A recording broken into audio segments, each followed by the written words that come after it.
Good morning, everyone. Welcome. We are 8 o'clock straight up. So with that said, I'd like to go ahead and call to order the Nevada Board of Wildlife Commissioners for today. And if I could have maybe Commissioner Keel lead us in the pledge. I pledge allegiance to the flag of the United States of America, to the republic which stands one nation under God, indivisible, with liberty for all. You have Brenda take the roll call, please.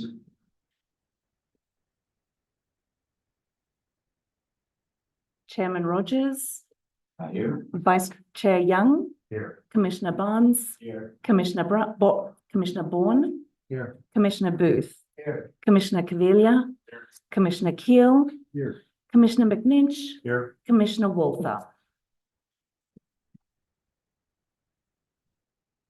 Thank you for that. And if I can have any county advisory board in attendance today, stand and be recognized. Jim, any alcohol? Dan Gilbert, question. Working off whenever. And any on Zoom.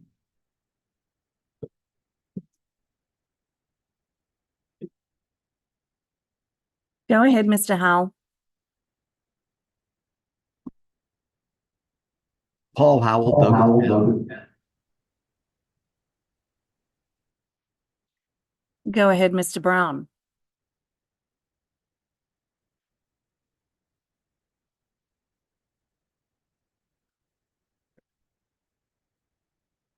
Go ahead, Mr. Brown. We have Ryan Brown with Washoe. Just those. Thank you for that. We will move on to agenda item number 11, which is public comment period. This is informational. Public comment period will be limited to 3 minutes. No action can be taken by the commission at this time. Any item requiring commission action may on a future commission agenda. Persons making comments are asked to begin by stating their name for the record. So any public comment here in Elko?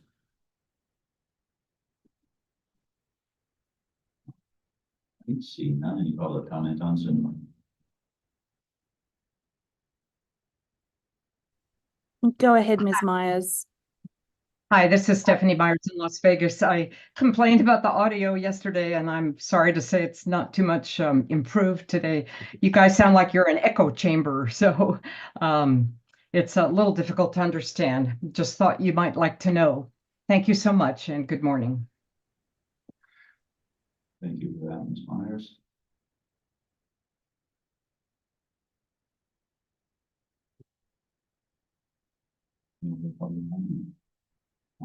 Seeing no additional public comment, we will move to agenda item number 12. This is the approval of the agenda. For possible action, commission will review the agenda and may take action to approve the agenda for August 17, 2024. The commission may remove items from the agenda, continue items for consideration, or take items out of order. Any items from the commission regarding today's agenda? Seeing none, we will take it out. Any cab comment regarding today's agenda? All right, seeing none, any cab comment on Zoom?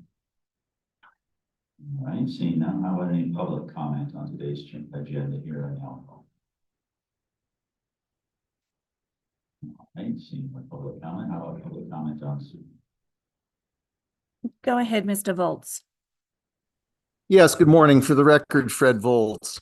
Concerning agenda item 18, in reviewing the published support materials for this meeting, there is no background information provided concerning Michael Stremler's appeal of the proposed guide license suspension. Where is it? Wouldn't there be an application for review submitted either by Mr. Stremler or by his legal counsel, ex-Wildlife Commissioner Brad Johnston, a staff report supporting the proposed guide license suspension, and describing the chronology of events, a list of witnesses, or other official materials the public and commissioners should have access to prior to the commission's public discussion of this proposed suspension. How can the commission legally agendize this issue when foundational data has been withheld as required by NAC 501.150 and NAC 501.153? Agenda item 18 should be continued to another commission meeting when the appropriate background information is made available in advance to commissioners and the public. And I would ask that these comments be made a part of the record verbatim. Thank you. That. Yes, Dagger. I just want to make clear that the entire materials related to the appeal are in a book here in Elko in the chambers. And of course, we can make all of those materials available and in a properly sought request if that's what's sought. Those materials are here for the public's review. Thank you. Perfect. Thank you for that. I can just add one more piece of Yes. information. Those materials weren't complete until directly before this meeting, so they were not able to sit that well. Thank you. Thank you for that, Dagger, again. Any additional?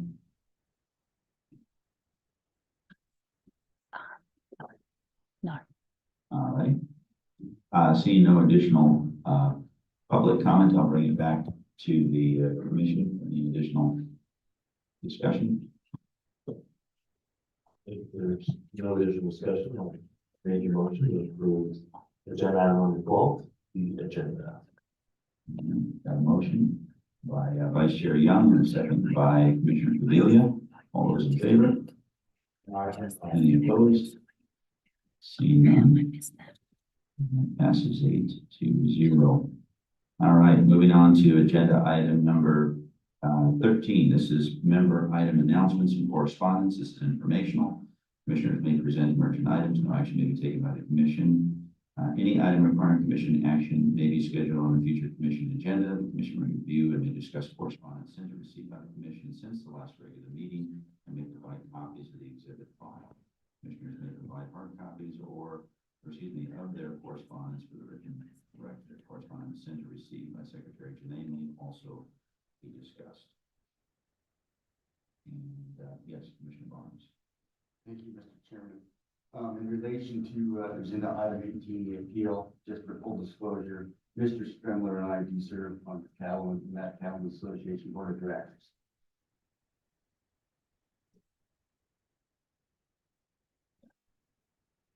Yes, Commissioner McKinney. Thank you, Mr. Chairman. Back in March, former Chair Padilla stood up a committee to address the Iowa Con contest issue. Was petition submitted. That petition was pulled, and we were going to move forward with some community work to see if we could find a path forward. A brief update that there's been a lot of conversations that have occurred in various arenas. There was a lot of conversation about how best to proceed with that committee. And I'm talking 4 or 5 different ideas on the best way to move forward without wasting a jillion resources, but trying to be efficient and effective and come up with some worthy information, something to talk about, something that had some value. And it's been difficult to kind of find a path forward, but here recently there's been even more conversation, and I know that folks from both sides of the issue are expecting and wanting to move forward with some kind of a meeting. I have put off because of these conversations that have occurred in the background. Some suggestions or thoughts on how to deal with the issue, how to move forward with the meetings. I will be moving forward with some meetings here in the very near term, probably between now and the next meeting. And I just wanted to put that out there so that people knew we hadn't forgot about it, that things weren't being ignored. There's been a lot of conversations occurring in a lot of different arenas, and now that things have kind of settled down, we'll see if we can make some progress on So that's where we're at. Perfect. Thank you for that update. I guess. Good. Real quick, I just wanted to thank the department yesterday for the field trip. It was awesome. We got to look at a lot of different items. I thought it was a great field trip. We did receive 2 other emails that, forgot to mention yesterday. One was, and I think we all got in the department, Scott. One was regarding reptiles and amphibians, the collection of reptiles and amphibians, and then the other was regarding the e-tags. I just wanted to acknowledge we got that, and all the departments got those as well. Thank you for that. To follow up on Mr. Barnes' comment, item number 18, I believe my son's law firm may be representing a party involved in a civil matter involving Mr. Spremler. I have little information in this issue, and I do not believe this necessitates me to recuse myself from my involvement in this matter. However, I felt it was pertinent to provide full transparency to this commission. Thank you.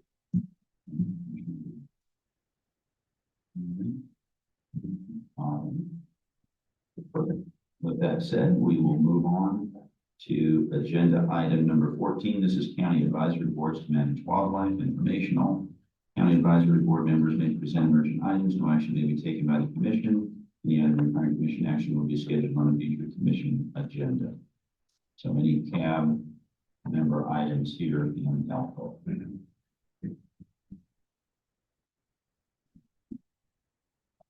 CAB member items on Zoom. No. Quiet today. Right? So we will move forward to agenda item number 15. This is biennial big game release plan for fiscal years. Amendment number 2 for possible action, fiscal year 2024, fiscal year 2025. Game Division Administrator Sean Espinoza. Commission will review and may take action to approve an amendment to the department's biennial big game release plan for fiscal years 2024 and 2025 to add 2 release sites for California bighorn sheep. Chair Espinoza. Good morning, Chairman Rogers, Sean Espinoza, Game Division Administrator for the record. My apologies for yet another amendment to the big game biennial release plan. When we initially put this together, we weren't certain whether or not there would be California bighorn available from Oregon, as British Columbia had a request ahead of us. So Oregon was attempting to fulfill that request before ours was met, but British Columbia, due to some issues with their resources there, decided to back out. So Oregon contacted us and said that we were next up in line. So we are attempting to get between 30 and 40 California bighorn from either the Deschutes or the John Day River herds in Oregon. Those animals would then go to hunt unit 0 and 2. So either the Calico Mountains or those associated areas associated with the Calico Mountains. There's several big drainages just north.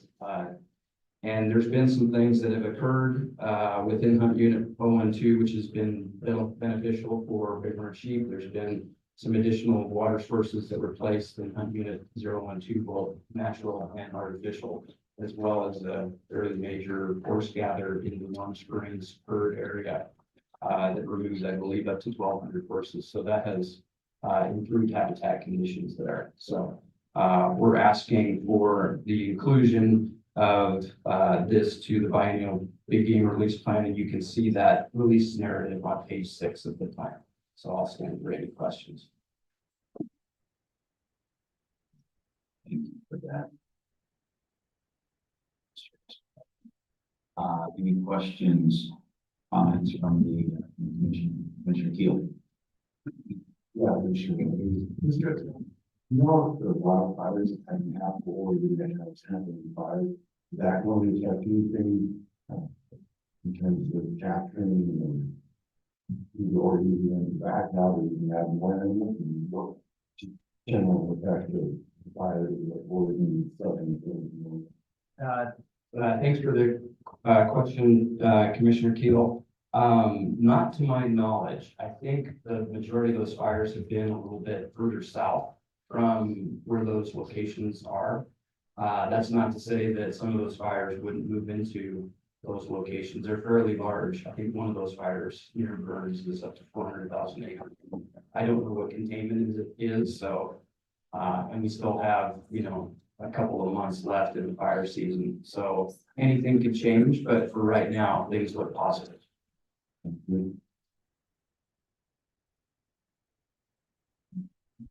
Yes. Billy?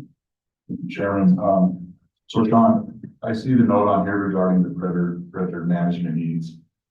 So I'm curious, is the intent to do some targeted predator removal as required prior to the release? And then I know in the predator program now, the commission basically mandated the one strike lethal removal on the lines, and I'm just, I guess, asking the question, hence to follow that program. Yeah, thanks for the question on that, Commissioner Cavilia. We've had a contractor in there for several years now. Brian Jansen, I believe, has been working in there for several years in that unit 012. We'll probably have him go back and just see what he can find, but I know as of last year, he was having difficulty even finding mountain lions in there. So we believe that mountain lion population, at least on that side, for that portion of Washoe County, and the whole county is fairly minimized at the moment.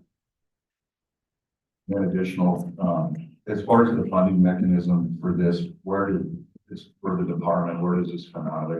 I know we have a heritage program, I think that is kind of targeted for this type of stuff. I got asked a question and I didn't have a solid answer, so. Yeah, and so thanks for the question. So that's something we're gonna have to investigate a little bit, given some budget changes that happened department-wide here not too long ago. So we might have to request further NGO contributions to get it done, but we do have a fairly large contingent of heritage funding that we could make available for that. We're just gonna have to see how things line out with mountain goat translocations, this bighorn translocation, and a desert bighorn translocation potentially from the Muddies to the Cortez range, and then our mule deer commitments as well as potentially a pronghorn translocation as well. So, but I think for this one, we'll probably have enough heritage money to carry us through on this. I guess in one last item, it's not really a question, but just a comment. I think it's pretty neat that we have the opportunity for, and Oregon is willing to give Nevada the sheep. You know, we just gave those sheep to Utah, and there was some public, some disgruntled individuals in the public that how dare we do that to Utah, but then I see Oregon's willing to do it to us. So it's, for me, I think it's kind of neat that we can do this, right? And other states are willing to do this.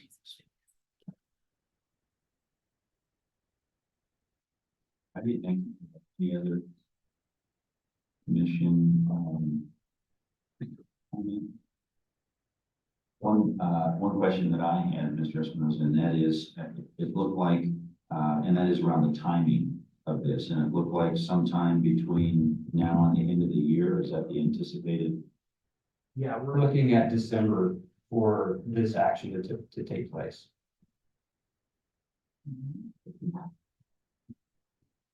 Anything else from the commission? This is an action item, so we will, if there isn't anything else, we will take it out for any cap comments here in Elko. All right, seeing none, how about any cap comment on Zoom? No. Seeing none, how about any public comment here in Elko? Seeing none, how about any public comment on Zoom? Seeing none, we'll bring it back to the commission for any other discussion, questions, or motion. Yes, Commissioner Gill. We've got all we need to do the number two of the biennial big game release plan for the year 2024 and 2025. Got a motion, Commissioner Gill, second, Vice Chair Young. All those in favor? Any opposed? All right, seeing none, that item passes 8-0. Thank you, Mr. Esposito. So move on to agenda item number 16. This is Commission General Regulation Workshop for possible action. And this is 16 May Commission General Regulation 523 Heritage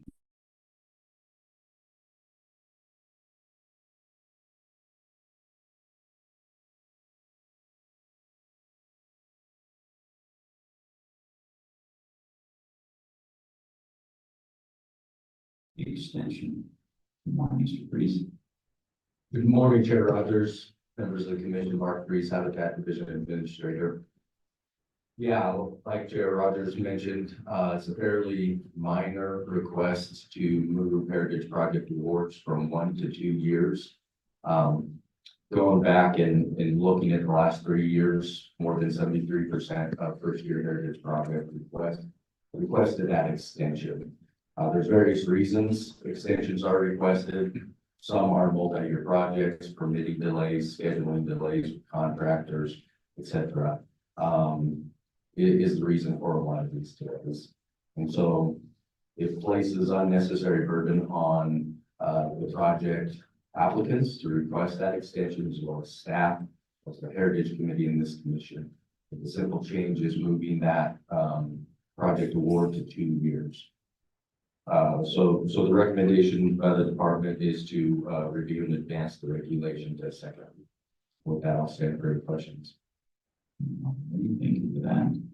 Any questions from the commission? Commissioner Barnes? See, not a question, maybe just a comment, but I think this is a good move, because we've seen response to the other side on the committee, knows that we're always looking to extend.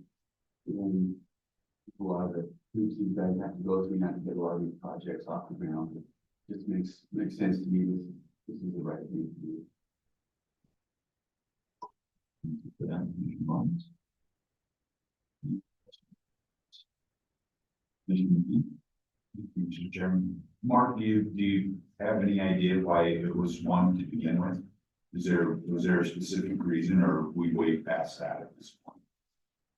Mark Reese, Habitat Division Administrator, for the record. I don't know. I wasn't here when the regulation was created. I assume there was some urgency to get some of those dollars spent, those projects on the ground. I think the reality of today, 2 years makes a lot more sense. One question that came to my mind, Mr. Priest, and that is the way it's set up today. What happens if they're not finished by the end of the fiscal? It's just been a request for an extension, or is there any additional consequences for not? Yeah, Mark Reese, Habitat Division Administrator, for the record. Yes, the possibility at the end of those 2 years, if they're not completed, there is the opportunity to bring it back to the Heritage Committee and Commission to ask for that extension.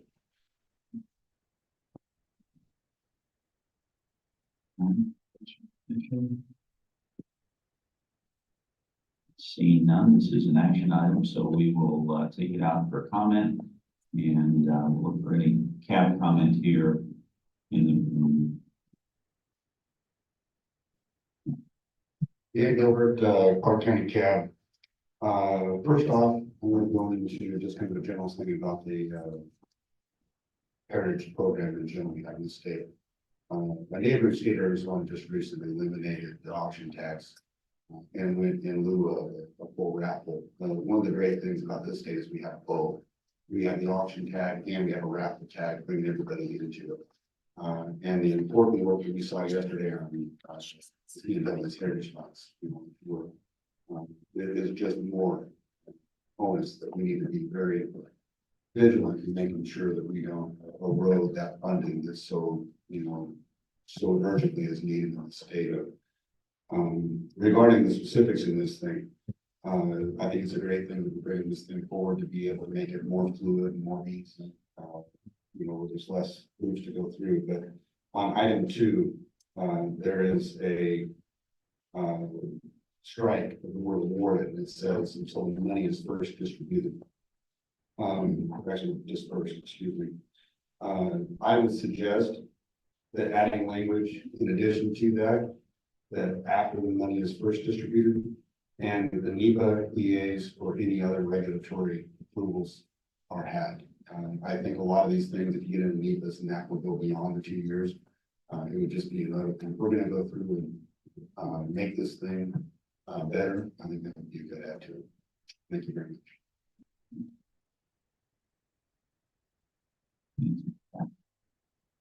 Any other cat comment here?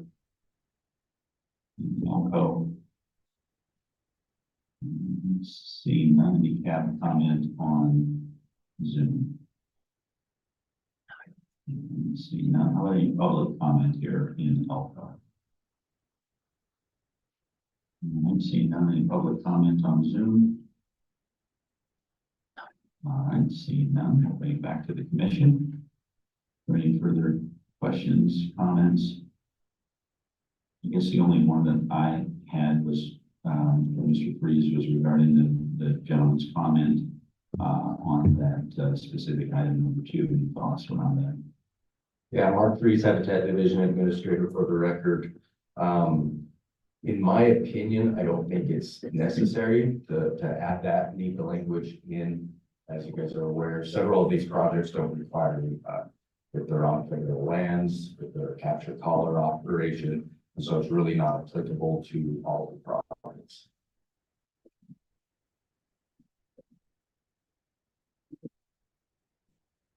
Oh, Yeah, thank you. Yeah, opportunity.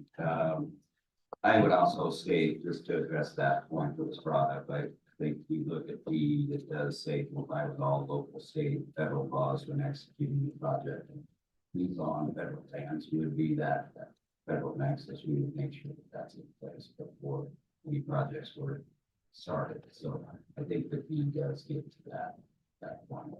Appreciate the comment. Perfect, thank you. All right, any other questions, comments, concerns, motion? Good. All right, with no further discussion, I'm going to make a motion to forward Commission General Regulation 523 to a future adoption as presented. Second. All right, we've got a motion from Commissioner Pavilion, a second from Commissioner Barnes. All those in favor? Aye. Any opposed? All right, motion passes 8-0. Thank you.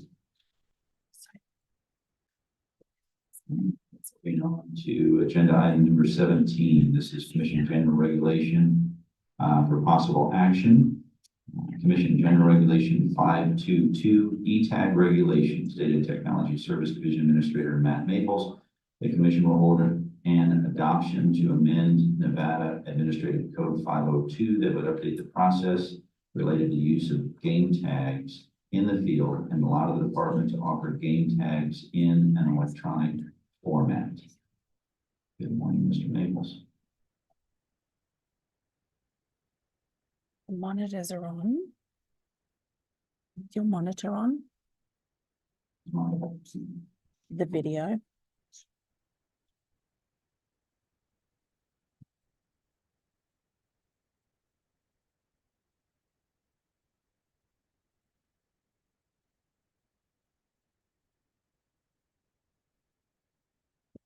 Did you plug into that?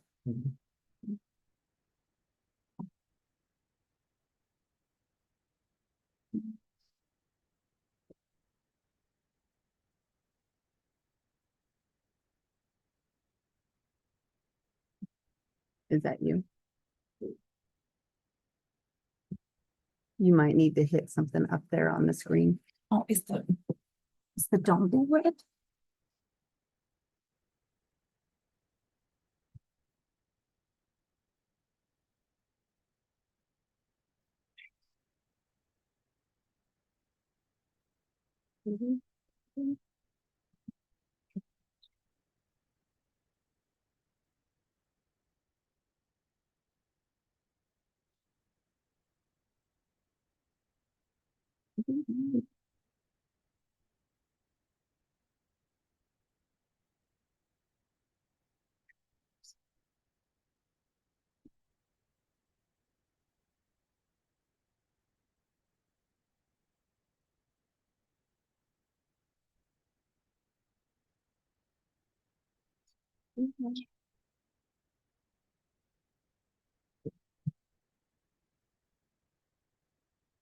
Is that monitor on? He's plugged into the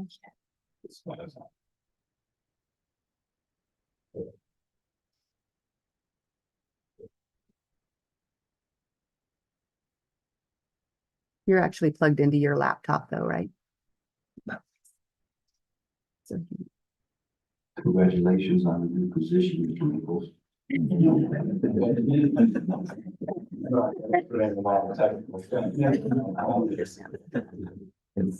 this is what he's doing to us. And it's all empty, but it's not for me. I can go without it. Yeah, we apologize.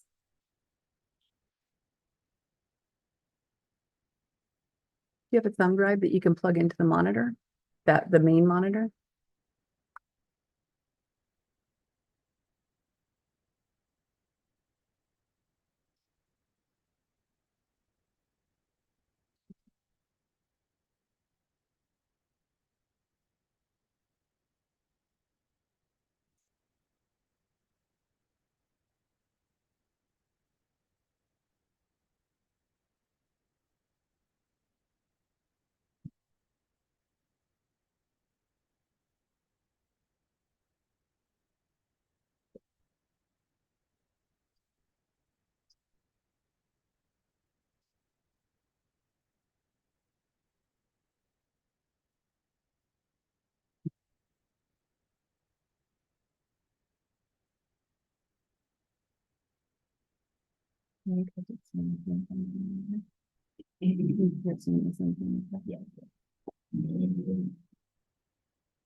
Apologies for the delay. Matt Maples, Dallas Division Administrator for the record. Today I'll present on our E-tag regulation, CGR 522.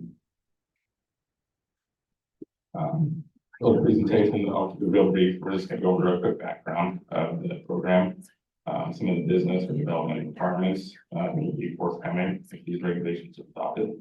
What the E-tag process would look like in the field, the NEC regulations that would be required in order for us to implement this and next steps.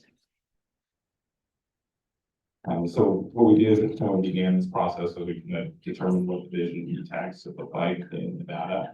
We met with other states to hear their experiences on implementation and start to get a feel for what our state may do in order to implement an E-tag application. We discussed these possibilities with our licensing vendor for RV. We completed an assessment of the regulation changes that would be required in order to move towards E-tags or allow for the use of E-tags. And then we developed those, and that's what we're here today. So real quick, in the field with the E-tag validation process, what we envision, and some of this, of course, would be continue to be developed as we go through application development. But in general, what we're envisioning is partners will validate an E-tag by using a smartphone application. Within that, they'll see a list of their tags. If they have more than one big game tag, they'll select the correct tag. They'll answer harvest questionnaires just like they would with the tag. And so if it was a antler mule deer, they select antler points for left and right side. The date of harvest and the timestamp for the harvest would be automatically logged. They complete the tag questionnaire questions in the field on the app. And then they would submit that, which is essentially punching their tag, and they would receive a validation code. And that code is built into the app. It doesn't require cell phone service in order to operate. That's one of the key development pieces that is going to be a basic requirement of the app, is that it has to be able to operate without cell phone service, just due to the nature of that. That validation code from the phone will then be written on a piece of durable material, something like duct tape, medical tape, and then attached to the animal. And then, of course, if something happened to that, it could always be reapplied. It's not a one and done on validation code. So we've heard concerns relative to the loss of the validation code, or if something happens to the duct tape or something like that. Like, it could always be reapplied.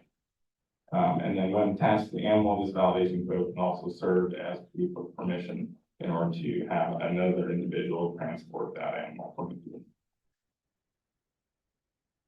The validation code would also be used for taxidermy purposes or meat processing purposes. And so that validation code essentially serves as a record of the harvest or the taxidermy slip. Within the app, one of the development features that would be required is the ability to export the tag information to another individual. And so you would use the button on the app, and then you could text it, email it, print it for another individual, and then that information could be provided to a taxidermist, a meat processor, or another individual in order to establish that that validation code is legitimate and does belong to a legitimate tag. In order to get to this, the changes to NAC involve the ability for the department to issue an electronic or a paper tag, and that e-tag can be validated in the field on an electronic device. The regulations provide for how to validate the electronic tag and how to securely attach it to the animal. They would provide for how the validation number is used as a taxidermy slip and for identification of the animal, combined with the tag holder's proof of permission. It also continues to allow for the use of a paper tag. And so individuals that don't want to switch the tag, they don't have a smartphone, they're not interested in it, still going to be able to select a paper tag during the application process and use that. Additional changes since the workshop is we added durable material, and it's simply to make sure that the validation code isn't written on a piece of paper or a post-it note or something of that nature. It's written on something that can be attached to the animal, will last. Any durable material would be acceptable. And there's certainly going to be a learning process with this. And so there's with law enforcement, like the intent of writing the validation code and attaching it to the animal is still going to be implemented. Did the hunter intend to do it properly? And then that validation code ensures that the Department of Law Enforcement can match the validation code with the punched e-tag with the correct animal. And so in a case where you've got a group of hunters that are hunting together and there's multiple animals, that validation code attached to the animal demonstrates which animal belongs to which hunter and which tag. So next steps in order to implement this, of course, the regulations would need to be modified if needed and then adopted. And then the department will finalize plans and acceptance criteria for the smartphone app and its functionality. We currently estimate about 6 months of build time for the app. There would be at least 2 months of testing by department staff to ensure that it meets all of the functionality requirements. And then we would offer this e-tag to a subset of hunters for initial rollout, potentially during the 2026 hunting season. And so we consider it to be kind of a slower rollout.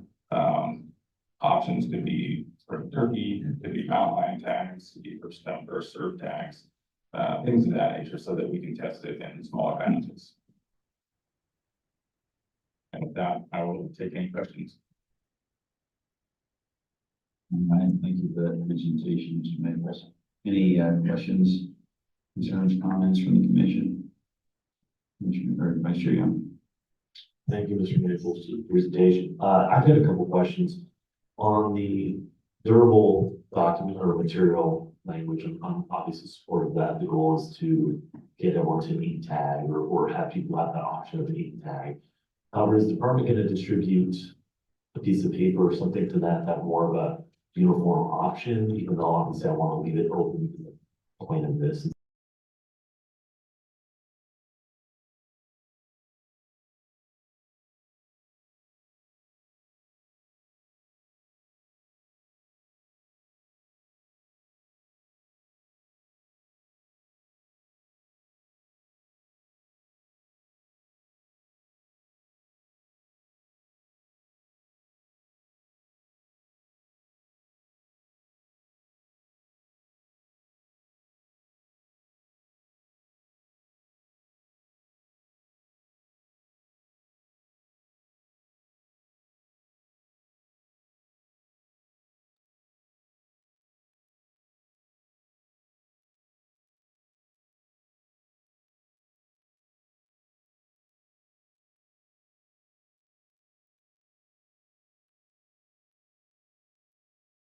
the goal.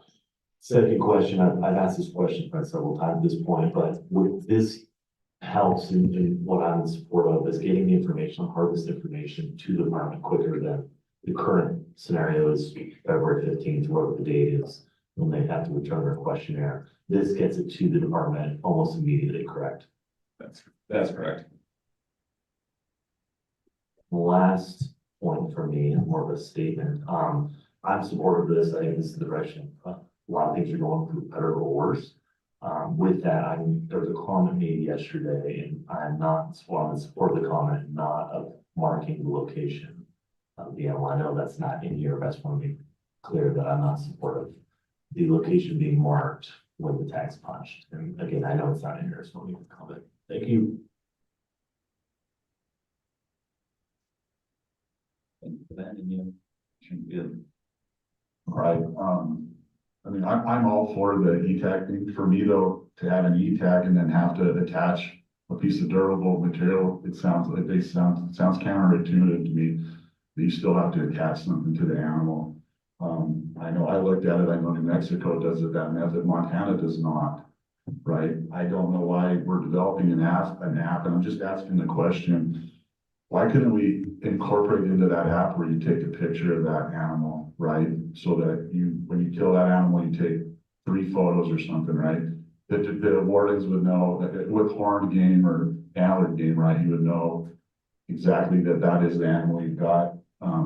I don't, for me to call it an E-tag and then have to go again and attach something, it's kind of counterintuitive in my brain. It's not really an E-tag. And now you're asking people to pack some duct tape or something along and a Sharpie to tag that animal. I know Montana doesn't do it. Montana, you just validate it in the app and that's it. There's no attachment requirements. So for myself, I don't necessarily like the attachment part of that. I think if this isn't like a fast rollout, we're gonna develop an app. I'm just curious if you could do that. Maybe like a photo requirement or something within the app when you kill that animal. You know, you take a picture of the elk from both sides and head on or something, or the ram or the buck or, you know, the antelope, whatever. Just asking the question. I just, that having the tagging part of it to me just seems, it's not really an E-tag then. In my mind, but I might be the only one up here with those thoughts as well. Should ask, what does Montana exactly do? On Montana's app, you just validate it. That's it. There's no attachment of anything required in Montana. We basically mirrored New Mexico with ours, as far as I can tell, but Montana does not. You validate it and that's it from that. If I may, Matt Maples, Stats Administrator for the record. We have considered allowing or creating the functionality to provide photos within the app. And so that is a consideration and there is a high likelihood that we could incorporate into that. I think the validation code, you know, from my perspective is in for analyst hunts where that identifying information is more challenging. Validation code helps establish which animal belongs to which validation code and which time.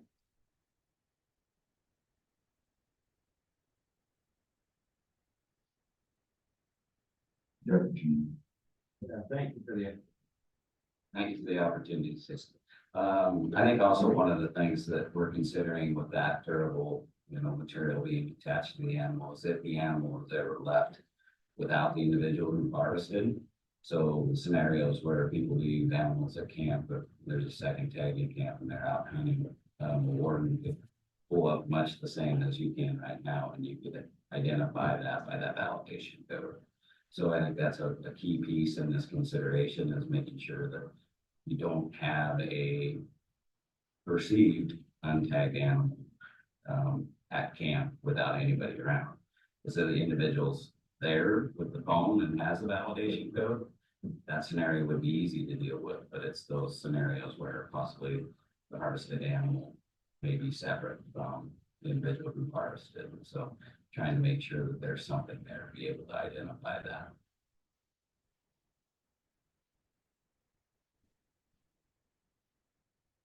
Thank you for that. Any other questions or concerns from the commission?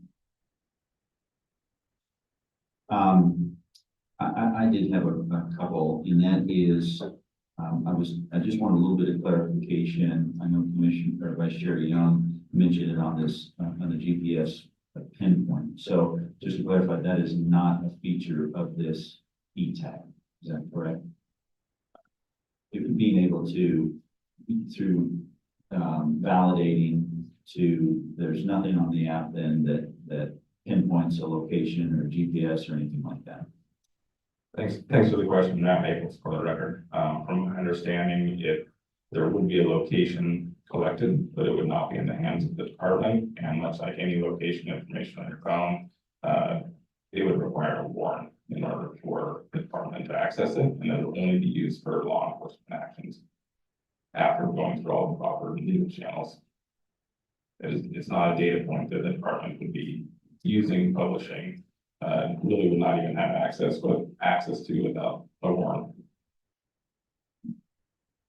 And then the other question I had maybe was more so directed to Chief Knight around this notion of the validation. I'm just curious for thoughts, and kind of sounds like New Mexico is using something similar to this, which I do agree with Commissioner Padilla. This is maybe a hybrid e-tag and not just a strictly an e-tag if we're writing something down. But anyway, but we're just curious your thoughts and maybe what you've heard or seen around New Mexico where it's doing this versus maybe Montana that doesn't. Just curious your thoughts from a law enforcement standpoint. Chief Knight, for the record. We would like the durable material because we would actually end up wasting a lot of time sitting waiting for somebody to show up to validate, to make sure that that was harvested legally. And part of the thing also is, even if we take the pictures, like Commissioner Camellia had suggested, if they're in out of service area, those won't upload till they get into service area. So we still want to be able to validate it, make sure it was properly harvested. But with the validation code, we can look that up in our phones at that time or with dispatch. Thank you for that. And with that said, knowing Montana, it was stated that Montana doesn't require a durable validation code, just validating on the phone on your mobile device. Just curious what, if anything, good or bad you've heard from Montana that doesn't require that. I have not talked with Montana.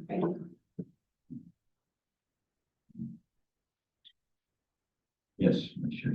Thank you, Chair. Just a comment. I think if we're going forward this direction, is the department gonna, no, this might be a Chief Nichols, the question. Is the department gonna notify individuals, because Commissioner Clinton made a good point, that is, I'm not out there with a Sharpie in my backpack currently, and that's gonna have to be a new addition. So are we gonna notify people that please carry some kind of a writing instrument as well? Thanks for the question. Thanks for the question. Thanks for the question, Matt Maples, for the record. Yes, we would provide fair instructions to the individuals that choose to use the e-tag process, what that means and what materials they would need in order to provide a validation code and report validation code. So there'd be an abundance of information on how to properly use the system during the rollout phase and for individuals that are using it.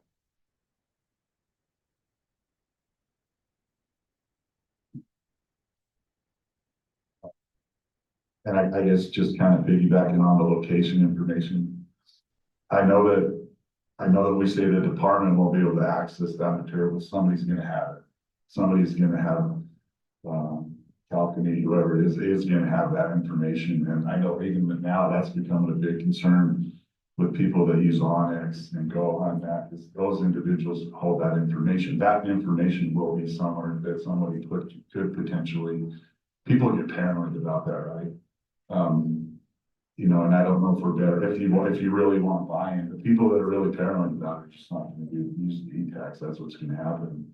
And I do absolutely think there's a benefit to the e-tax for the department to get all the harvest information quicker.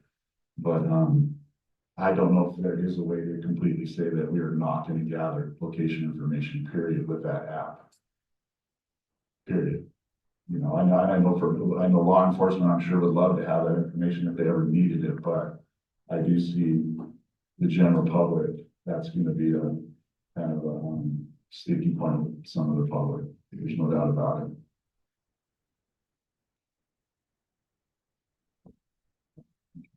Yeah, thanks, Mr. Chairman. Yes, I understand what the department's trying to do, to make it easier and all this technology and everything. And I'm fine with that. And, I see they're going with a durable material, and as far as I'm concerned, I'm still gonna use the tag, I'm old school. Not a surprise to anybody. But as I was listening to the presentation, this is about how to carry the pen and get the validation code, I'm like, you know what, I'm sticking with the tag, it's already there, you're fill it out and slap it on and you're good to go. But, if, you know, people want to move on with the thing, and I'm fine, I just know the direction I'm gonna move, as long as they keep offering the tag, I'm good.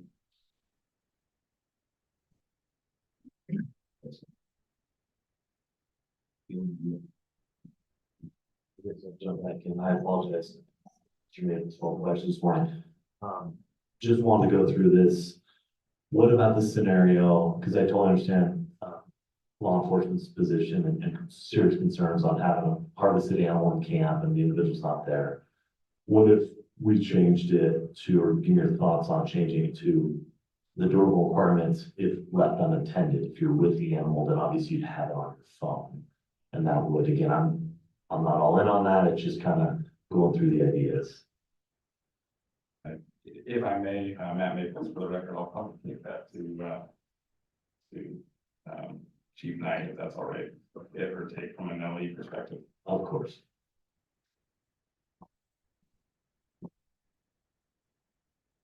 Chief Knight, for the record, we can discuss that and look into it. Obviously, I have not had time to really digest all the consequences or possible consequences. So I would say give us some time to think about that and go through all the angles that could happen, even if it was by accident, like they left it in camp and anticipate leaving when they left. Those types of scenarios. Thank you. Yeah, just an idea. Thanks.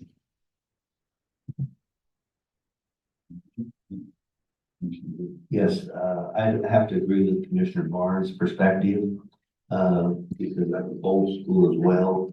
But the other thing is regarding use of cell phones, I don't take a cell phone with me because I'm afraid I'm gonna lose it. And I've done that a number of occasions, so now now that I've lost a couple in the river and a couple on the hill, my kids have told me to make sure you feel a tag if they go to e-tags. The other thing is that, I think it's a good idea, but I think it's important that those who use that data or can use their phone and transmit that information for use by the law enforcement. I'm not in that category, so there are two sides to everything. Thank you.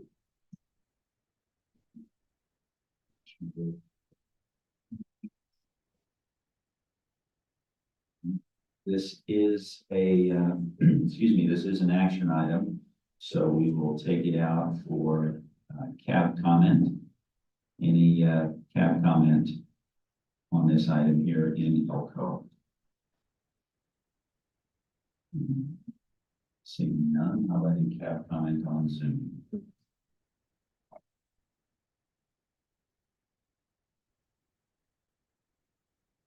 Go ahead, Mr. Brown.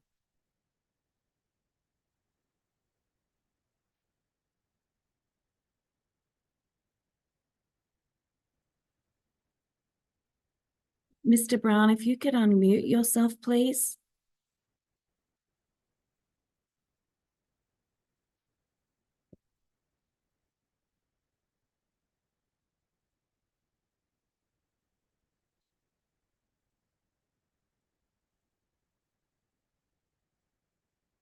Mr. Brown, you have the mic. If you could unmute yourself, please.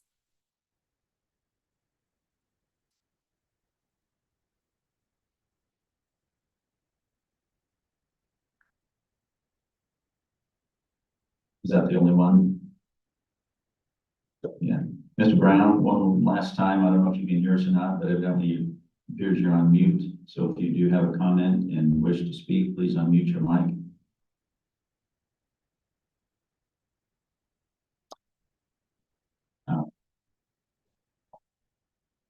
How about any public comment here in Elko?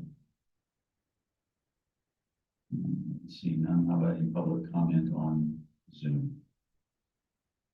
All right, seeing none, we'll bring it back to the commission. Any further discussion, questions, comments? What anybody's flavor is on this? Yes, Commissioner. I guess in theory, I support the idea. I have concern over enforcement.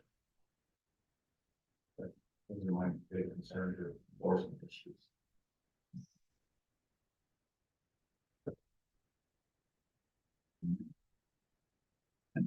Where, honestly, where we're at in this process, I mean, I know this is an action item up for adoption. I don't know if this is something that we can, you know, kick the can down the road a little bit here and have some additional discussion and maybe have them come back, have the department come back with some follow up on some of the items that we addressed today, if that's anybody's temperature.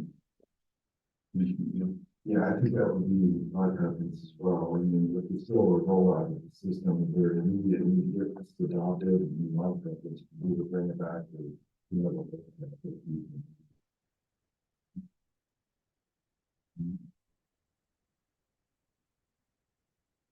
Anything else from the commission? That's, I think, you know, honestly, that's kind of where my head's at. I think this is a great discussion today. I think inevitable, the way technology is going, that we are heading, you know, to a paperless, probably a complete paperless, and I hate to say this, Eddie, but a complete paperless tag someday. And again, I think, you know, by this notion of validation code and still writing something down, we're kind of this, you know, almost a hybrid in my opinion, but this is very good dialogue. And again, I think we're heading in this direction, but where my head's at, yes, I'm going to maybe bring this back before us again with some additional discussion around the items specifically that we touched on today. Thank you, Chairman. And so I'd just like to make sure that we're clear in what your ask is to the department. And so what I've heard is to Commissioner Young's point of, you know, that thought of, can this be something that when left attended? I've heard a little bit about the location information. We'll get you the background on that. I just want to be clear if there's any other items you guys would like us to bring back for consideration at the next adoption hearing. Thank you, Director Jeanette. I think for me, what's going on in Montana would be helpful, and if Chrissy's, if they're having any issues up there, I think that'd be very helpful. Thank you. Yes, I agree with that. Knowing Montana, it sounds like, excuse me, is the one state in particular that is just a validation code, nothing else. I'd be, yes, curious to hear what, you know, successes or challenges that they're trying to do.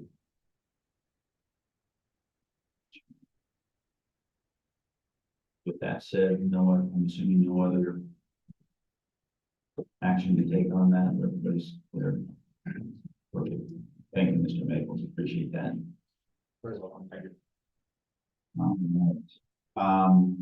We are going to move on to agenda item number 18. However, we have been going for an hour here. Maybe if we could take, how about maybe a 15-minute break? That sound good for everybody? And we'll reconvene back here at 9:15.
think about ready.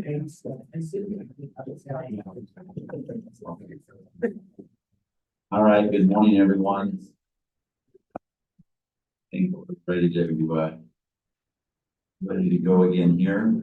Linda, just to confirm, we're Yes, sir. all right, so we are, let's see here, we are on agenda item number 18. This is appeal, sub-guide denial, Mr. Mike Stremler, for possible action. Mr. Stremler is appealing the suspension of his guide license for the 2024 licensing year. And I'm assuming, but are both parties here? Okay. And I'm not sure if there's any witnesses that need to be sworn in. If there is, we have our Chief Deputy Attorney General Greg Ott that is on the Zoom call with us as well. So there are. I think that's three. Three. Yeah. Serena, Stroller, Dave Kramer, and NBWC. Okay. So And myself. outstanding. So with that said, I would turn it over to Chief Deputy Attorney General Greg Ott. Hi, can everybody hear me? Mr. Stremler, can you hear me okay? Yes, sir. Yes. Okay. So can everybody who has been identified as a witness in this matter go ahead and stand up and raise their right hand? And do you all solemnly affirm that the evidence you shall give in this issue or matter shall be the truth, the whole truth, and nothing but the truth?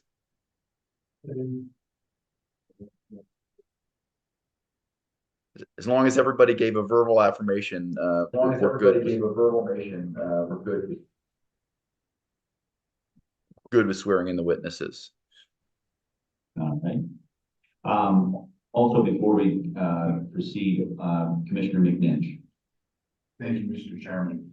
In a name of full disclosure, I do know one of the witnesses. To some extent, my family has done some business, not me directly.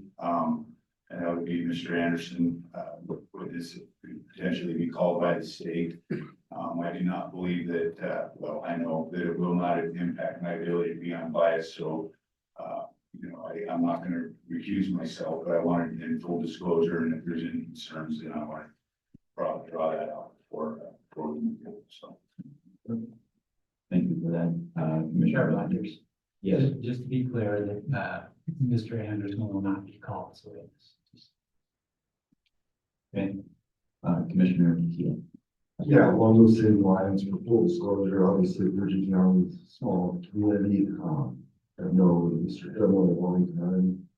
Him and his family both have had the pleasure to serve on county commission appointed advisory boards with Mr. Tremler, but it's not going to impact my ability to be fair and unbiased. Thank you for that, Commissioner Keel. All right. With that said, we will proceed forward. Could we perhaps have Mr. Ott describe the process so that everybody's clear about how we'll proceed? Yeah. So I'm happy to describe the process.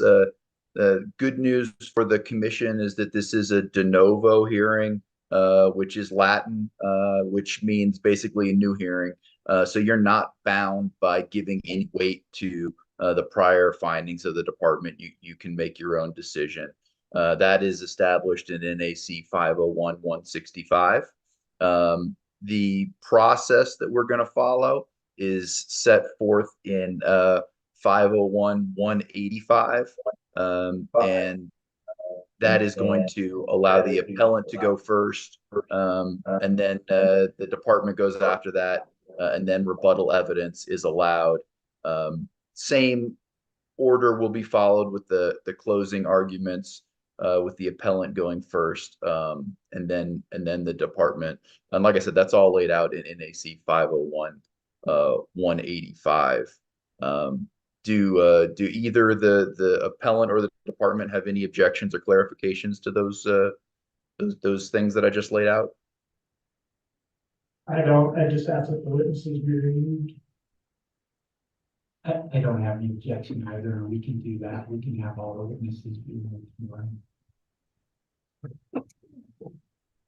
So yeah, the removal of the witnesses would just mean that anybody who's going to be called will leave the room until they come in, and that way they don't get to cheat off anybody else's paper. We make sure that the testimony that they're going to give is all their testimony, not something they may have heard from someone else. It's a little boring for the witnesses, but it's definitely fair to both of the parties. Are there any objections to witnesses or evidence before, or I guess any of the documentary evidence that's been proposed before we get started?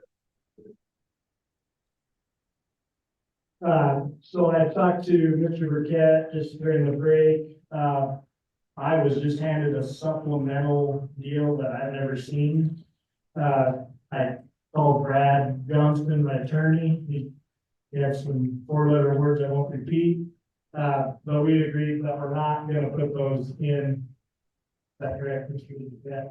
The supplemental? Go ahead and I'll. So there was a supplemental that I never had anything to, so the deadline was 10 days before the commission. And then there was a lady that actually just handed me something here. So I haven't had a good chance to review that. And, but I think we are in agreement that, it's irrelevant. So I'll just expand on that. We have an agreement that with respect to what records within the supplemental information that the department will use. These documents were forwarded by Linda Barr to the appellant last week. Is that correct? I don't know exactly when, but she could find the email. The documents are simply a declaration and then a Pershing County criminal complaint and a Pershing County conviction and sentence. And Mr. Stredman and I agreed that those the declaration we will not use. We didn't intend to use it. The Elko County criminal complaint we will not use. We did not intend to use it. The Pershing County criminal complaint and the conviction and sentence were known to Mr. Stredman. And we will be using those. So that's the summary of the evidence. Is that correct, Mr. Stredman? Yeah, that's correct. Thank you. That sounds like you guys sorted out the evidentiary issues. Are there any objections to the witnesses that both parties have identified, or are we good to go with that? Or are we good to go with that? You cut out a bit, but I think you asked if there's any additional witnesses that the parties have identified. And to my knowledge, no, there are any witnesses. None from me. I was asking about objections to witnesses, but sounds like there are none. That's correct. Okay, with that being said, it sounds like you can go ahead and start with the appellant's opening case.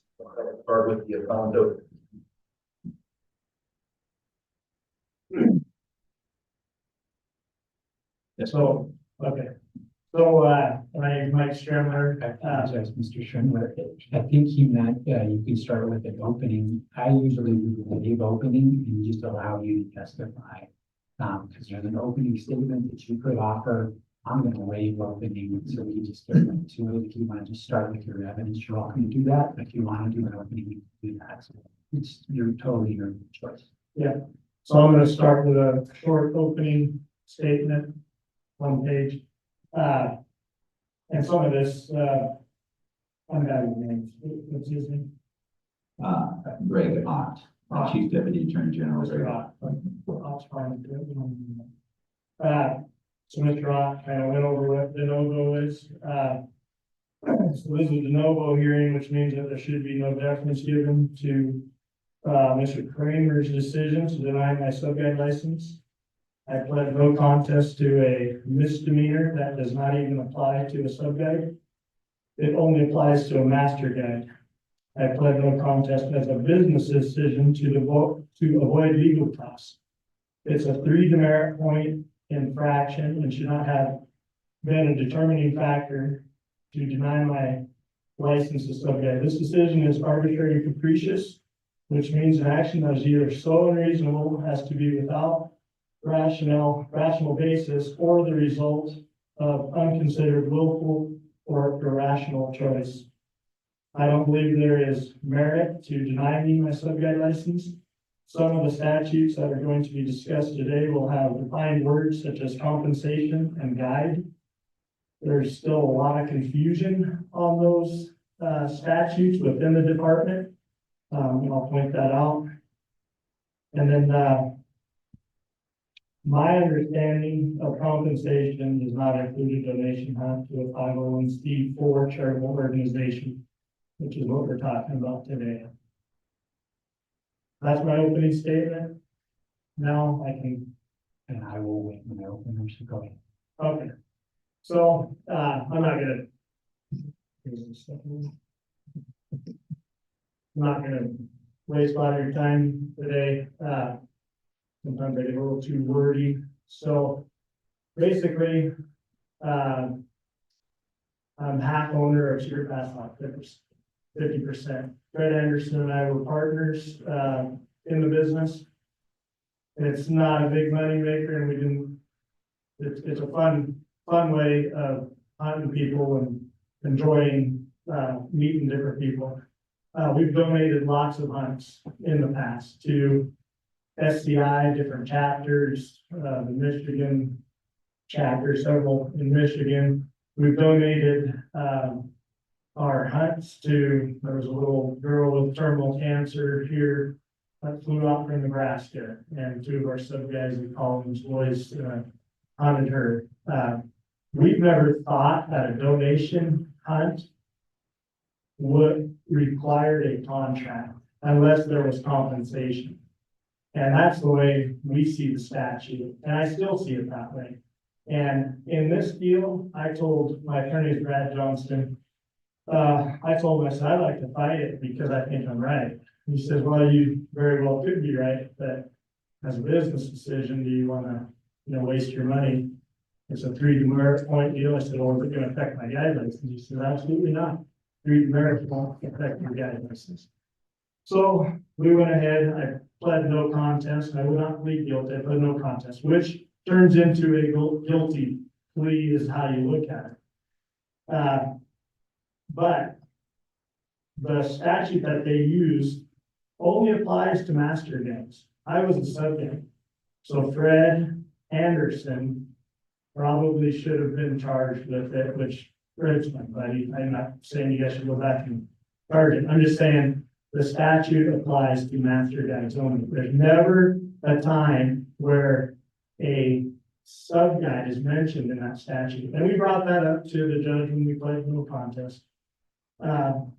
So anyway, there was, I think Randy Vassetti was the game warden that investigated this deal.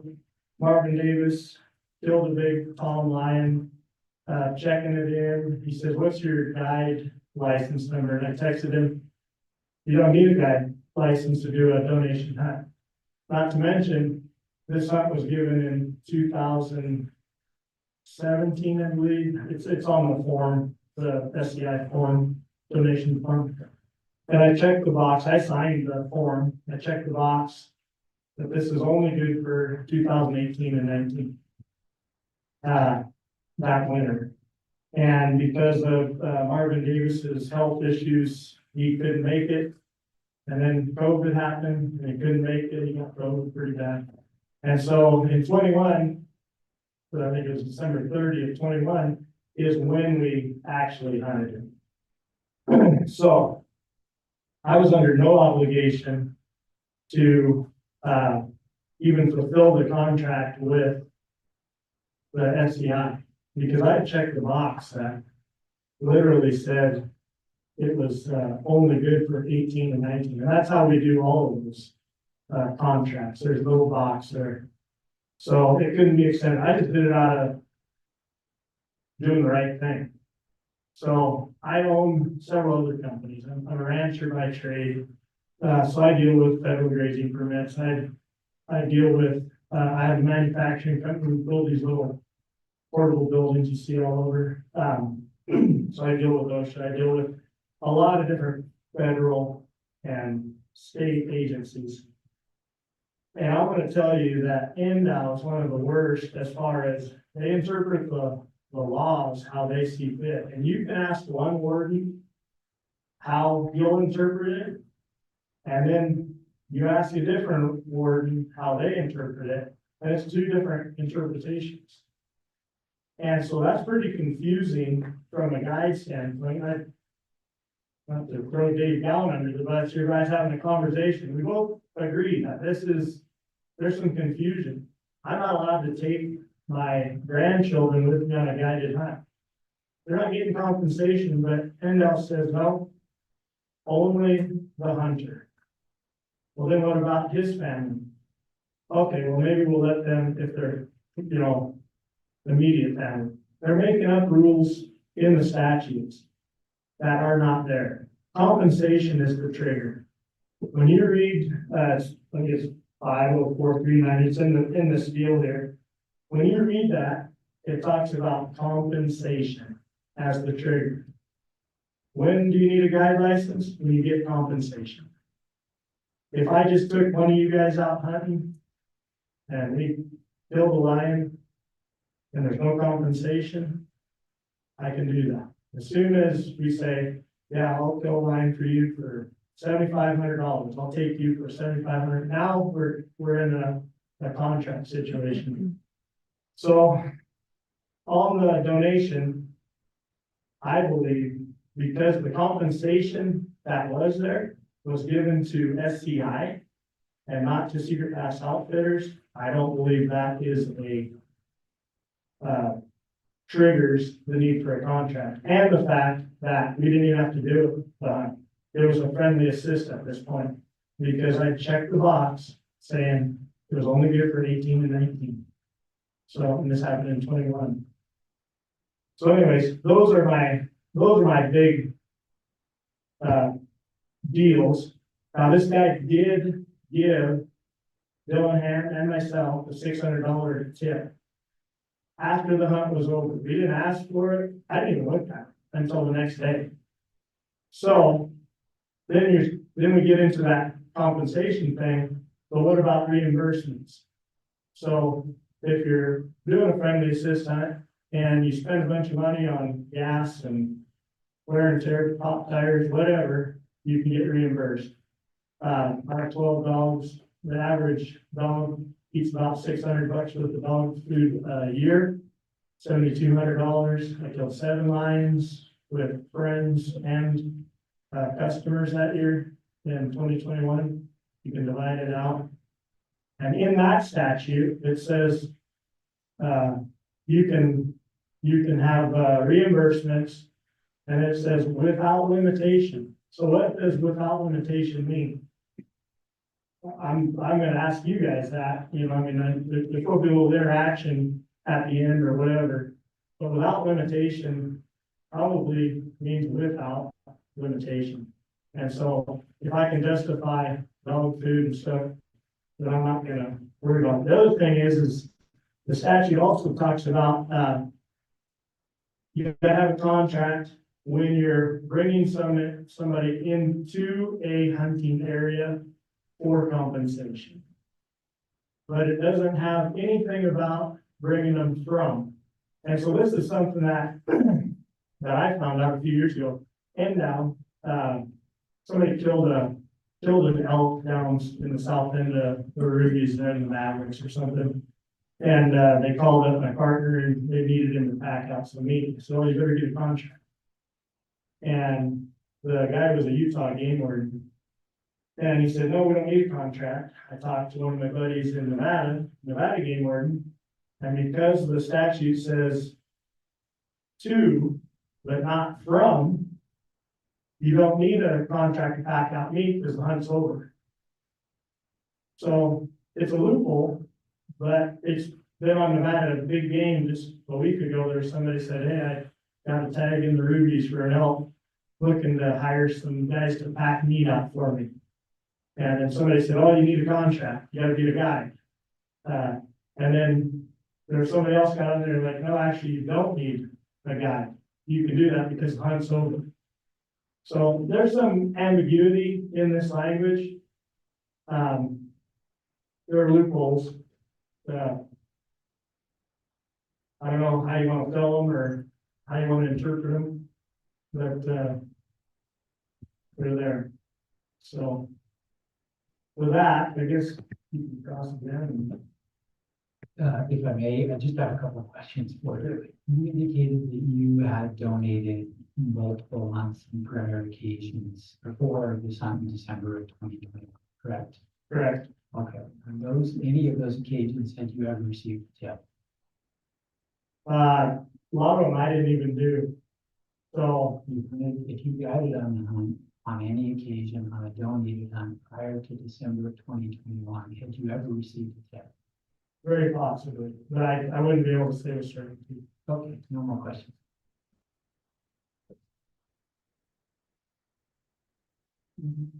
I apologize, and I think Mr. Rock can tell you this, but you can call your next witness if you'd like.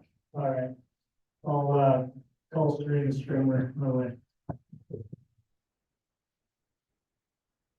And Mr. Stremel, if she just wants to testify, you don't have to do some questioning and answer if you don't want to. Whatever's easiest for you to present the information is fine with us. Okay.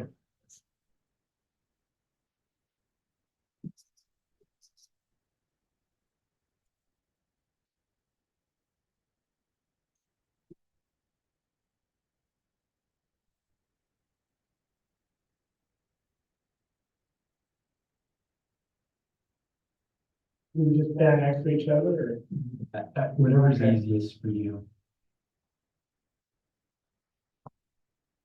All right, so this is my wife, Serena Strimler. She's actually got I'll ask you a question. What's your status with the Department of Wildlife for guiding? I'm Serena Strimler, and I'm the master, or I'm the master. And so, Serena, I want to ask you if you've ever had any, I wouldn't say altercations, but a situation where you were wrongly accused by an endowed game warden. Yes, by Mr. Hamlin. I was accused of guiding without my guide's license when I was sledding with our kids. Can you go into detail on where you were, how that all took place? I apologize to interrupt. I'm going to object for the record. It's not relevant to appeal, but I'm going to let you go ahead and present. I'll say there's a degree of bias in the department.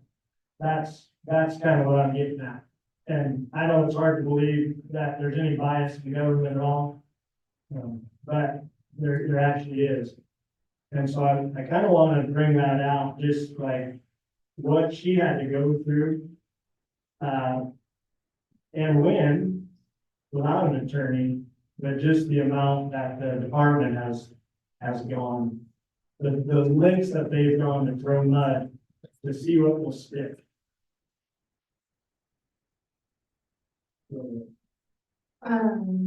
So I was at Harrison Pass, and I had been sledding with my kids all morning and planned to meet Mike for lunch at Harrison Pass. And then when I showed up there, I pulled off the road so he would get past me, and I ended up getting stuck. And Mike didn't have a tow strap. Well, right then, Dylan Ham, who was the master guide of Secret Pass at the time, who had a donation hunter with him. He had a tow strap, so he pulled over and pulled me out, and then right after he pulled me out, Mr. Hamlin showed up, asked for all of our information. Mr. Hamlin is who? The game warden. Asked for all of our information and everything, and asked who the client was with. Mike told her that he was with Dylan, and I gave him, or we told him that I didn't have my guide's license. I gave him my hunting license, told him, you know, the kids they were sledding off the banks there, and maybe like a month later, he called Mike, and I was with him, and Mr. Hamlin called Mike and, said that we were guiding without our licenses, and Mike told him that we weren't guiding, that, Mike was hunting for himself, and I was there sledding with the kids. And, then, Mike invited Mr. Hamlin to come out and interview us and do like further investigation and talk to the. Did he first, did he ask that you come into, or that we come in to help him? Yes, he asked you, or he asked Mike. Yeah, that And, we- and did I have the phone on speakerphone? Yes, So you were privy to the whole conversation? yes, And so, did I invite him out to the ranch? yes, Mike sent Mr. Hamlin a text message, inviting him out to the ranch to interview, myself, Mike, and our two kids who were there with us. And, Mr. Hamlin never came out, he never contacted me, he never asked me any further questions. Did he ever talk to you after Harrison passed? No, he never contacted me, he never asked me any further questions, he never once even asked me if I was guiding. And, then I got a summons to go to court, and I looked into an attorney, and it was, What was the charges?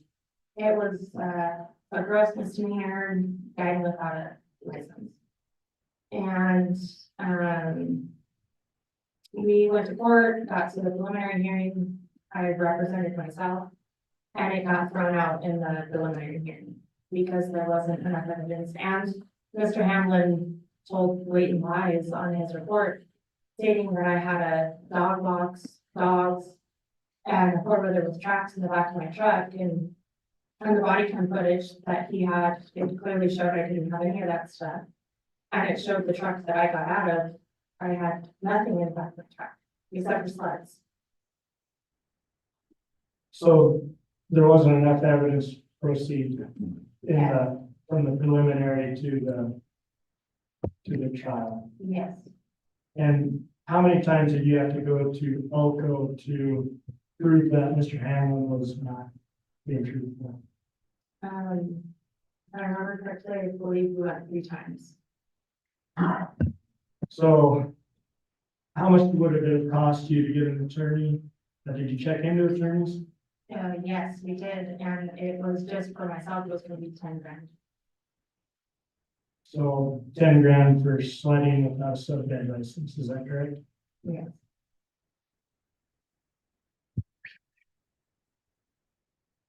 Now, when you got your master guide license, did you put down references?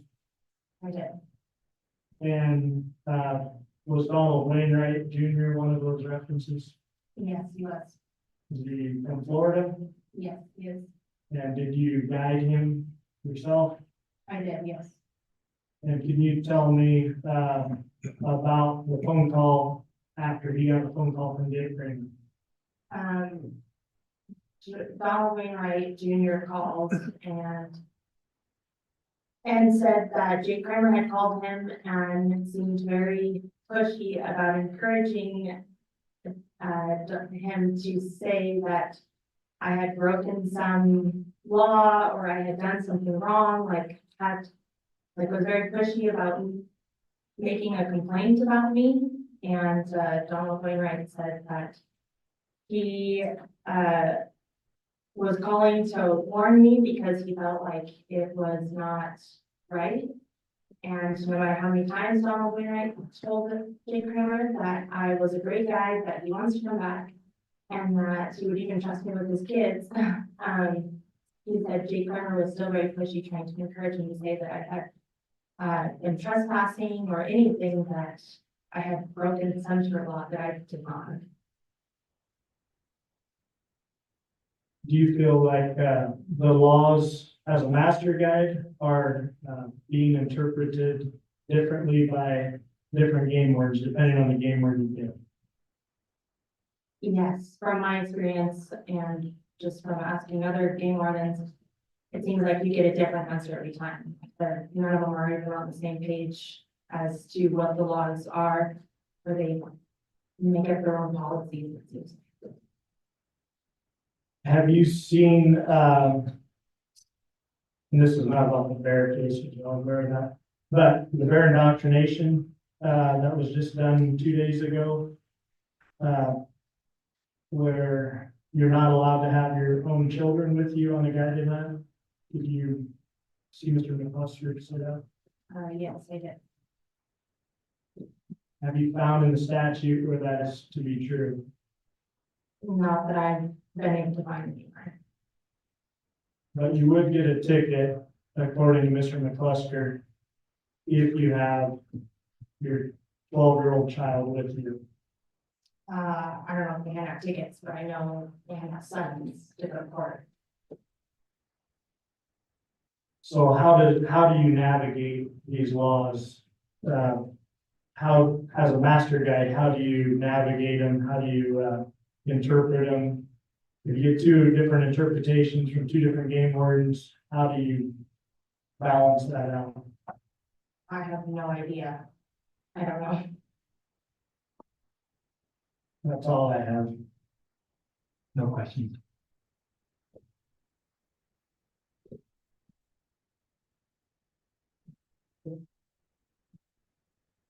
So the department would like to call Randy Lupetti.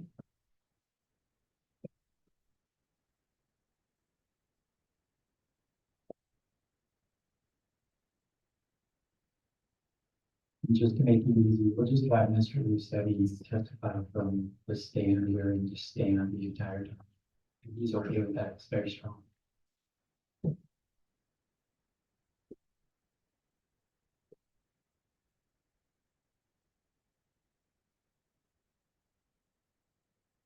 Mr. Lucetti, you've been sworn to testify under oath, correct? That is correct. And please just state your name one more time for the record. My name is Randy Lucetti. What is your present occupation? I'm currently employed with Cano's Vascular Shops in the firearms store. What did you do before that? I worked as a state game warden for the Department of Wildlife. And how long? Just under 28 years. So we don't want to go through all of your prior experience, but we do want to give the commission a sense of your training. So just if you could speak about your training in investigations. My training with investigations, essentially my experience is I've conducted several hundred investigations that are either boat action investigation, marine theft, wildlife crime investigation, hunting accident investigation. Over my career, I've conducted several hundred investigations of various types. My training and experience started with completion of the Category Post Academy in Nevada, and then continued on with field training with the department. I ended up being trained and acting as a training officer for the department, teaching those same aspects of patrol investigation specific to boat accident investigation and wildlife enforcement. And I came to that position with having completed a number of courses, training and interview and interrogation, report writing, statement analysis, wildlife crime scene, and wildlife investigation forensics. Did you at some point conduct an investigation related to Michael Stremler in the 2021 timeframe related to a lion hunt? Yes, I did. Did you produce a report from that investigation? Yes, I did. Okay. We have a 71-page report, and we apologize if anybody in the commission tried to read that entire report, but we have a 71-page report. That was your report that you completed? Yes, there it was. Okay. So let's start with this. How did you become aware Mr. Stremler was involved in that? On December 31st, 2021, I was employed as a state game warden. On that specific day, I was on law enforcement patrol in the Green Spots area. My law enforcement dispatch center had contacted me and advised that a hunter identified as Marvin Davis had called into the dispatch center and had requested assistance in getting a mountain lion that he had harvested in Nevada, checked in and sealed. And through that process, I had contacted Mr. Davis and learned during my preliminary conversation with him that on the prior day of December 30th, he had harvested a mountain lion and what he described he had got on the Secret Pass Outfitters and specifically Michael Stremler And we had made arrangements to get the land sealed, and during that conversation with the client, prior to meeting with him and then throughout the sealing process, is when I became aware that Mr. Strimler was involved. Let's just talk about the initial process when you took that line. What did you learn from Mr. Davis that gave rise to your concerns about the way that hunt occurred?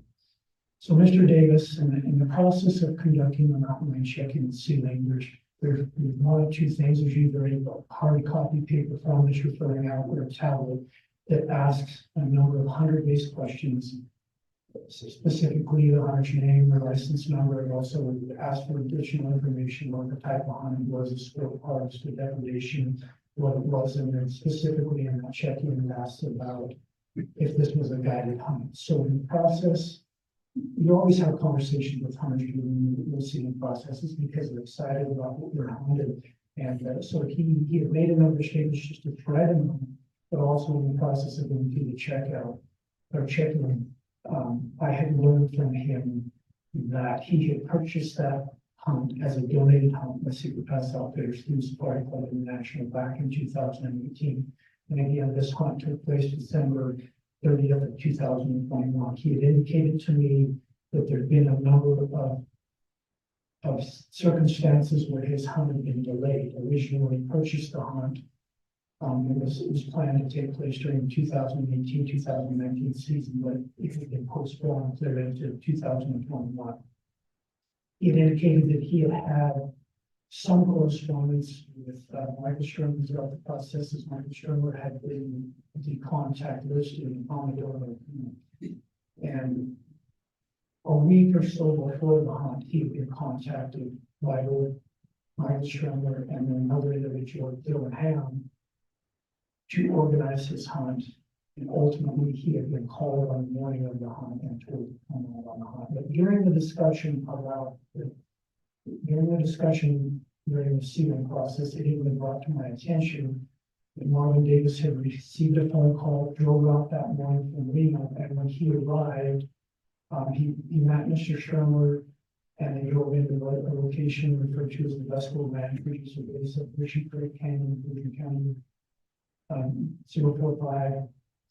They had traveled up the canyon. Strimler had transported him up the canyon, and at the time he got there, he met the other guide, Dylan Ham, and they proceeded to walk up the side canyon. And he did describe to me that upon his arrival, he didn't see any hunting dogs, but as they continued to walk up the ridge, he could hear the dogs barking. And as he continued up the ridge with the guides, he then encountered the hounds with the lion in the tree, all of which brought to light to me the question of, sounded like this client was not present for the pursuit, and we have an administrative code that requires the client to physically accompany in close proximity to master guide and sub guide during the entire pursuit and take of the mountain lion. And so that was the first indication of a potential concern that I wanted to look into. In addition, the names of Mike Strimler and Dylan Ham had both been mentioned to me. From my years of experience working as a game builder, I knew Mike Strimler to be associated with a Super Pass Outfitters and own potentially a licensed guide of that business. I also knew the other name that he mentioned was about being part of that hunt. Dylan Ham to own his own business, not putting Outfitters.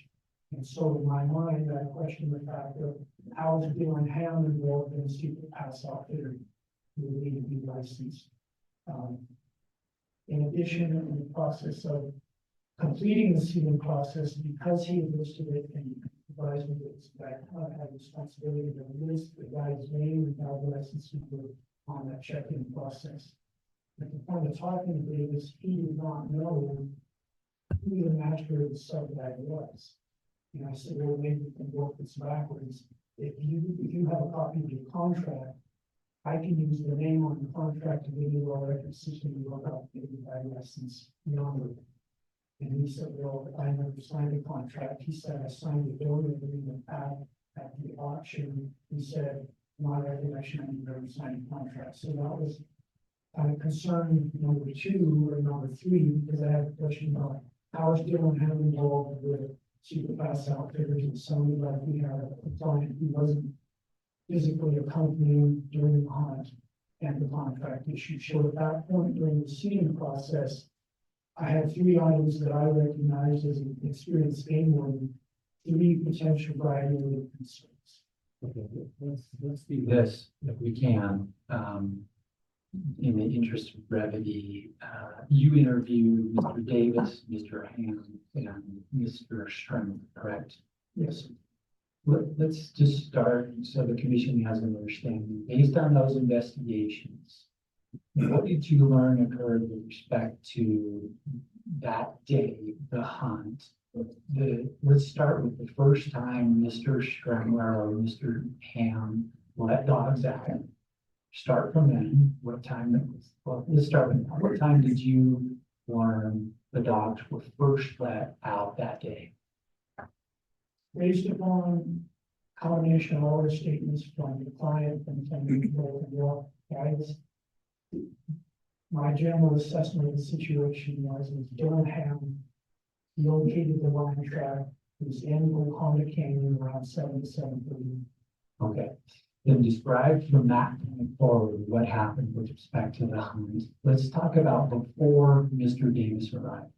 Before Mr. Davis arrived, my understanding was as Dylan Ham had been in Wakanda Canyon, had cut a fresh line track that he had identified as a tom, and a tom that he had specifically had prior experience. I believe he had turned out on that line previous. I don't know for sure whether he had caught it previously or not, but at the point that he had caught that track, or he had cut that track, he had driven out to what I understood to be self-coverage and contacted Mr. Strummer with agreements that they were going to contact the client, Marvin Davis. That was done in my assessment from what Mr. Strummer told me, Mr. Ham told me, and Davis. And Davis estimated that he received that phone call at about 9 and that morning. December 30, Davis being in the meeting. In that interim time frame, it's my understanding, based on statements from Mr. Ham and Mr. Strummer, that they went back into the Wakanda camp.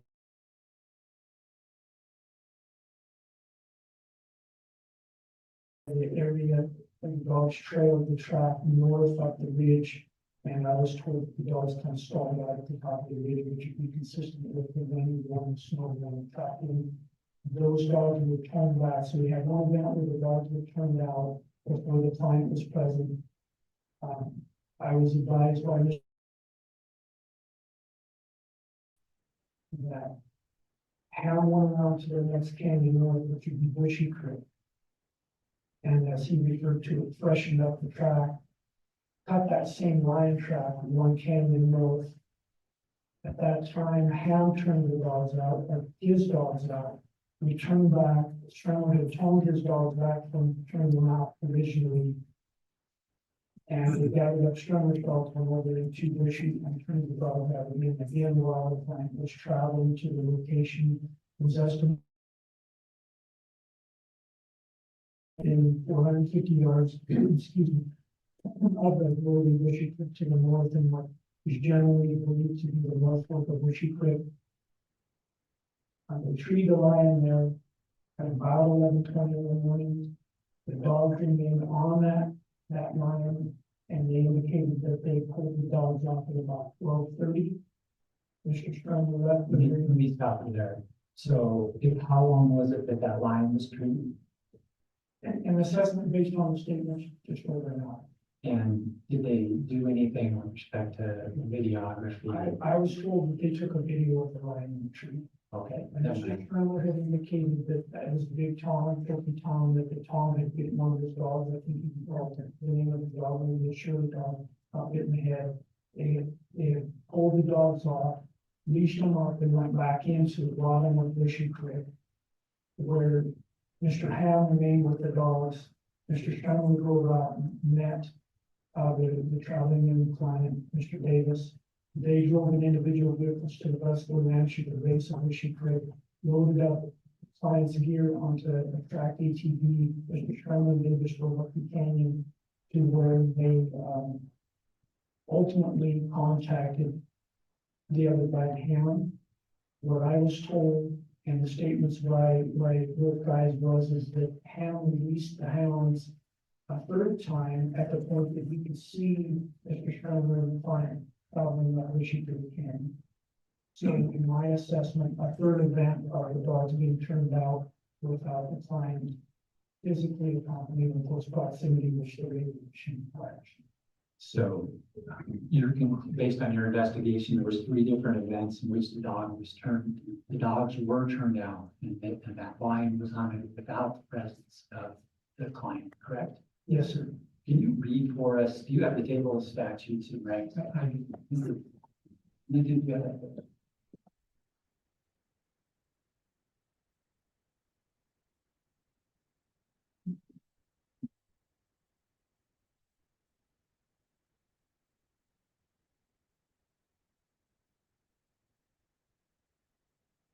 So I would refer looking to something that's called the table of statutes and regulations. We're going to be looking at this a few times.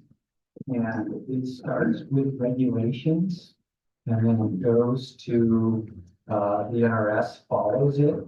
And this particular item that we're going to look at is a regulation, and it's about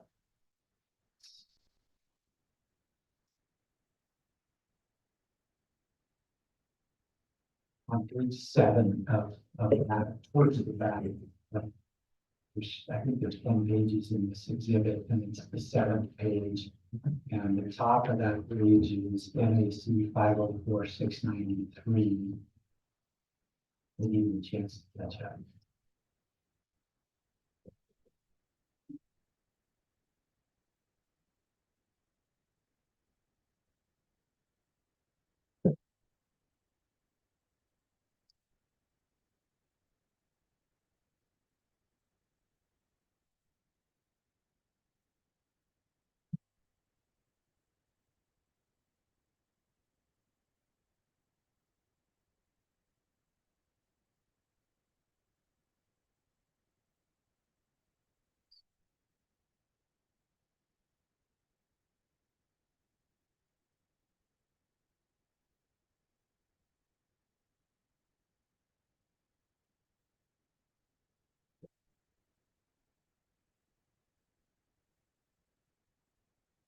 So Mr. Lucetti, halfway down that page, there's a regulation there that's NAC 504-701 for the commission's review. It's the second regulation in that page. Can you just read that to us? Yes, NAC 504-701 guiding hunt for mountain lion, black bear, and bobcats. A master guide who is hired to guide a hunt for a mountain lion, black bear, or bobcat shall ensure that his or her client physically accompanies the master guide or his or her sub-guide within close proximity during the entire pursuit and taking on a mountain lion of the mountain lion. Now, just to be clear, that statute is directed towards master guides, correct? Yes, that regulation is directed towards master guides. Are sub-guides expected to know that regulation? Yes, as a general rule, the paperwork that's provided to guides that they're expected to know, understand, and abide by the wildlife laws and state and law. Did you, during the course of your investigation, did you gather any information as to whether Mr. Strumler was aware of that regulation? During a phone conversation with Mr. Sherman during the investigation, we had discussed this specific regulation. As he had indicated to me that he was aware that that was one of the concerns and one of the reasons for the investigation. Okay, based on your investigation, was that regulation followed? No, that regulation is not followed. Okay, and tell us if you can, in a synthesized manner, again, why you believe that regulation was not followed. Because considering the fact that the client was called the morning of the hunt, was in the process of traveling to the location of the hunt. The timelines we had in the portion of the hunt is locating the trap. That trap is located without the client being present. On 3 occasions, hounds were turned out, and ultimately the lion was caught on 2 separate occasions before the client was physically accompanying in close proximity to the guide. And did Mr. Strumler admit to you they started the hunt with the dogs before Davis got to the area? Yes. And in fact, they hunted 3 times that, looked for lions 3 times before Mr. Davis got there. Yes, that's correct. And when they released that, the dogs, the 3rd time, Mr. Davis wasn't even in proximity to the dogs, correct? No, my understanding was, is Mr. Gillingham described that he could see Mr. Strumler and Davis on the ATV, and that's when he released the dogs the 3rd time. And when did Mr. Davis become aware that there were even dogs in the area? Could you repeat, when did Mr. Davis become aware, how did he become aware that there were dogs on the hunt? He had indicated to me that when he arrived, initially arrived, there was no indication sign of dogs. I had asked a specific question, did you see the dogs turned out? And he said, no, I actually didn't see the dogs. And it wasn't until we walked approximately a half mile up the side canyon that I started to hear the dogs baying and barking. And he said, we continued to walk to that location. When I arrived, the dogs had the lion bayed up in a tree on what he described to me cliff in. Did you come to understand that the lion that was harvested by Mr. Davis was the same lion that had been bayed up previously and tracked that day? Yes, based on statements of everybody involved, there was strong indication of the same lion, yes. And just tell, if you can, first of all, do you have background with respect to mountain lions yourself within your family? Yes, I do. I grew up in central Nevada and we're members of my family and associates. We're licensed guides and we change behind the mountain lions, and so I kind of look around and hunting and guiding in general. And in your experience, have you ever experienced an occasion where a guide would release dogs before the client up in your door? Let me ask a better question. Was it your understanding or practice was that the client would always be in proximity to the guide and the dogs when the dogs were first released? Yes, that's what I know from being a game warden and from my prior personal experience. It is consistent for the client to be part of the entire portion of the hunt. It's searching for the track, turning the dogs out, and being a very large portion of a hound-related hunt is watching the dogs work, being able to look at the track and say, yes, that is an animal that I would like to be, that I'd like to take a look at and just turn out on that track. So yes, it would be consistent for the client and guided mountain lion hounds or any other to be present, be part of searching for the track, be part of when the dogs are turned out, and clearly be present when the dogs bay up the line. Thank you. I want to move on to a different area. Let's start with, who did you understand was a master guide on that? It was unclear because Fred Anderson was the licensed master guide for secret pass outfitters at the time this hunt took place and at the time this hunt was donated. However, Fred Anderson had experienced an ankle surgery and was recovering from that, and he was home at the time. And it was my understanding from talking to Gillingham and Strumler that Anderson knew the hunt had been donated, but didn't necessarily know that the hunt was being conducted at the time. And what did Mr. Ham indicate to you as to whether he, when you asked him who he thought was the master guide on that hunt, how did he respond? He responded to me that it's hard to say. What conduct did Mr. Stremler engage in that was consistent with being a master guide? He was the individual that had signed the donor agreement at the SCI at the time that the hunt was donated. He was listed as the contact on that donor agreement. He was the individual that the client, Marvin Davis, had coordinated the hunt with. And he was the individual that met Mr. Davis on the day of the hunt and brought him into the hunt location, took him up to where the dogs were in the line. Okay, let's just be fair to Mr. Stremler. Was there any interaction with Mr. Ham at any point? Yes, Mr. Ham had text and or called in a week or so prior to trying to coordinate dates for the hunt. But other than that, it was all Mr. Stremler. In my understanding, as far as coordinating the hunt. So based on your investigation, who is it acting or functioning or sitting in that position as master guide? I'm not sure I'm really engaged in a level that would be consistent with a master guide.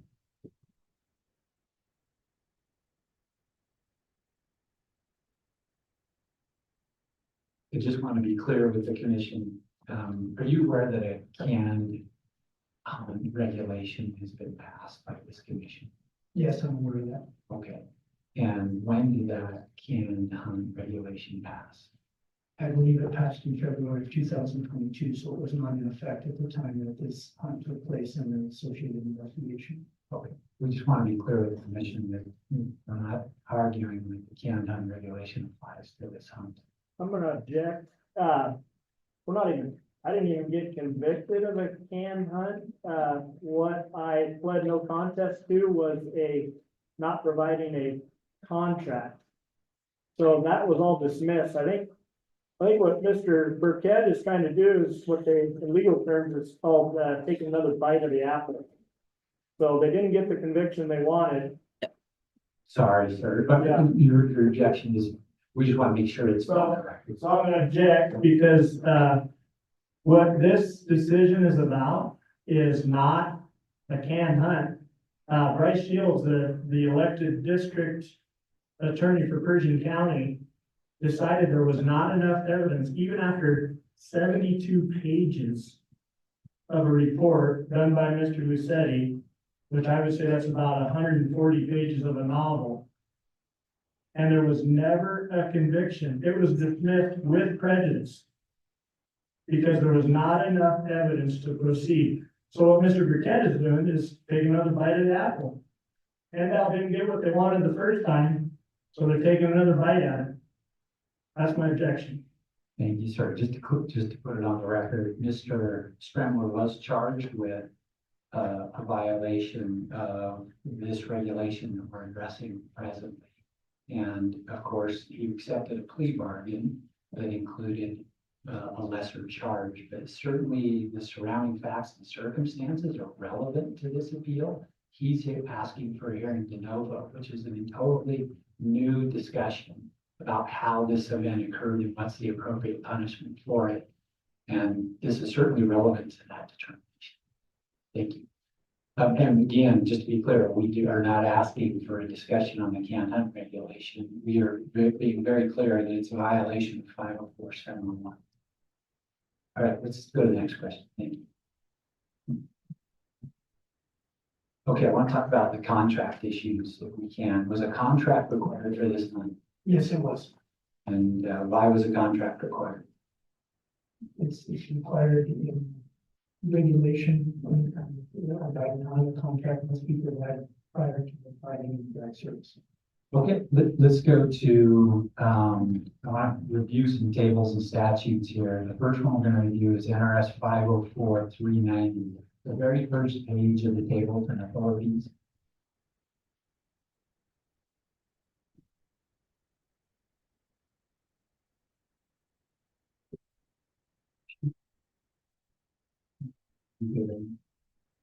So just describe, if you can, what this guide licensing statute NRS 504-390 addresses.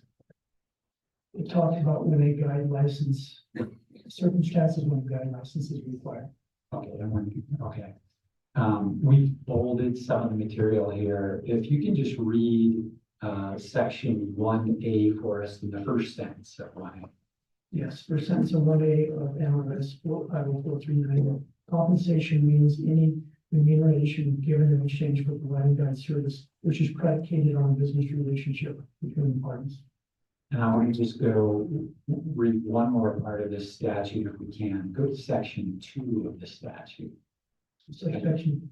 Yeah, subsection 2, and just read that first sentence. It's a long one. Subsection 2, each person who provides guide service for compensation or provides guide services and incidental service to customers of any commercial enterprise, whether a direct fee is charged for the guide service or not. Okay, and this was a statute that Mr. Stremler was charged with violating, correct? And in the criminal complaint? Yes, it was. It was one of the enabling statutes listed in last 54398. Okay. So was Mr. Strumler compensated under NRS 50439? Yes, I believe so. Please explain. During this hunt, it was documented both by the client, Mr. Davis, both of them know guys, Dylan Hanlon and Mike Schramler, that they individually accepted $600 tips each for this hunt. In addition, this hunt was donated with a fair market value of $3,500 and paying $3,000 for the hunt. Clearly, there was compensation provided for this hunt, but the money involved was chosen to be forwarded to Safari Club International. However, there was compensation for them. Did remuneration in your understanding include the ability to advertise their business at the SEI show? Yes, so clearly SEI is one of the largest hunting house privacy groups in the world. To be able to list your name as a guide marketing business has substantial, potential for significant advertisement. In addition, the former hunter in this individual circumstance, of 14 Tom was killed. To be able to post those photos, that's clearly advertisement. If not, reward essentially for that donation. And was there additionally advertising of the hunt after it occurred on a Facebook page? Yes, there was posts of the hunt photographs both on Mount Outfitters Facebook page and Superpass. And I just want to take a quick, the commission can look at Exhibit R, and that's photograph 3 of Exhibit R.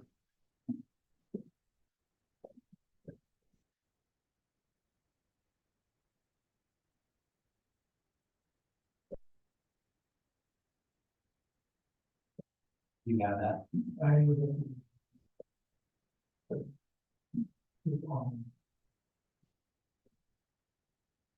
Yeah.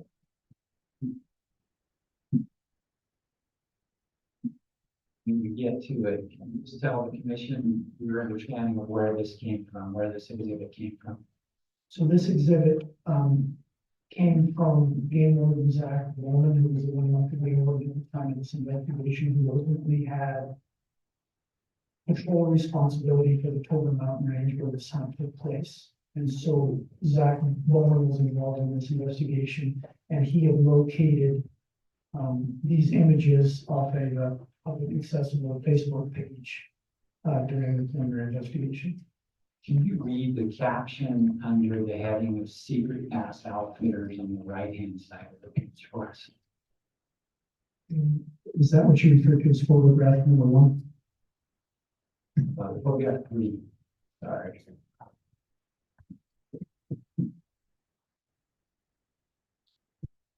It says, congratulations, Martin, on a palm of a lifetime. We love catching old palms, especially with all the character that go with this. Thanks for hunting with us. And then what's your understanding of what's below that caption? Below that caption is a series of photographs that were consistent with photographs shown to me by Mr. Davis associated with this hunt. Okay. Thank you. You said Martin, but it says Martin, correct? I'm sorry. Yes, I apologize for that. You understood that to be Martin Davis, correct? I don't think they used to be.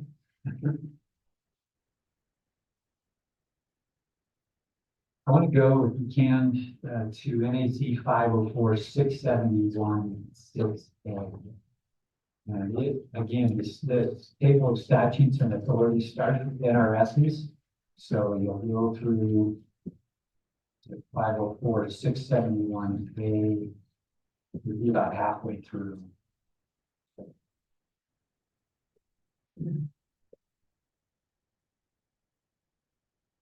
We talked about the conduct that you consider a violation here of hunting without a contract, correct? Yes, sir. Okay, I forgot to mention this. Did the donation agreement that occurred with respect to the SEI show, was that signed by Mr. Stremler? Yes, it was. Who's supposed to sign a contract as it relates to a guide? wildlife regulation associated with guiding contracts. Only a master guide can enter into a contractual agreement with the client. And did you understand Mr. Stremler signed that contract as an owner of Secret Outfitters? Yes, I believe the signature was accompanied with documentation and acknowledged him in a part of owning business. Okay. Can you just describe for the commission so they understand what NEC 504-671, just generally what that regulation is about? This regulation lists, I believe it's approximately 19 line items of circumstances that allow the department authorization to revoke, suspend, or deny a guide license. And to be clear, does this regulation apply to just master guides or does it apply to sub guides? Applies to guides in general, so It applies to all guides. yes, sir. So that would include Mr. Stremler. Yes, sir.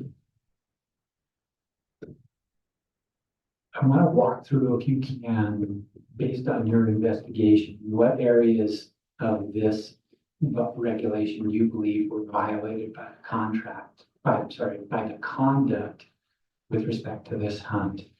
And I want to start with 5 here, subsection 5. Can you read that for us? Yes, immoral, unethical, and dishonorable conduct in the licensee's relation to his or her guest, client, patron, or a member of the public while providing guide service. And do you believe that that subsection was violated? I do, based on the fact that we had a client involved in a wildlife related violation. And additionally, we had a new contract in place. And the investigation also determined that there was not a required federal special use permit in place at the time of the hunt. So a client is being involved in a hunt that has a number of wildlife related violations. How about just the manner of the pursuit of the mountain lion? Do you consider that to be unethical or dishonorable? Yeah, I mean, that regulation is in place to assure that hunts are conducted in an ethical, fair chase manner. And so I think it could be viewed as an unethical action. Okay, can you read 6A for us? A conviction of having violated a provision of chapter 488 or title 45 of NRS or any regulation adopted pursuant thereto, or for a conviction of having violated an equivalent provision in the law or regulation of any other state or federal government. Okay, just to be clear, so the commission can catch up here. There was a criminal complaint filed against Mr. Stremler based on his conduct in this hunt, correct? That's correct. And that criminal complaint charged him with 2 things. One was failure to ensure his client was in close proximity during the entire pursuit under the regulation we just mentioned, correct? That's correct. The second thing he was charged with was failure to enter into a contract with his client, correct? That's correct.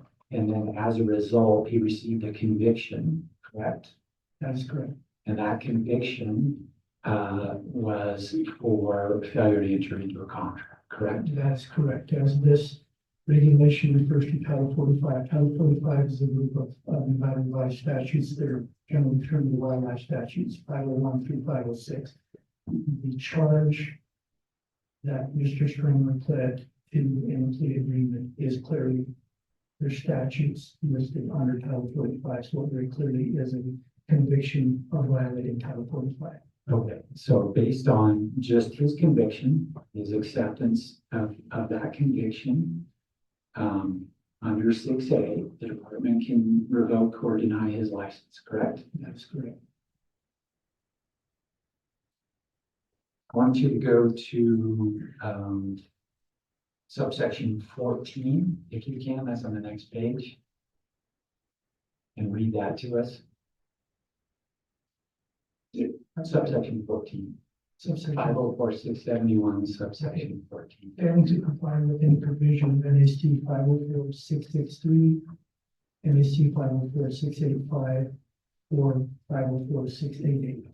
And has Mr. Stremler violated that provision as well? Yes, because he pled guilty to one of the listed NACs there. Okay, can you go to section 15? Providing guide service relating to hunting or fishing on public land or public waters without having the necessary special use permit issued by the Federal Land Management Agency having jurisdiction within the wildlife management area. As Mr. Strimler violated that subsection. Yes, the investigation documented clear evidence that there was no required federal special use permit in place at the time of the sign. Okay, there's a little bit going on there. I want to make sure the commission understands how you conducted that investigation and how you made that determination. Yes, as there's a number of items that we needed to look into in terms of this investigation.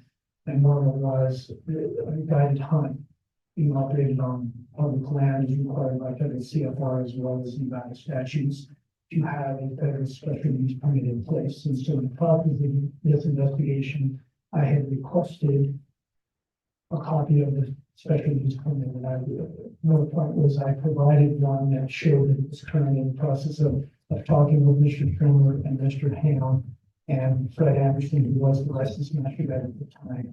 And so in the process of the investigation, I reached out to the employee with a BLM that was responsible for issuing BLM special use permits because this hunt took place on public land.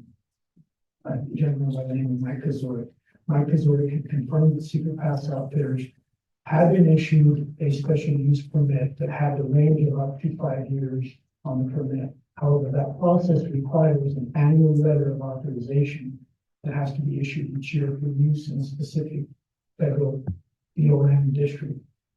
It had not been renewed. Secret Pass Outfitters, based on Mike Kazorek's statements to me, had not had a BLM special use permit in good standing since 2019. And that was based on the fact that permit process requires post-use reports, which is the guys reporting hunts and the adjusted gross income from those hunts, from which those federal agencies charge a use fee, which is approximately 3%. There's a calculation formula, which I don't think at all. But those use reports, they have not received the required use reports, therefore their permit has been based on not being in good standing. Therefore, this hunt appeared to be conducted on federal land without a valid federal special use permit. Yeah, that was a lot, and I'm sure that was a lot difficult. To be clear, what your investigation showed is that for 2 years, they had not had a special use permit. That's what I was advised of this. So they would have been hunting, if they were hunting on BLM land for the last 2 years, they would have been doing so without the right to do so.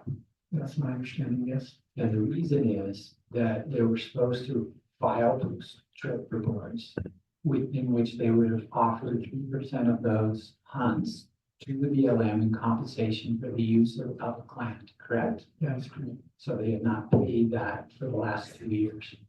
One can assume that if use reports were not turned in, therefore the fees associated with them may not have been paid. I'm not standing here in a position to say they were or they weren't, but the circumstances would suggest that, yes, sir. Okay. So we just went through 504-671. I count 4 different sections which the department could have found Mr. Stremler in violation of in order to deny his application for a license. Is that what you understand? Yes, sir. That's correct.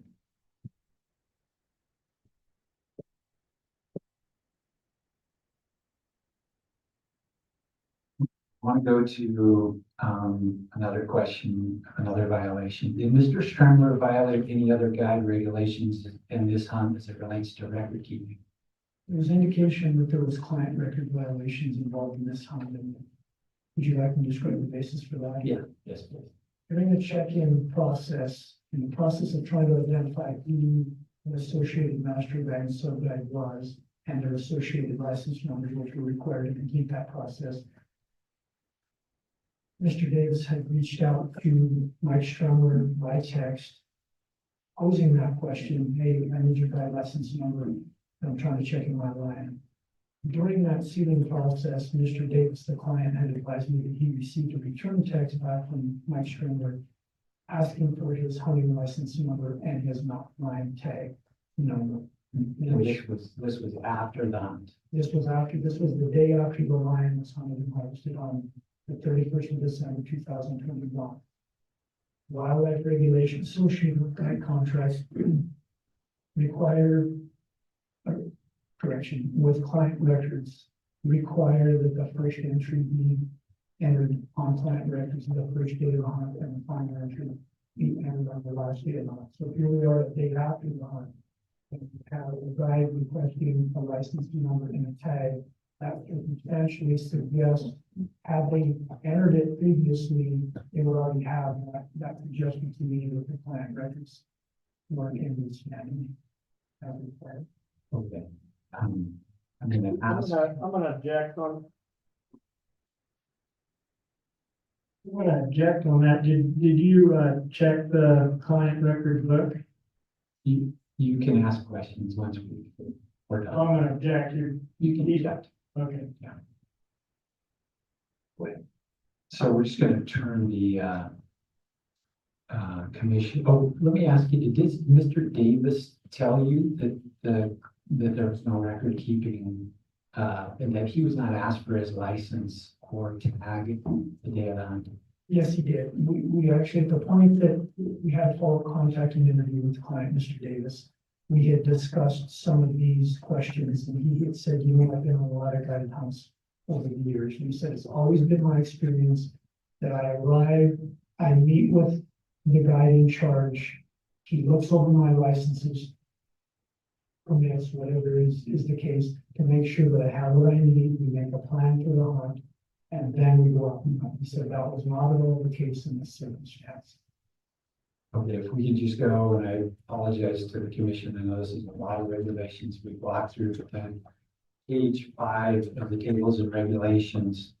I believe it's page 5. It's under the heading of NAC 504-688. Page 6. Can you just, first of all, is this the regulation that you were just referencing? Yes, it is. Okay, and can you read portion 3A that's published there? Yes, so NAC 504-688 subsection 3, a guide shall make the initial entry into the records that are required pursuant to subsection 2 on the first day that he or she provides guide service to the client. Okay, and it was your determination that regulation is violated? Potentially, yes.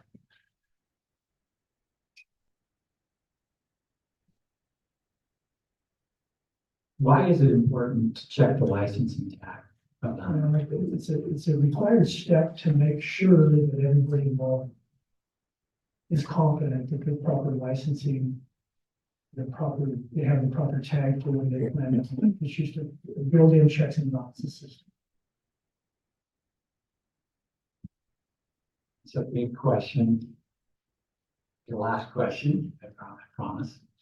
Do you think the suspension of 5 months for Mr. Strimler is fair? I do. Why? Well, having been a game warden for a number of years, I've seen prior revocations, and if you consider the fact that, you know, a lot of revocations are based on a merit system, which is not involved in this process now, but the minimum revocation in a demerit system is a 2-year revocation. We're looking at a 5-month revocation here, so we're well under what the minimum revocation is in the standard demerit revocation process. And I apologize, I like you, I have one more set of questions. Mr. Strimler brought up the issue of reimbursement under the guide statute. Can you just explain to the commission what the reimbursement authorization is as it relates to guides? Without being a guide, you can reimburse somebody who goes on a hunt with you, correct? Yes, so essentially, that statute has a section that makes it clear that the traditional shared hunting expenses, which I think that's what you're referring to, such as gas and food, are not considered compensation for the purpose of guiding. Would you consider $1,200 in tips to be reimbursed? I would. You would? I would. I want to make it clear. I think you misunderstand the question. Leading the witness objection. I will go ahead and do it. Mr. Strimler and Mr. Ham received $1,200 in tips, correct? That is correct. Would you understand that to be compensation under the guide statute, or would that be reimbursement? That is compensation. Okay, thank you. No more questions. I will call Jake Kramer. Hold on, before you call Mr. Kramer, I believe Mr. Stremler wanted to ask some questions. Or did he not? Questions? Oh, absolutely. Go ahead. I think it's better to stand next to the microphone together. You do, both those microphones work, we can make it a little easier. Oh, it's just a mic, sorry. Yeah.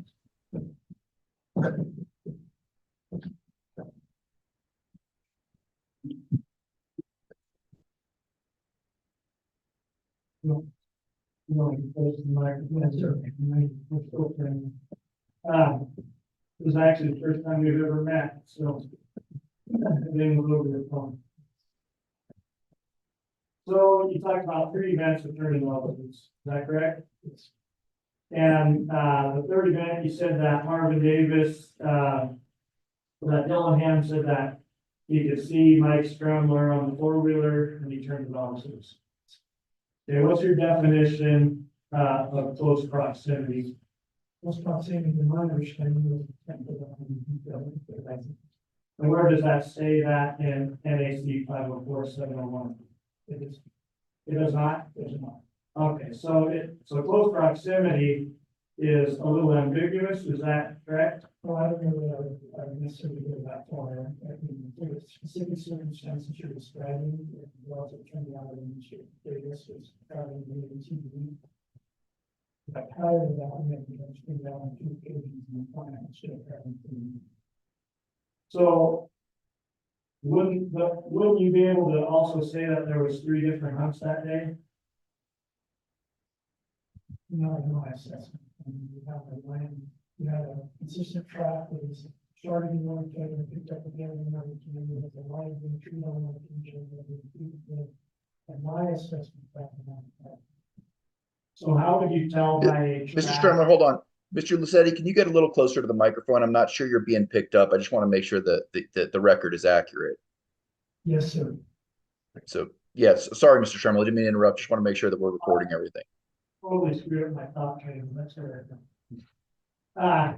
So you said you had experience with hounds, your dad or family or something? Yes, sir. Yes, sir. I had no family and associates that I grew up around, have dogs.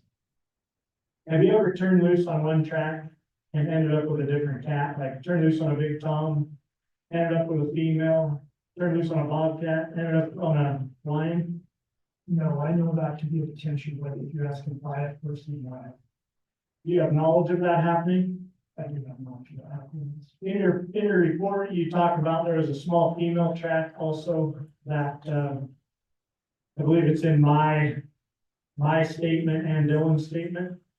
Actually, I can say. Go ahead. It's actually, I believe it was Marvin Davis's statement that indicated that as you guys were traveling, that we should break the heat, that you had pointed out a smaller line track in the long track. Yes. Okay, so you made the statement that Dillingham had tracked this line before. How do you tell by a track that it's the same line? That was not an assessment on my end. I'm speaking as we don't have it to me. I had asked him if he had any prior knowledge of that specific line. He said, yeah, I had ran the line previously in that same location. So I'm basing that off of his knowledge that he recognized that track as being consistent. Okay, so one of the things that you said is in your assessment, I was acting as a master guide when I filled out the donation form for the SCI. Is it possible that I was acting as a partner of Secret Pass Outfitters in filling that out? Well, in filling that out, it was the totality of the circumstances, my statement about you're acting as the master guide. The donation of the hunt, the coordinating with the client, the meeting the client, those are commonly things that one would see a master guide. Are those in statute that those are commonly, is that listed in statute that these are the master guide's duties to call the client and it's not the duty of the sub guide? No, but the point being is we have a donor agreement that's being signed by a sub-guide. Whereas, that would traditionally be in my assessment. So a company that's owned 50-50, wouldn't partners be able to make those decisions as well on an agreement to donate time? We're not donating any money, we're just donating time. So wouldn't that also be in a business relationship between two partners? You know, I think we're getting outside of my level of expertise. I'm not an attorney on this, and respectfully, I'm not trying to be a that's beyond my training experience. I would agree. Was Dylan Ham a master guide? Yes, Dylan Ham was a licensed master guide for October Outfitters. Did Dylan Ham have a special use permit? Yes, he did. Did Dylan Ham fill out a contract for Mr. Marvin Davis? No, he did not. At the time, Mr. Ham was not a licensed master guide for Secret Pass Outfitters. Are you familiar with the donor agreement? I'm familiar with it. You're talking about having seen it. Correct. Yes, sir. I believe it's in your report. And when you look at that, there's a box checked that is only good for 18 and 19. Is that correct? Yes, it's listed, the hot dates are listed as 2018, 2019, and we lost near it on the same line that says candidates be changed, and it was not, no.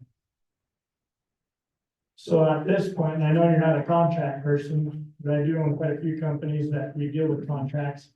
Would that contract be null and void because Mr. Davis didn't coordinate that hunt? Again, that's way beyond any legal opinion that I can give. I can further confirm that the contractual requirement for the regulation is the original signature of the master guide must be in the contract, if we do not have an client signature in the contract. So if we're respectfully discussing that the donor agreement is acting as a contract, we failed to meet, and my assessment, two of the major criteria is the client signature and the master guide signature. So if Mr. Davis made a complaint to NDOW that we did not honor the donor agreement, would you then be able to come after Secret Pass Outfitters through NDOW on that agreement? Again, respecting how I'm trying to do. And that's beyond any level of responsibility or experience that I have with stadium and American. Do you have any knowledge of donor agreements where NDOW has come after the outfitter for not fulfilling the duties of the donor agreement? None that I'm aware of. You talked about Zach Bowman. Is he also a game warden? Zach Bowman was previously employed by Department of Wildlife as the remote game warden. He's since transferred over to the agency and never employed with the Department of Wildlife. Did Zach Bowman tell you what he was doing that morning? I was advised that Zach Bowman was off duty in Oklahoma Canyon. I believe he might be checking. Just an interesting observation. I think you're right. He was checker hunting off the county maintained road that he didn't know was county maintained. One of those things where when we don't know, we get in trouble. Have you ever charged a game warden with a violation? No, I have not. Personally, are you asking if I have? No, sir.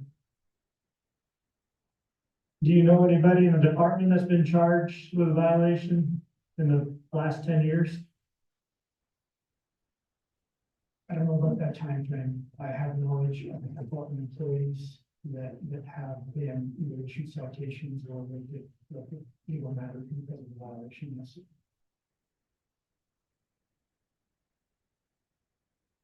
When you talk about the photographs that are up on the website or Facebook, does it say just Secret Pass Outfitters or does it also say Mount Tobin Outfitters? My recollection and what I've seen here today is two separate posts. One which was entitled not total outfitters, and one super pass outfitters with similar posts.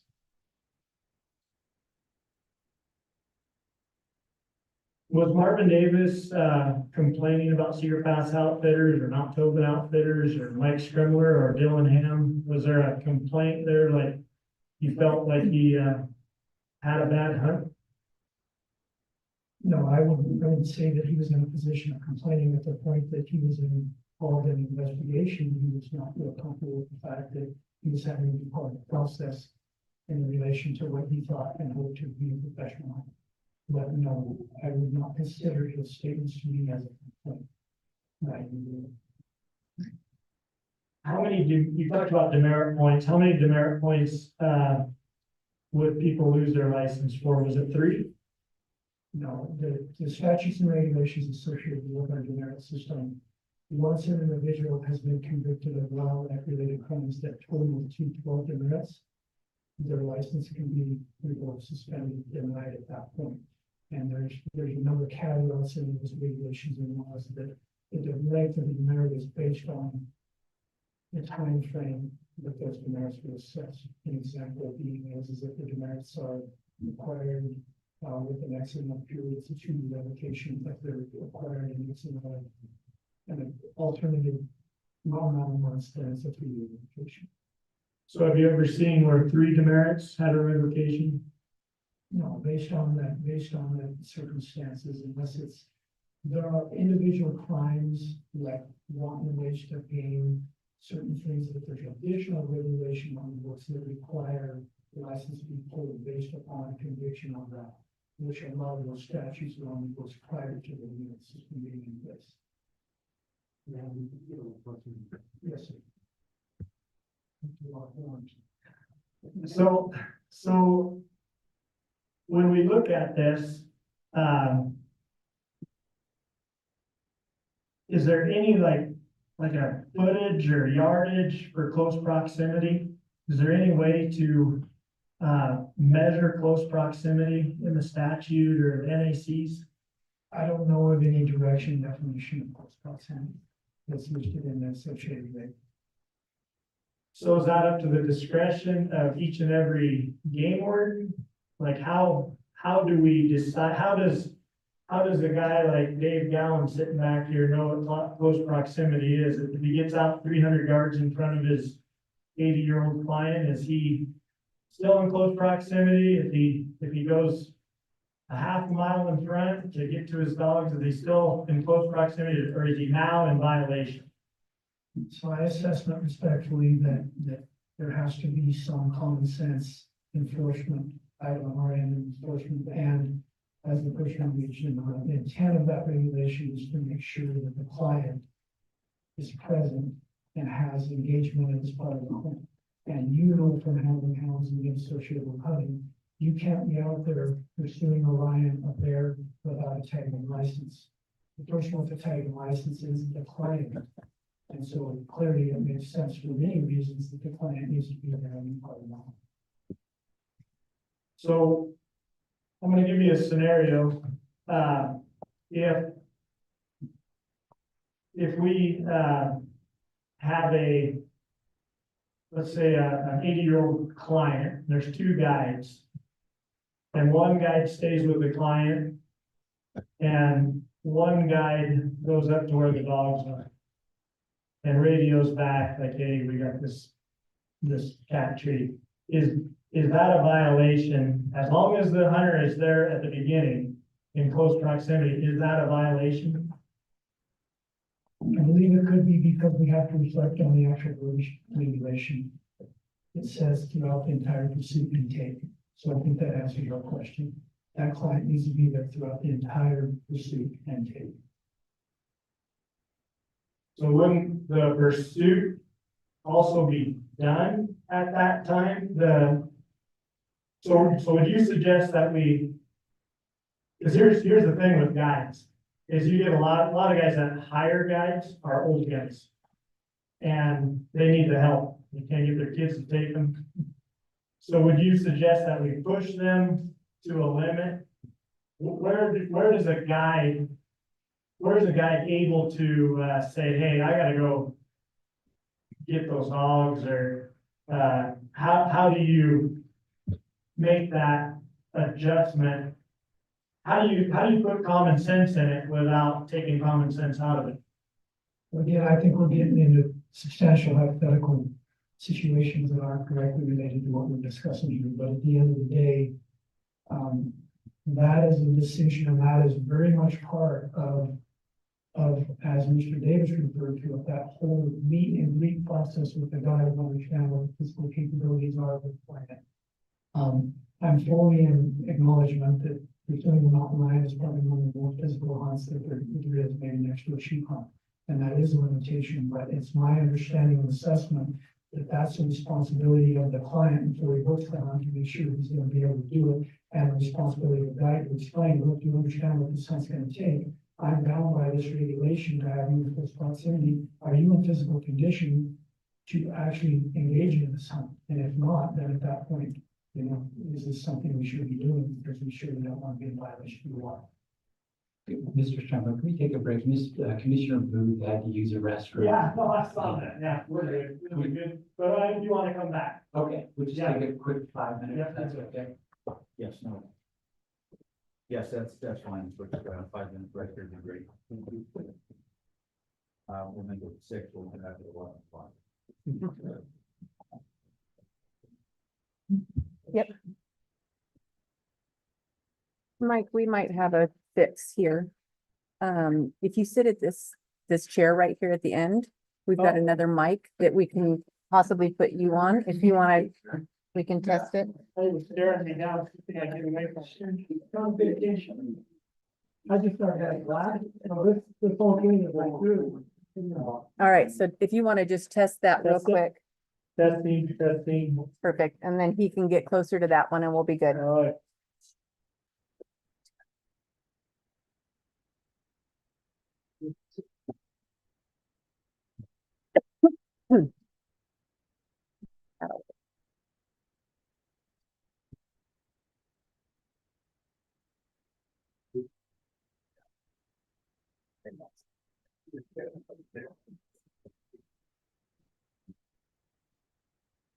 I think so.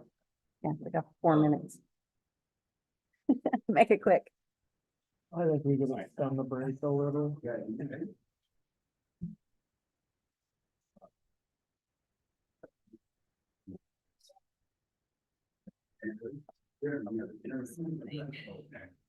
I was part of you. Yeah. Oh, 'cause we were gonna film. That's good. Yeah, you're going there. Okay.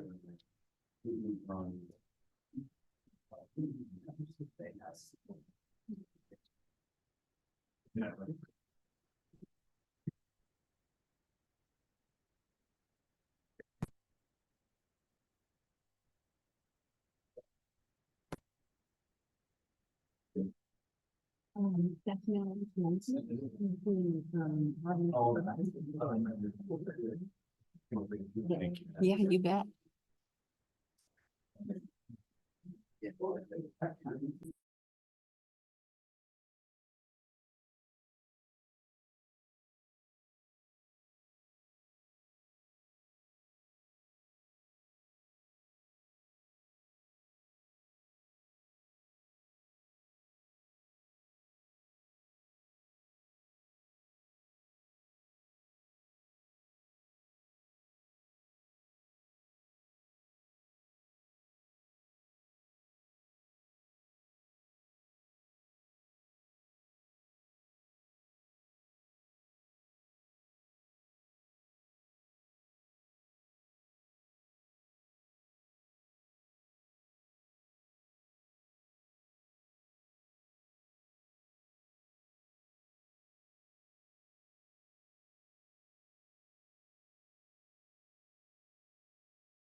I think we're gonna go ahead and get back started up again here. We're a minute after 11, so.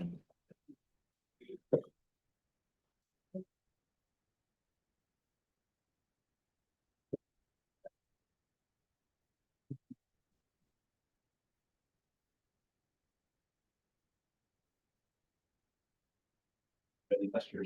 Strumler? Yeah. Go ahead and proceed then. I think we got the mic situation figured out. I said, I'll stay here. You'll stay there. Yeah, no, as long as we're, as long as those mics are on, we're speaking clearly so that we can make sure we've got that for the record. And, before we proceed, Mr. Ott, did you have, something you wanted to, address real quick? Yeah, thank you, Mr. Chair. Just real quick, commissioners, after the cross-examination of any witness, if you guys have questions, you can ask them at that point. Certainly not required to if the parties are doing a good job of getting you all the information you need. You don't need to chime in, but if anybody has a question, once the cross is done, you can ask questions of the witnesses as well. Also, just to flag, regarding exhibits, I don't think Mr. Stremler talked about any. Mr. Burkett talked about one. I don't know that it's been technically admitted yet. So if Mr. Burkett wants to kind of clean that up once we get done with Mr. Lucetti, that would be good to make sure the record is clean. And finally, commissioners, you heard some back and forth and some objections. What you heard was basically objections to the line of questioning, and then Mr. Burkett kind of changed the question so that it was more appropriate. So nothing got stricken from the record. He just kind of rephrased based on the objections from Mr. Stremler. Thank you for that, Mr. Ott. If there's nothing else, again, we go ahead and proceed. So, Mr. Stremler. Okay, Mr. Lucetti, on the last page of your report, do you have that up there? I do, I don't know exactly where it is, but I'll do my best based upon what you're asking me to answer your question. Believe it might be A. The last page of A. And you refer to that page? Yeah, it's page 63 of 71. Yes, sir, I got it. The novel that Randy said. And then where it says, Dylan Ray Ham unlawfully failed to provide required guide client contract. Okay, so can you just read that from Dylan Ray Ham all the way through the Michael Lane Stremler? Yes, sir. So again, I'm referencing page 63 of my case report, this case number 22W10003. It reads Dylan Ham, and that's a heading. And this is my summation of the investigation, and this is for the criminal complaint request, listing what the potential charges that were determined. Dylan Raham, unlawfully failed to provide required guide client contract by providing guide service, NRS 501385, 504390, and NAC 504685 as a misdemeanor crime is listed there. Additionally, under Dylan Ham's title there, unlawfully failed to assure how the client physically accompanies the master guide or sub-guide in close proximity during the entire pursuit of the guide mountain ram hunt. NRS 501385, 504390, and NAC 504701, and it's indicated that that's a misdemeanor. Continuing on, we now move on to the heading of the Michael Lane Stremler. Unlawfully failed to assure how the client physically accompanies the master guide or sub-guide in close proximity during the entire pursuit of the guided mountain ram. Correction, during the entire pursuit of a guided mountain ram hunt. And it goes on to this principle, NRS 195020, 501385, NRS 504390, and NAC 504701. That's enough. So my question is why did you recommend two misdemeanors for Dylan Ham and one for me? I had listed it in that manner based on the verbiage in the statute referring to master guides. I would agree with you on that. And then have you talked to, Bryce Shields, our district attorney in Bergen County? Yes, at the time that I delivered this criminal complaint case report, we had a meeting at that time. And then, this case was not fully processed with the charges until after I had retired. I spoke with him after I had retired. He had called and indicated that he was going to file criminal charges. So I spoke with him, and I delivered the report, and he called me to tell me he was going to file criminal charges. And I spoke with him a handful of times in reference to subpoenas and the case was set for trial. So do you know the results of what Dylan Ham ended up with? I believe that it was the same result as you were pled on the contract to a contract violation. So isn't it possible that Bryce Shields looked at all the evidence in the close proximity because of the third time the dogs were released, did not fit into the description of the close proximity? Respectfully, Mr. Sherman, it's not my interpretation. My interpretation is he felt comfortable that there was reasonable facts and circumstances and what's required probable cause to charge both you and Mr. Ham with that close proximity violation. That was dismissed as part of the plea agreement, which is something that we commonly see in the criminal justice process. It doesn't necessarily reflect on the fact that there was insufficient evidence or it didn't meet the elements of the crime. It was simply part of the plea agreement. And it was dismissed. That is correct. Yes. Yeah. That's part of the plea agreement. Yes, sir. All right, but it is true that you didn't recommend me to get a no contract. What Dylan got and what I got, that was not part of yours because of the verbiage of the statute. That is correct, and I had that discussion with the district attorney, and he used his discretion and understanding, of course, through the prosecution to make that decision himself, that he felt that parties were culpable for the threat that was accompanying the contract. Okay, I am going to turn to 504.395, which is this NRS. And part 1.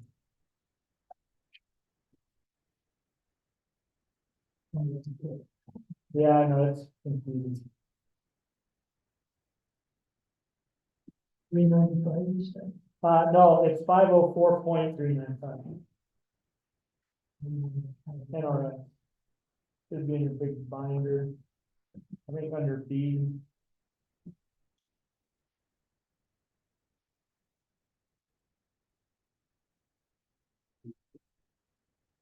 Second page on my case report attachments.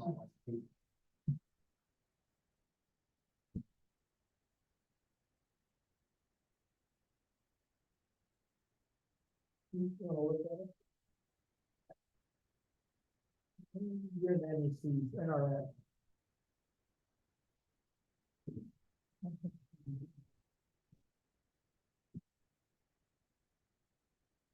Under B, like exhibit B. I'm in B, but I'm not seeing it. Well, we don't have a page number. I got it. Yeah. All right. Okay. Okay, so can you read NRS 504.395 1? Yes, sir. Any person who purposefully or knowingly acts as a master driver, sub-driver, without obtaining a license pursuant to NRS 504.390 is guilty of the first offense of West misdemeanor, second or subsequent offense, a category E felony, shall be punished as provided for NRS 193.13. So the words purposely and knowingly acts, is that basically goes to intent? I would say in the case that the person has understanding the intent. Okay, so because you and I both aren't on the same page on the contract, so I'm just gonna go back to you flip the page over. I don't know if you got both sides. 504.390. And we're gonna look specifically at the two words in 1A and 1B. And they're in parentheses and it's compensation and guide. Yes, sir. I'm tracking where you're at. Yeah, okay. So can you read that? Compensation A, as used in this section, and then A. Yes. So 1A, compensation means any remuneration given in exchange for providing guide service, which is predicated on a business relationship between the parties. The term does not include any reimbursement for shared trip expenses, including without limitation expenses for gas and food direct costs that are generally associated with persons who are engaged in recreational hunting or fishing together. Subsection B, guide. Let's worry about A first, and then we'll go to B, so we can stay on task. So there's words in there like without limitation. How do you guys define that at the end now? I don't know the name because she said, there's no, how do we define that? How do you direction is there? How do you define that? In the realities in the law. I'm not sure that. Well, it's basically in there for a reason. It's, including, comma, without limitation, comma, expenses for gasoline, comma, food or any other costs that are going. So I'm just saying like when you look at, reimbursements versus compensation and there's, without limitation in there, how does a layperson like me or a warden like you, ex-warden like you, how do you interpret that? Well, I think that again, I think that might go beyond your legal expertise, because I don't know what I can say, how, giving the legal direction as to what that is and not. Right, so it might even be void for vagueness. There's quite a bit of Supreme Court law on void for vagueness. Okay. So do you own any dogs right now, Mr. Lucid? No, sir, I didn't. Okay. Do you know what the national average is that cost per dog? No, I know it's considerable. I mean, pound is a pricey endeavor. Right. So I guess we don't know because it's vague, but without limitation, could that also include dog food, vet care for these dogs? I don't know that I'd go that far because at the time that they drafted this statute, they specifically listed what they wanted to be exempt, and the fact that that's not included, I think would be a stretch for that to be assumed. But we don't know what without limitation means, correct? We're in agreement of that, I think. Yeah, again, I think we're getting more legal on what my legal expertise is. Right. Okay, well, let's move down to guide. You want to read that, B? Yes, sir. Guide means to assist another person for compensation in hunting wild animals or wild birds and fishing, and includes the transporting of another person or the person's equipment to hunting and fishing locations within a general hunting and fishing area, whether or not the guide determines the destination or course of travel. So are you in pretty solid ground as understanding that one? Yeah, I don't have to work with that one. Okay, so I got a question for you. When it means to assist another person for compensation in hunting wild mammals or wild birds and fishing includes the transporting of another person or person's equipment to, and I'm gonna focus on that little two-letter word TO, to hunting and fishing locations within a general hunting fishing area, whether the guide determines the destination first. So when it says to, and this is one of those, in my mind, it's a little ambiguous. I've talked to other guides and I've been on Facebook on the Nevada Big Hunter just last week or week, maybe 10 days ago. Can I pack out meat from a hunter? Like if a hunter calls me up and says, I just killed an elk, can I pack that meat out without a contract? Without a contract. Correct. At that point, again, I think we're getting well beyond my legal expertise, but the hunt has occurred at this point, correct? And the meat is, It's over. the contract is about the hunt. Correct. So I think that tells us that the hunt is over, the contract is specific to the hunt. So the contracts just specifically, that's why it says to and not to and from. Is that your understanding? And I think we're mixing ideas here, okay? This is talking about transport for the hunt into the area, correct? Yeah. I think what you're bringing up is that, I mean, disrespectfully. Sure, no, you're very respectful. Hypothetically, the packing and lead out, I think is not what we're discussing here with this.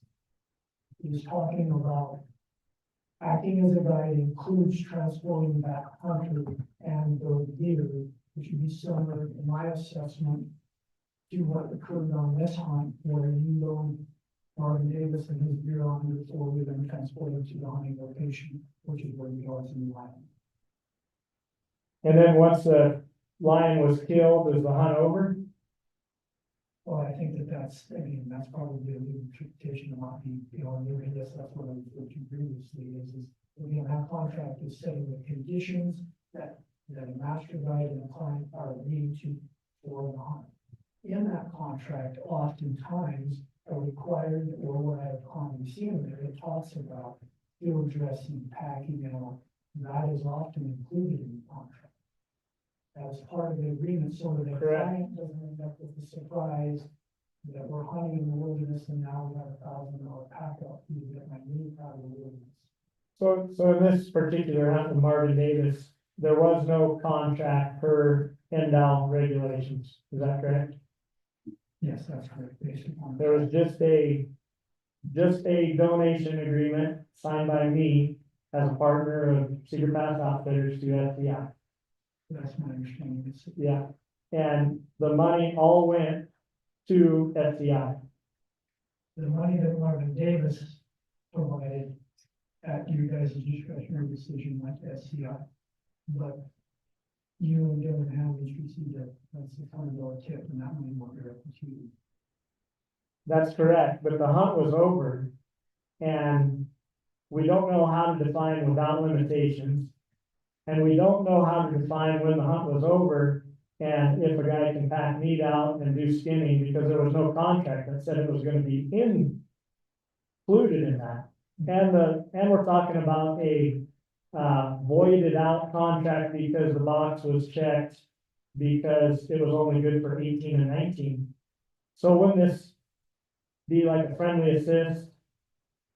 Could it be a friendly assist? Am I allowed to friendly assist? No, because we're talking about a statute that has some specific verbiage in it. And if I could, it talks about, providing guide service which is predicated on a business relationship between parties. We need to focus on the fact that you refer to the donor agreement. That donor agreement is a business relationship between Super Pass Outfitters and Safari Club International. And at the point that the client Davis signed that donor agreement as a minor son, we now have a business relationship predicated as this statute refers to for that hunt, which in my assessment further confirms the guide hunt. Is client ever defined in the NRS under the wildlife statutes that we're talking about right now? Not that I'm aware of, Mr. Sherman. No, it is defined though in our NRS, isn't it? Not that I'm aware of. I think legal counsel can tell you it is. It's a client of the relationship between a lawyer and the person that gets his services. So it's not even defined. And I'm being respectful too. I know you're trying to do a job and I'm trying to protect mine. But what I'm interested in is that there's quite a bit of ambiguity that you can't, as a game warden for how many years? 28 years, very knowledgeable, I can tell that.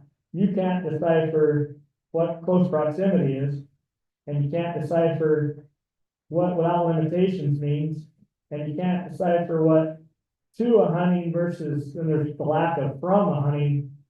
So isn't there a lot of question marks in some of this stuff?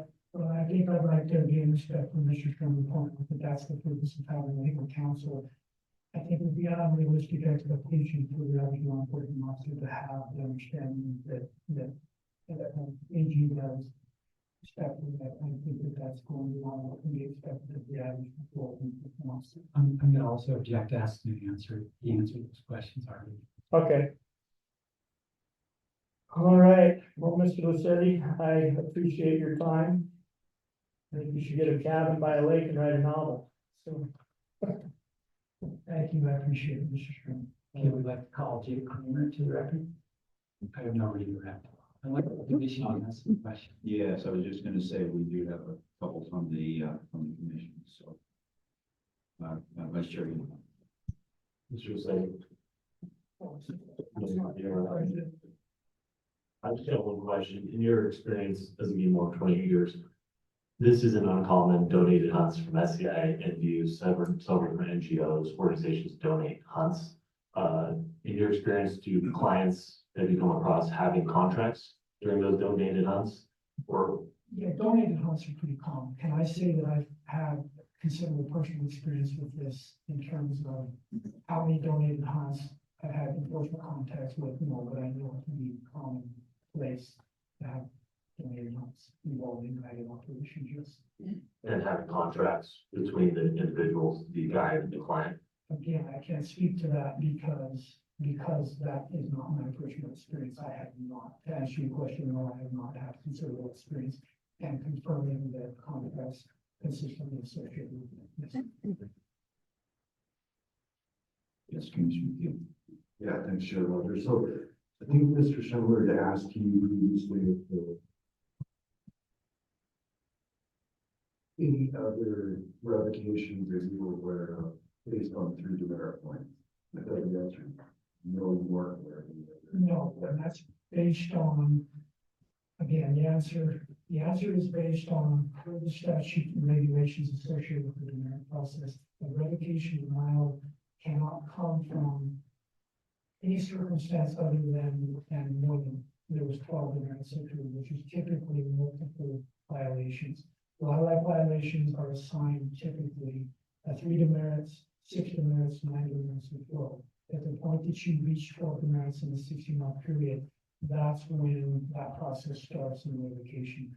I do not know the circumstance or have any experience where a 3 demerit violation led to a revocation because they haven't reached 12 demerits. What my statement previously that might have led to some confusion is outside of the demerit system, we have statutes on the books for violations that allow the commission and or the department to reward, suspend, or deny based on that specific violation, one of which that I'm aware of is the violation of gaming.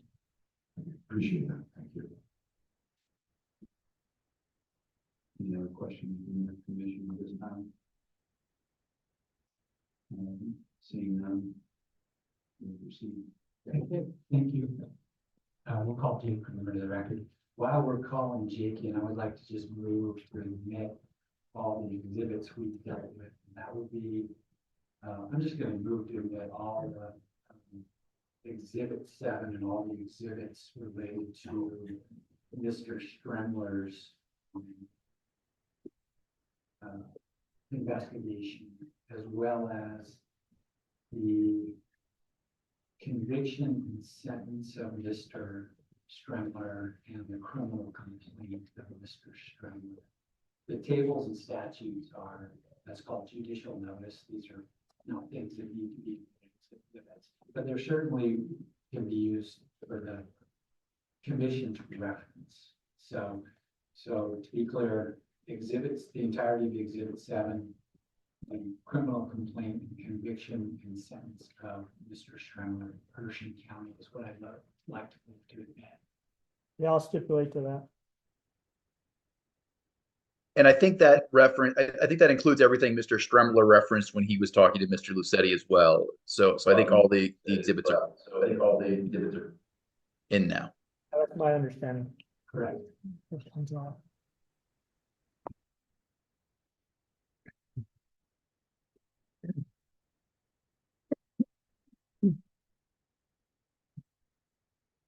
Please state your name. Jake Kramer. You've been sworn, correct? Correct. What's your occupation? I'm a game warden captain with Nevada Department of Wildlife Law Enforcement Division. How long have you been in that position? Almost 4 years. What's your responsibilities with NBWC as a captain? Numerous responsibilities, including the Operation Game Beef program, revocations of general licensing, oversee the investigations unit, and guides and outfitters program. In your responsibility as a captain for NBWC, you become aware of a guy by the name of Scrivener. Yes. What type of guide license does he have? Mr. Strimler has had sub-guide licenses over the years. Okay. And do you know if he's an owner of a guide business? He is part owner of the Secret Pass Outfitters. In your position, did you become aware of an investigation conducted with respect to Mr. Stremmer related to a mountain lion hunt in Pershing County? Yes. How did you become aware? I was informed by then game warden Randy Pacific. Why were you informed? I was the captain over the guides and outfitters program, and this involved guides, 2 different guides. Is it within your responsibilities to follow any criminal charges charges filed for any hunting violation through the process from start to finish? Yes, with a caveat. Okay. Yes, I do follow progress. I'm informed of what is going on, the investigations that are started. Definitely know whenever investigations are completed, but during the process, that is up to the officer and the lieutenant. Have you reviewed Mr. Lucetti's report in this matter? Yes. Okay. Are you aware of what, if anything, resulted from the investigation of Mr. Stremler? Yes, there was a criminal complaint filed in Pershing County, and a judgment or conviction issued by the same court. And what was he convicted of? Convicted of not furnishing client contract. Okay. Based on his conviction, did you make a determination with respect to his application for a guidance license? Yes. And what did you make? What determination did you make? Determined to deny the license for the remainder of the 2024 licensing period. Who else did you suspend as it relates to that involved with Mr. Stremler? The same case produced 1 more. This is a denial. The other one, because it was an active license, master guide license, was a suspension, and that was for Dylan Ham. How long was Mr. Ham revoked? 6 months. How long is Mr. Stremler revoked? From the time of his application that he just put in, it would have been about a 5-month period. Okay. How'd you make the determination to revoke Mr. Stremler for that length of time? So I considered all the relevant underlying facts and circumstances involving the investigation. This included, Mr. Sherman not having a contract, of course, an improper plant, the lack of a valid special use permit for that hunt at the time, client records not being complete or filled out, and then acting as a master guide without a master guide license. Excuse me. What I found out of that was the conduct was egregious, given that Mr. Strimler had been a guide for over a decade, and also a business owner in a guide business. Should have known the extent of the guide laws and what's required and what's not, and what level of participation that he has in as a sub guide versus a master guide. The final decision I had to make on this was what kind of suspension, and I ultimately went back to the judgment of conviction issued by Pershing County Justice Court, which was for the no contract in place, and this was part of a plea agreement that Mr. Strimler made with the district attorney's office. It's a nolo contendere plea, which is a no contest. And that was, again, for not having a contract in place. I based it off of similar suspension for Dylan Ham. And because it was the same case. In reality, based on the circumstances and the facts, this was a much lesser violation than any of the charges or criminal acts that were presented during the case. And looking in retrospect, I think it's a pretty low sentence, if you will, or punishment for this violation. Does your decision affect Mr. Stremler's ability to hunt in the state of Nevada? No, it does not. How about any other states? No, it does not. And what are the exact dates of his suspension? I would have to reference that document. Let me ask a better question. When does his suspension conclude? Suspension concludes the end of this calendar year, so December 31st would be the last day of suspension. Able to reapply for the 2025 season starting January 1st. No more questions. They have some questions for you. All right, Mr. Kramer, what's the difference between friendly assist and guided hunt? I'm just going to object. This is beyond the scope of the rec. I didn't ask him questions about anything other than how he made a determination to suspend you. We'll let it go for now, but this is not related to what he was asked on direct. Your scope of examination has to be related to what he was asked on direct examination. Go ahead. Okay. How many people have you suspended their guide licenses for 3 demerit points? The guide licenses are based on a demerit system. So that's not. Is a 3 demerit point violation the lowest violation there is? If I could clarify, the guides licenses, any administrative or professional license through the department is not based in, violations aren't based on demerits. Those are reserved for in statute for the demerit system, which is regular sportsmen, not special licenses issued by the department. So there is no demerit issued on violations of professional licensing. Instead, we have this process. So in this process, are you the only person that makes the decision on this? I am the person that makes the decision. Yes, I'm not the only person that can be overridden. Me and my chief and director's office. Generally, yes, it's me. Okay, and so that's why we have the commission here to do a de novo deal. Is ultimately up to them if my guide license is suspended. Is that correct? Yes. And then when you say I'm able to reapply in 25, year 25, does that mean that if I don't have any other violations, then you give me my guide license, or are we back here in January or February of 25?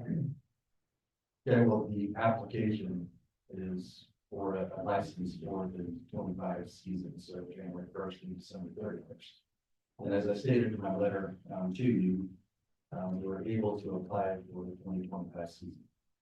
But there's no guarantee that, I believe that council is making it sound like this is a 5-month suspension taken. What I'm saying is it's basically up to the same person. You're the person, correct? That's gonna make the decision. And so what guarantees do we have that I don't have to redo this whole thing in 2025? Well, the determination of whether or not a license is issued is based on background investigations, which are concluded. This is one of the reasons why you would enact this year or this time, which was part of the background investigation, which produced a criminal violation for the no contract. So to answer your question, would you be in double jeopardy for the same time? No. So it's only a 1-year suspension is what you're saying, just the year of 24. That's exactly what I put in there, yes. Well, not exactly. You said I could reapply. So I guess I'm not following your. anyway. So I'm not sure if council would find allowed to ask me about compensation, those, no? I didn't Okay. ask about We won't. compensation during direct. We could certainly have commissions, council advise the commission on that issue if they so desire, but you are limited to the scope of direct examination. So my position would be I would object to that testimony or any question related to that issue. Okay. Mr. Kramer, how come you did not come to the Guides Association meeting held in Winnemucca this fall? I believe I was on vacation. Okay. Do you interact with the Guides Association quite a bit? I do, but certain members of it. Henry Krinka in particular? Yes, I've had conversations with Mr. Franklin. So how do we, as guides, resolve some of these issues? There's, and you weren't here, obviously, there's quite a bit of ambiguity in some of these guide laws. In Mr. Lucetti's report, he refers to that there was some heated debate at a guides association meeting with you, and so you never got to answer the questions that were presented.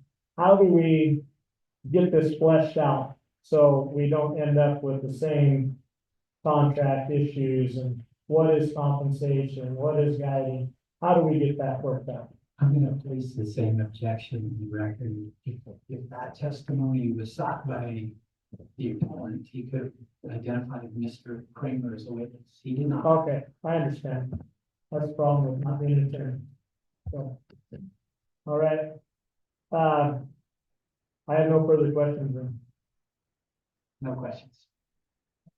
And we are concluding with the department's presentation. Questions, from the commission. One question that I had, I know there was some conversation, questions around demerits. And it seemed to imply that demerits were a justification, if you will, or not necessarily justification, but for revocation. My understanding, it has revocation doesn't have anything to do with merits as much as it does a violation of a law. Is that correct? Yes, so Vice Chair Rogers, if I can explain the demerit system over it. So we have the demerit system outlined in NRS 501, I think it's 1816, if I remember right, exactly. But essentially, the demerit system is held for recreational sportsmen only. And so if somebody has a fishing violation or whatever it might be, those are going to be assessed demerits, and those run a 3-year rolling average. So if this person was to reach a 12 demerits for, let's say, a 6 demerit ticket for fishing without a license, and then a trapping violation of 14 hours late, that would be 12 demerits. And we would start a revocation process on that individual, but that is only reserved for recreational sport. Because we have the de novo process here, professional licenses such as guides licenses, also for special permits, let's say it's a commercial reptile person, whatever it may be. Those go through this process, and in that way, they're not assessed you go a double maybe, they're not assessed revocation demerit points, they go toward their personal licensing, and they're not assessed this process as well. So it's either one or the other, and we reserve this process for professional licenses. Does that answer your question? Yes, perfect. Thank you. Anything else from the state? department rests, we would just have closed. Point. Is that It's Mr.? just there's not all evidence by.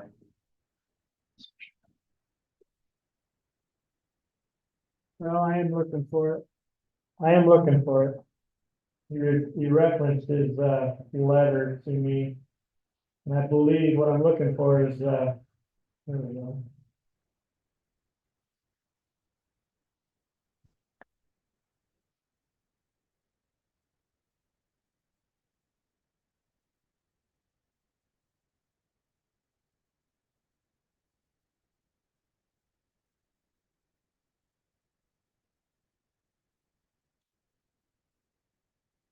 I'm not sure if I heard him right, but maybe you guys can clarify that.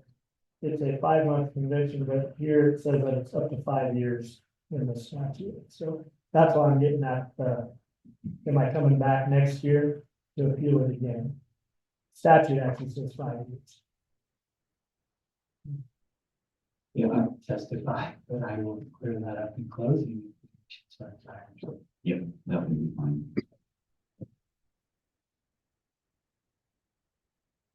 Mr. Chairman, are you prepared for closing statement?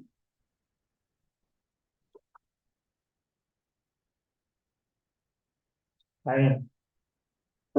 So, I hope that through this, I can show you, there's quite a bit of ambiguity in the law. There's words that just aren't defined, and so it leaves it up to, I think I'm average intelligence, and I can't figure it out. And believe me, there's some other stuff I can't figure out either. But a lot of times, like defining things helps us clarify. In my mind and quite a few other guides' minds, sub-guides' minds, if we help somebody out for no compensation, a donation hunt, it's never been an issue. This is, I'm getting penalized for doing a good act, I guess, is what I'm saying. And I can tell you that, I enjoy giving away stuff, dollars, whatever. I don't care. I enjoy it. It's, money's a good way to keep track, but, giving it away is, I believe you get a lot more blessings. So that being said, I quit donating hunts. That was the last one I ever did. And I've been called by, geez, I don't know, 30, 40 people. I go to the SCI convention in Nashville and they just come by nonstop. And I just tell them like, hey, I had a bad experience. Like I'm getting hammered right now for a donation. So I think this thing could have been handled quite a bit differently. Like I said, Mr. Bowman was hunting chuckers off of a county road. He didn't know it was a county road. I live there. I know it's a county maintained road. It's a gravel road.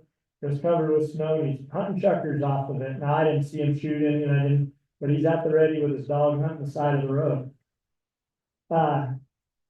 Yeah, we could have got him on that. You know, like sometimes there's got to be a little grace. I think if I didn't own half of the company and I was just some guy out guiding, like taking in clients for money, and I didn't have a guide license, a business license, and a lot of what they said was during the COVID years, like with Fred Anderson, and he had his ankle jacked up, and when Lucetti went and talked to him, he was in a cast. And I know he had reached out to Michael at the BLM to try to get that stuff straightened out. We did have a permit. But I still go back to the point where I checked the box that it was only good for 18 and 19, those years. And then, so I had no obligation, zero, none. From there on, I had no obligation. Nobody could enforce that on me. Instead, I did the right thing, which is one of our core values at a company I own, is number one is do the right thing. And I did the right thing. I said, hey, there's snow. We're not hunting anybody. Come on out. Called him the night before, told him to get his stuff packed. It's on his way out. Yeah, we turned loose on it, caught it. Had one of my dogs get bit in the head. You know, there's one of those, not compensation, but reimbursements. Pulled the dogs off, went back down. All that's in the statement from Dillingham, from myself. It's all in there. And then we turned loose again. And that's where he said, there's 3 different events, 3 different times we turned dogs loose. So that's true. I've caught lions, excuse me, I've caught lions in the morning and then, find somebody that wants to kill one just for fun, like, and go back out there, and sometimes I catch them again, and sometimes they trick me. Like, that happened last year on a hunt. My son caught it in the morning, and then somebody said, hey, if you wanna, it was up down that ranch, and he turned it loose, and we went back out there 6 hours later and turned loose again, and we're out there till 10 o'clock at night and got nothing. You know, I mean, that, so the fair chase and all that stuff, but I wasn't acting as a guide. Like, I was not acting as a guide in this capacity. There was no contract because there didn't need to be a contract. There was a friendly assist, making good, basically on my own word, not on some sort of contract. So you guys can, you know, de novo this and say, well, I don't think the punishment fits the crime. And I'll guarantee you, I would have fought it had I known this was gonna come. Because I can afford to fight it. I just thought this is dumb. Like, this is so stupid. And Brad, my attorney, said, it's stupid, it's 3 merit points. Don't worry about it. So here I am. First things I said when I got that letter is, hey, Brad, you're wrong. So I'm just saying, like, it makes a guy not wanna donate for starters, not, and I can get contracts, that's not an issue. There's no intent to defraud anybody. There's no victim in this deal.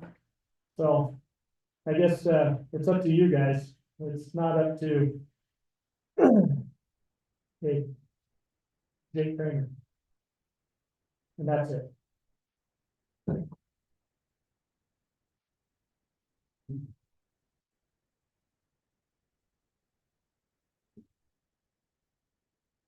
It's gonna go from there, it seems easier to y'all. So I'm gonna just start with the most consequential issue here, which is the nature of that. Mr. Scrambler is to be congratulated, I'm sure he's a fine gentleman, on the fact that he did it. That I think we can all agree he should have done. Or it was good thinking. But the nature of this hunt is everything that violates fair chase. And that is the central tenet of the North American model rights, wildlife conservation. Fair chase. How did this hunt occur? They let go at 7:30 in the morning, and they hunted that lion until 3 o'clock or so, pulled that lion off. After that lion had been sitting in a tree for an hour and was done. And how do we know he was done? He was finally spiking the dogs. He was exhausted. And then what happens? Not only then do they bring the hunter out to go hunt, do they not only start that hunter with the dogs that last time, even the last time, they can't maintain close physical proximity to those dogs. Even the very last time after the hunter shows up, they release the dogs without Mr. Davis even anywhere near those dogs. That is not a hunt that's envisioned by this commission and under the regulation that you established. That hunt, that regulation is very clear.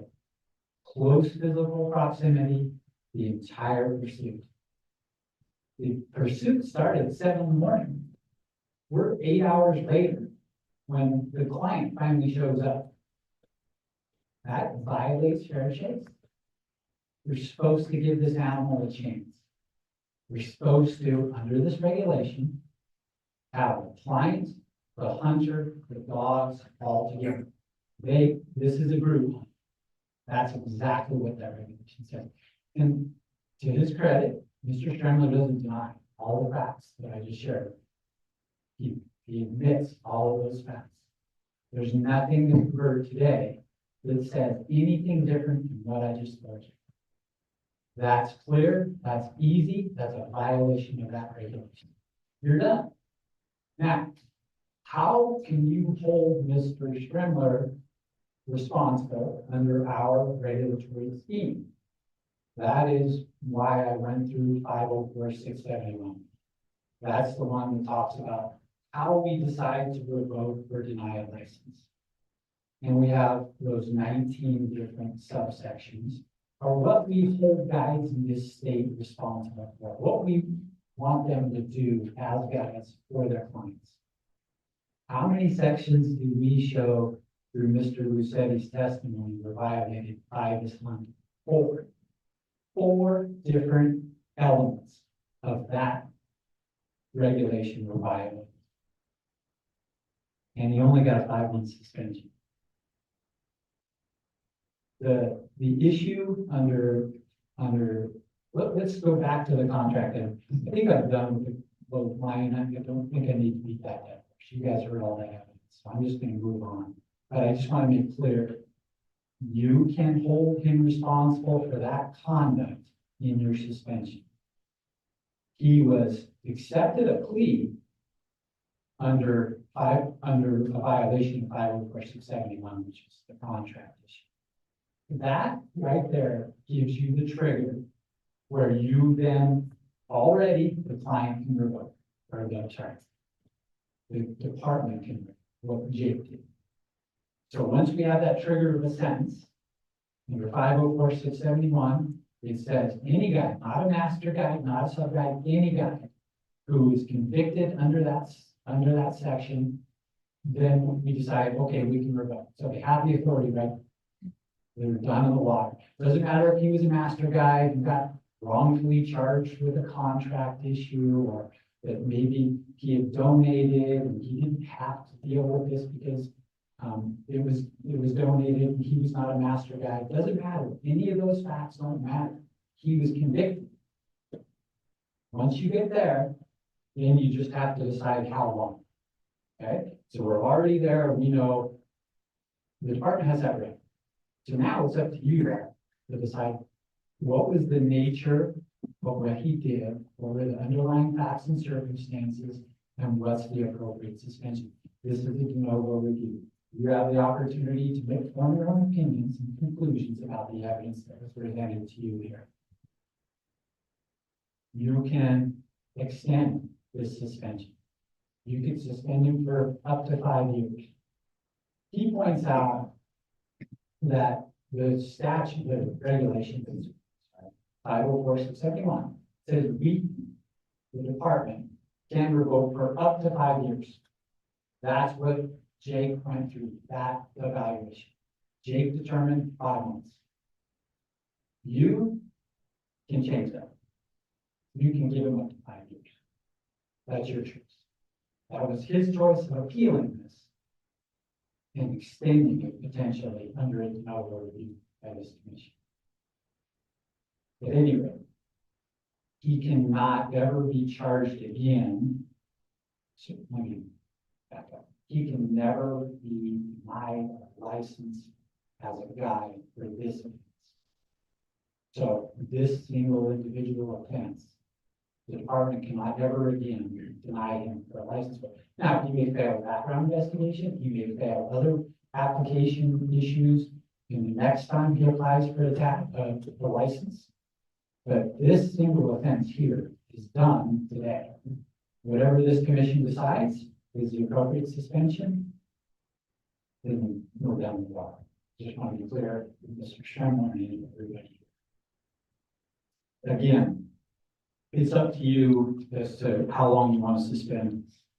I'm just going to go quickly. I'm probably tired. But there's some evidence presented that I have to deal with. This idea that somehow $1,200 tip was a reimbursement for gas expenses is just a silly argument. There's just no way that anybody would interpret that. Mr. Davis gave him $600 because Mr. Sternler gave him a gas bill and said, hey, this is a reimbursement. Did you ever hear any testimony on that issue? Did you ever hear any testimony that, oh, we tallied up all our expenses for the trip, and you owe me $600? That was not the evidence presented. The evidence presented was Mr. Schindler received a $600 tip, which you may recall I asked him in cross-examination, had you ever received a tip before? I think the response was most likely. Sure he did. A guide expects a tip at the end of a hunt. Anybody who has any experience with guiding knows that tips are part of the deal. And that goes to this issue of was he compensated? Is it tip compensation? Is it money? Yes. We went through the other compensation that he received. He was able to advertise this hunt to other hunters. He was able to advertise it on through SEI. He was able to advertise it through Facebook. That is compensation. That's remuneration. And that statutes or the regulation says whether direct or not. In other words, if you receive some compensation, whether it was cash in hand or in some other manner, then you got it. And that's compensation. That occurred here from the advertising, but he got it in pure cash. That's an easy one. I don't think that's a hard argument to understand. That required a contract. Now, who was the master guide in this? I think the correct answer was what Dylan Ham said, which was, I don't really know, who was the master guide. But who acted like the master guide? Mr. Stringman, the owner of Secret Pass Outfitters, signs the donation agreement, then has all the communication with the client, then when the calls the client to come that day, picks up the client from the truck, drives him up the hill, and releases him, walks him up the hill to harvest this tired mountain. I don't think that that's a hard thing to get to, but again, this you don't even need to be concerned about that. You already have a conviction and sentence. We went through that exercise just to show you that this was in fact a guided hunt, and that you in fact needed a contract, that in fact this was a violation of regulation. So you didn't need to go there, but I wanted to make sure you were all clear what the evidence was that was presented.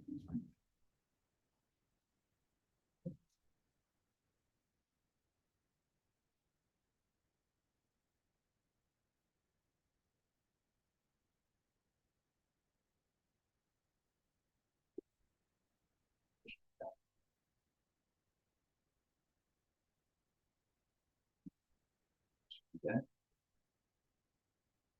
And I will refer to Mr. Ott real quick if there's any other legal items that we need to address before we turn it over to some of the commission for any questions, comments. So no, Mr. Chair, that's the end of the closing argument. Now the commission gets to deliberate and render its order.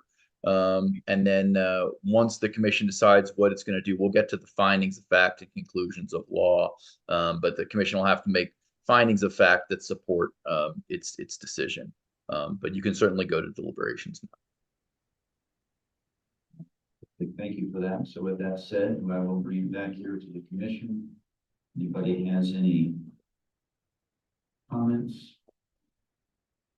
concerns? We heard a lot today, but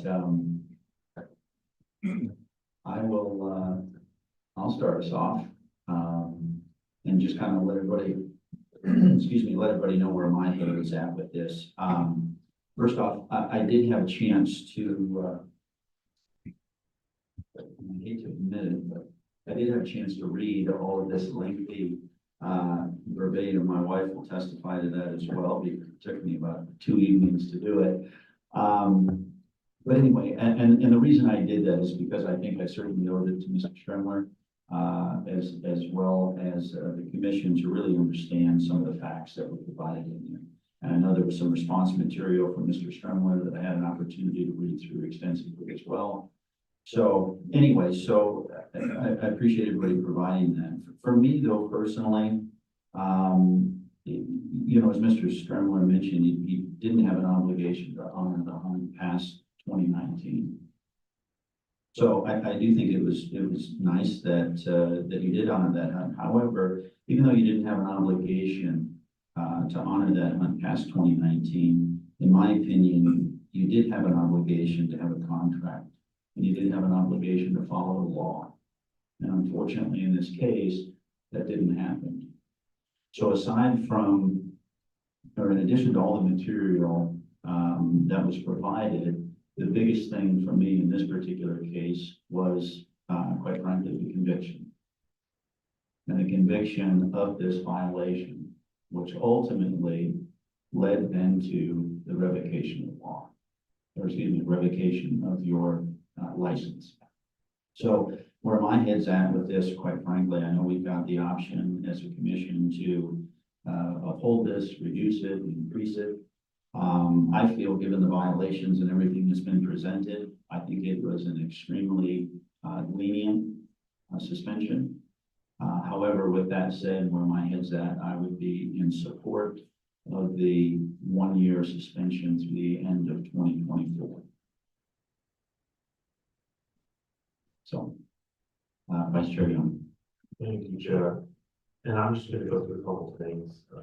Thank you for the presentations today. So the burden of proof is on the appellant, correct? NAC 501-185-2E of today's hearing. So Mr. Strumler would have the burden of proof. Correct. And just kind of going through Mr. Strumler's presentation today, the negotiations was one of his top talking points. The close proximity, I felt there was 3 different events, releasing the dogs, and not one of them that I saw in testimony or evidence that they were in close proximity to my understanding. You know, you made a point as to what's close proximity, but that's what the testimony was. There was no ever question of fact as to where the individual was, in my opinion. The conviction, there was no questioning the conviction on, again, I'm going over NAC 504-701-6. That again, there's no question as to there is a conviction in Bergen County. 8 and 15, that's NAC 504.671, subsection 8 and subsection 15. There was no questioning of, you didn't bring any testimony as to your BLM licenses. And so those again would be all 4 different violations under NAC 504-671. The compensation was brought up. Your position was friendly agreement. However, there was no testimonies that you had ever met Mr. Davis or, you know, had years of experience with Mr. Davis. So again, you kind of went through the argument of friendly, what's friendly, what's not. There's no testimony as to you having any previous relationship with Mr. Davis at all prior to the time it came to you via SCI. So that's kind of going through the question of presentation today and kind of where my head's at. I see 4 different violations under NAC 504-671 based on the testimony today.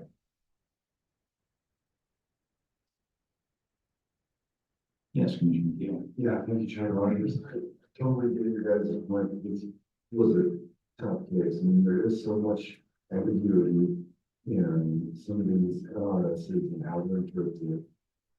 And, you know, if you go off the fact that he was acting on a donated hunt, and the hunting applied, the guiding license, none of that is relevant. So it really muddies the water for me. I know we're saying this is an extremely lenient penalty. And I guess my main point on some of the questions earlier, I want to make sure that Mr. Kramer's decision on the conviction is consistent with other revocations that are clear with that. I don't know if that was fully clear or not. I mean, if that is, I can support it, but I want to make sure that pointing out is being consistent on those judgments. Yeah, it's a difficult one for me, but I would certainly not be in favor of revoking the license more than the 2024 year.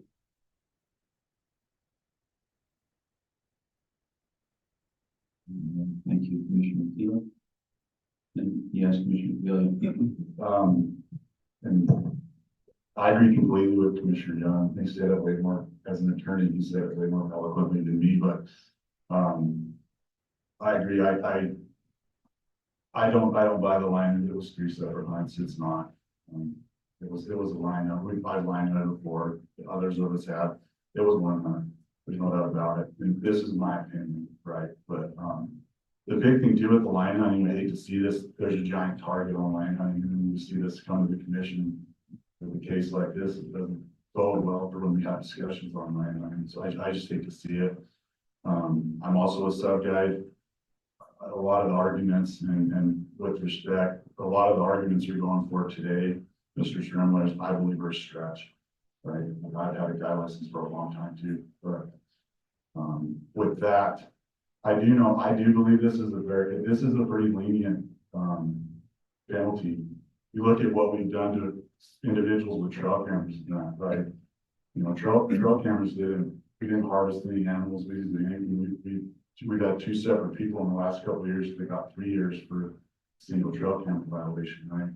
This involved the taking another game animal, right? So for me, this to the 5-month suspension is lenient. I'm fine with the 5-month suspension.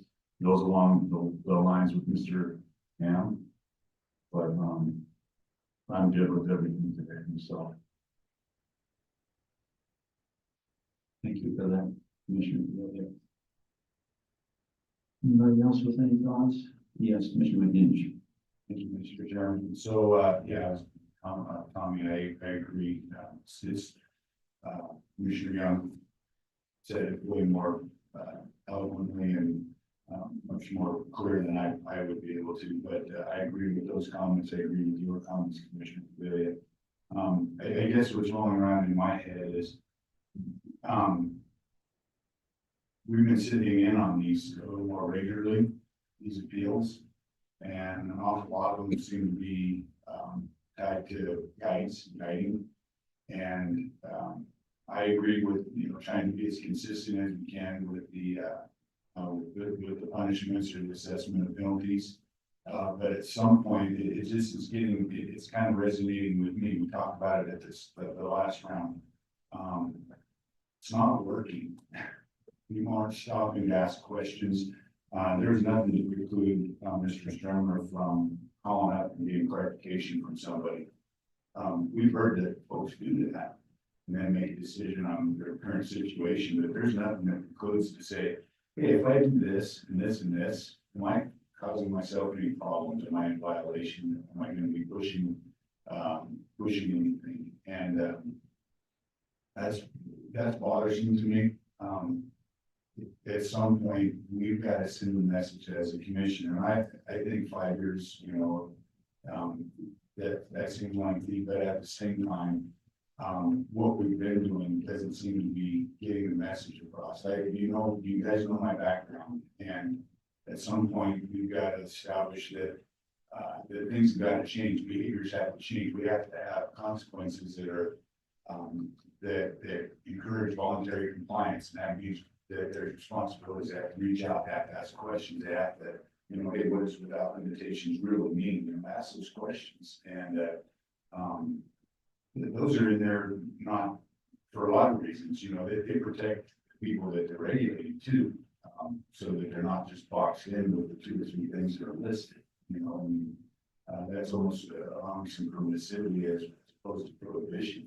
So asking the questions. So I'm open to extending the suspension, or to be quite frank, for the revocation.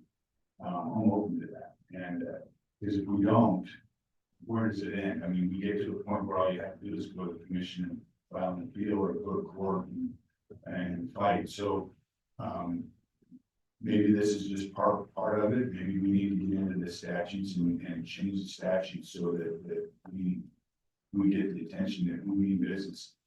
Mountain lion hunting is on the radar, and this doesn't help at all. This kind of activity.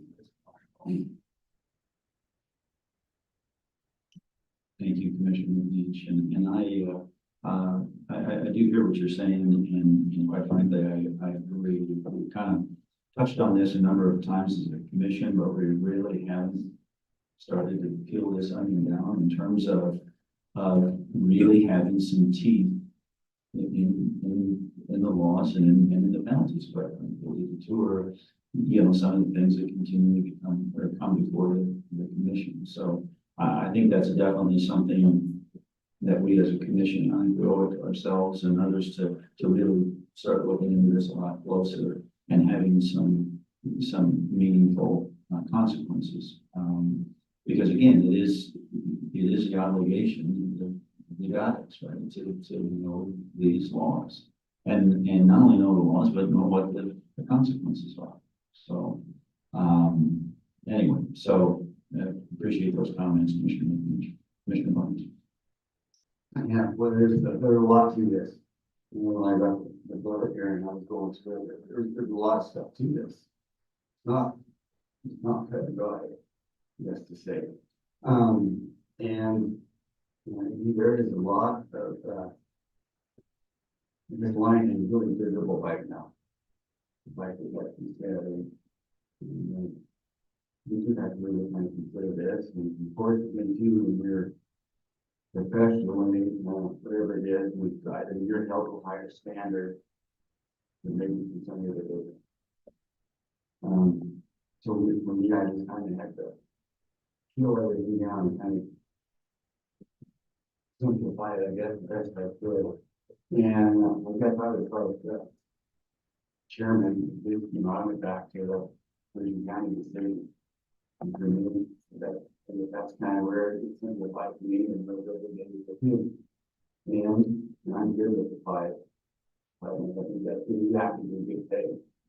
He's honoring something that's significant. He didn't check his word. And to me, that means something.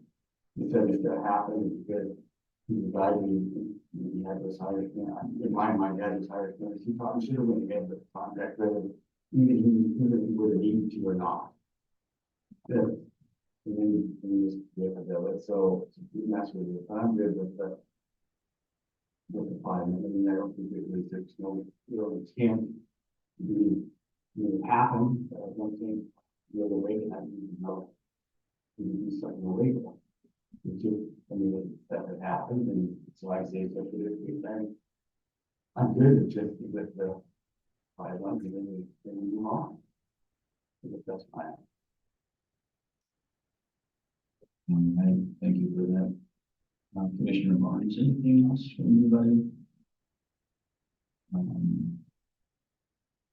I'll certainly entertain a motion, but this is an action item, obviously, for, so anyway, so I'll entertain a motion if anybody wants to tackle that. Right. Mr. Chairman, so are we needing to do the findings of facts, that kind of stuff? I mean, you know, it's non-attorneys, it's hard to know from one meeting to the other what our checklist is going down the line. So I appreciate that, and I try to follow the court as much as we can. What the court normally does is will announce its ruling and then get the findings of fact from the parties and ask them to sort of submit something. So if you guys can say, yeah, we're either going to deny this appeal and uphold the decision of the department, or we're going to grant the appeal, then we can do the findings of fact that I think support that after the fact. You've already put a bunch of stuff on the record that I think is sufficient. So I think you can worry about the motion first, and then we'll do the findings of fact and conclusions after.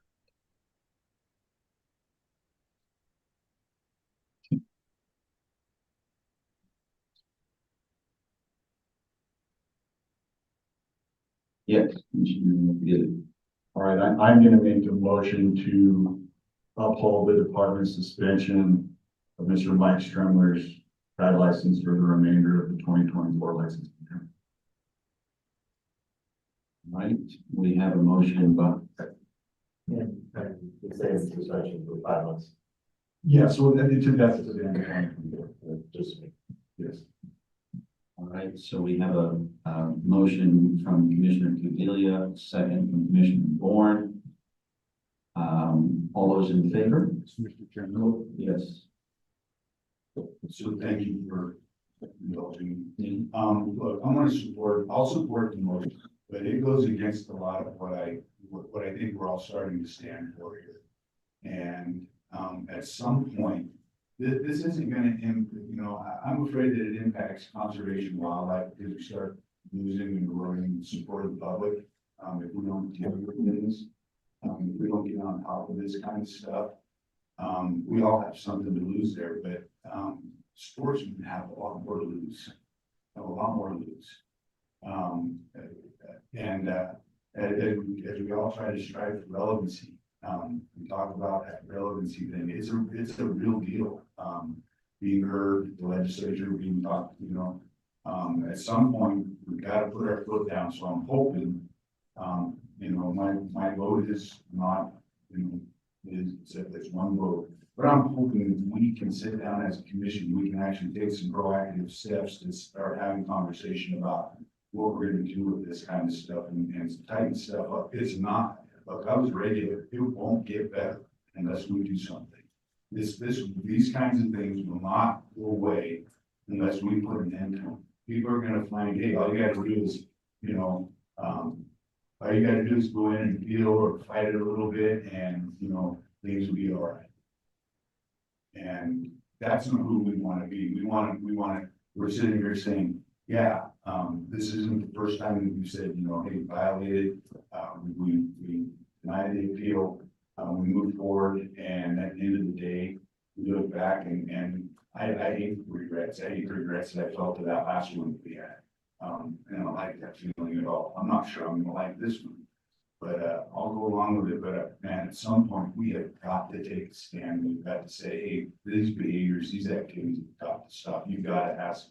People have a responsibility. You've got to take responsibility. You got to start doing the things that are intended by the, guided by the laws. Thank you. Yeah, no, thank you, Commissioner McNinch. And again, I agree. And certainly will make a commitment going forward with the commission to really start to look into these types of things. So I appreciate that.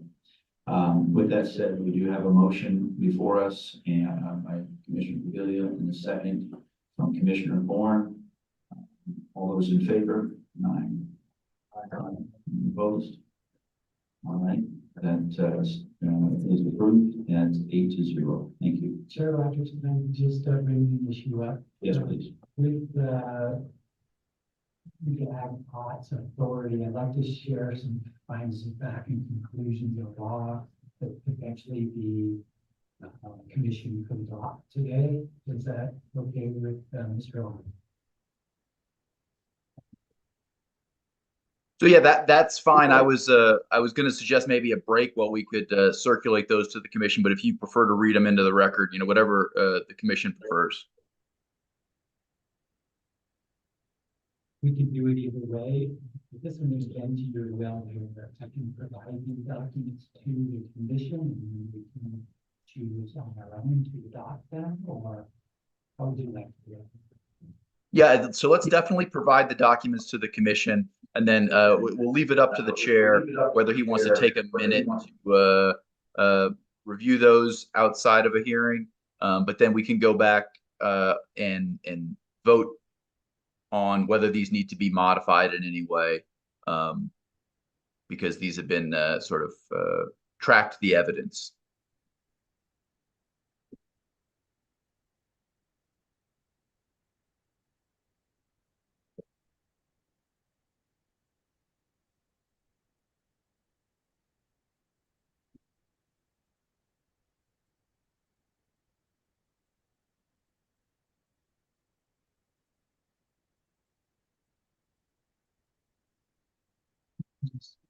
These will provide, as our last appeal, we'll make a finding together. We'll come findings of fact and the conclusions of law down the road. You can always add or subtract to what was prepared or modify. But just food for thought, and if you want to adopt them, you can. If you don't, that's fine too. So if this was something we wanted to adopt again in terms of a action item for motion and approval, is that what you're saying? You could make a motion and approve to accept them, and you as chair would execute the document.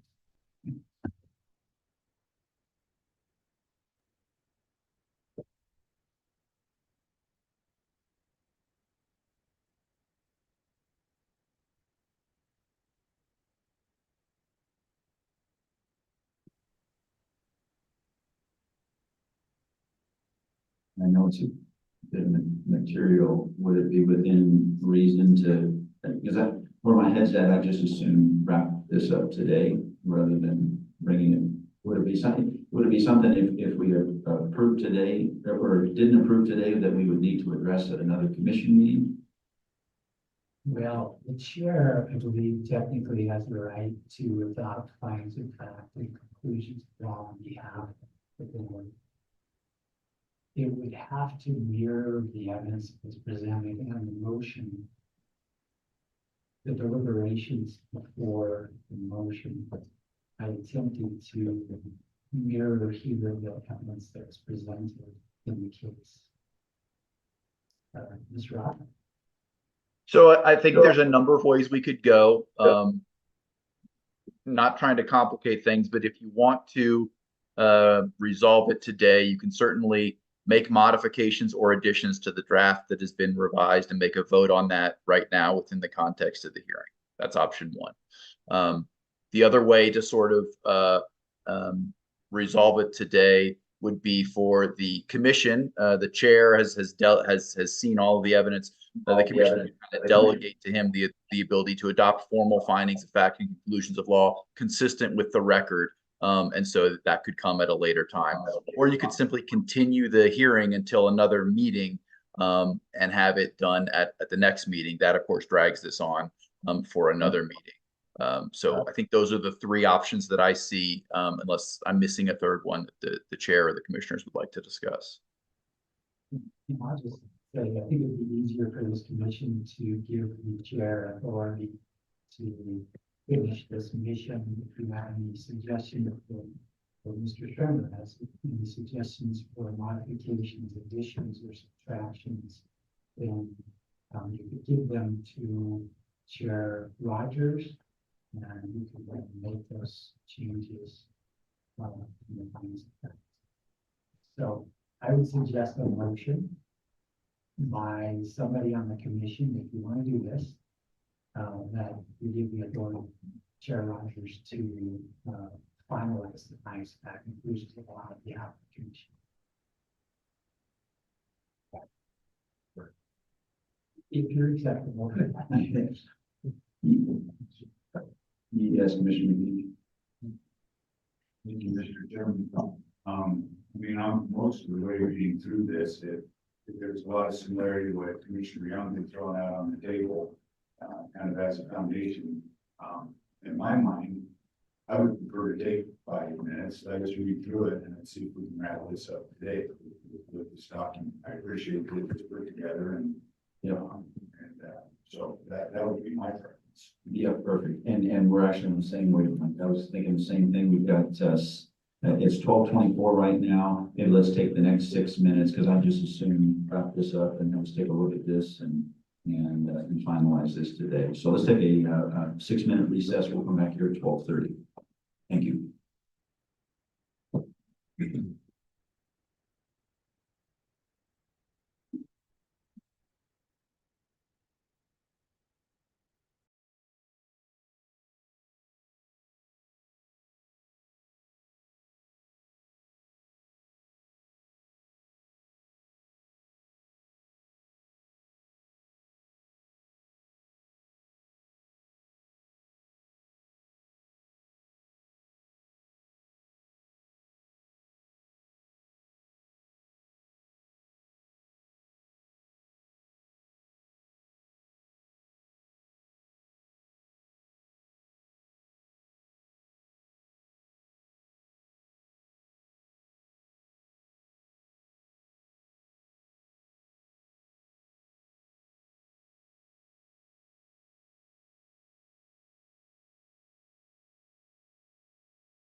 So.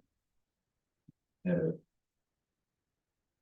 chance obviously to review everything for the most part. I think looks in what was provided of the findings, the facts, conclusions, and law and decision. But anyway, the commission have any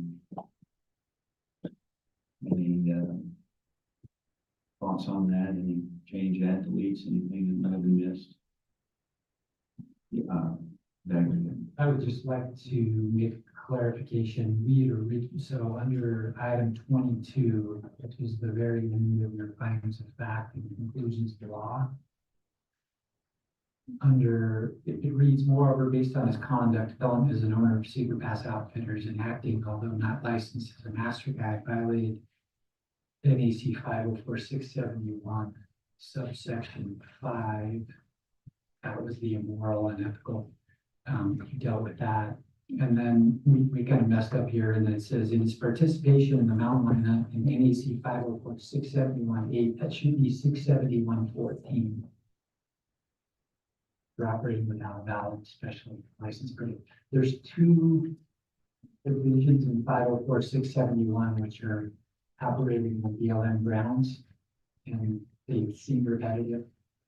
50 is the one that properly applies to this. So again, 504.671.15, subset 15, right, one five.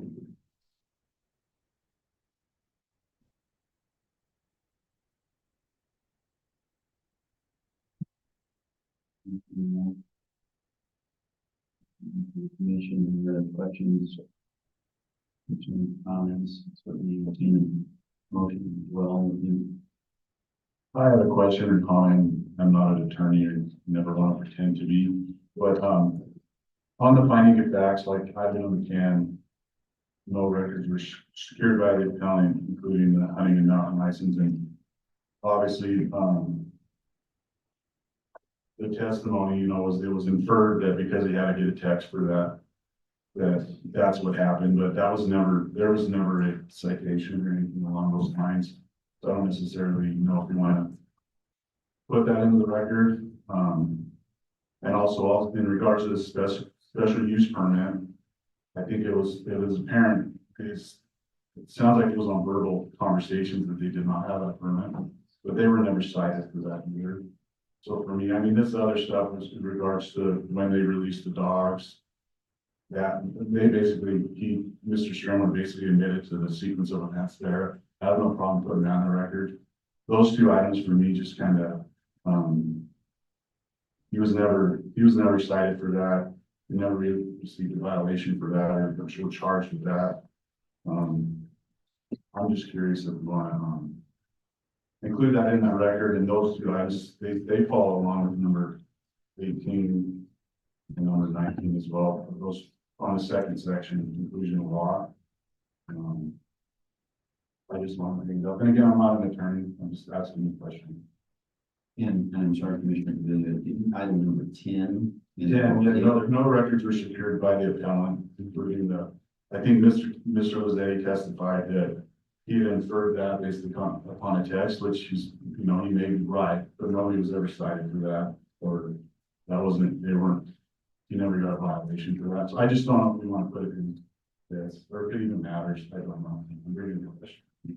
And was there another? And then number 11 as well, the special use permit, again, it sounded like for sure they didn't have that special use permit.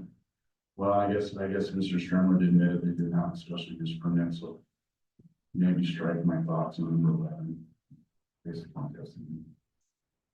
I'll jump in here too. I agree with 10, which is good, 1 out of 10. I'm fine with taking that out. As to the special use permits, I believe from the testimony provided, it was never contradicted. So Mr. Strummer never even addressed the bill permit or that would then be considered by that. Yeah, I agree. I actually thinking about that more talking to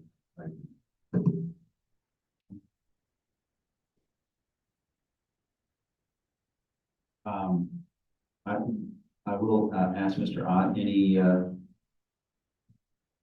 any thoughts on our thinking with that particular item?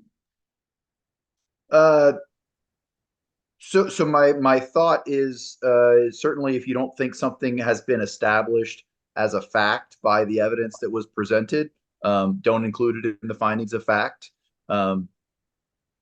If you do think it was established, then you can include it, but feel free to remove, I think it was 10 and 18 that were the subject. I think it was 10 and That's the 18 will of the commission. That's the will of the commission. You cut out. You might want to repeat yourself. Mr. Rock, I'm sorry, say that again, Craig. I'm sorry, say that again, Craig. you cut out. We couldn't hear what you said. Sorry, I will date. If something has not been established to the satisfaction of the commission as a factual matter, it shouldn't be included as a finding of fact matter. It'd be perfectly capable of taking out item 10 if you don't think that was established through testimony.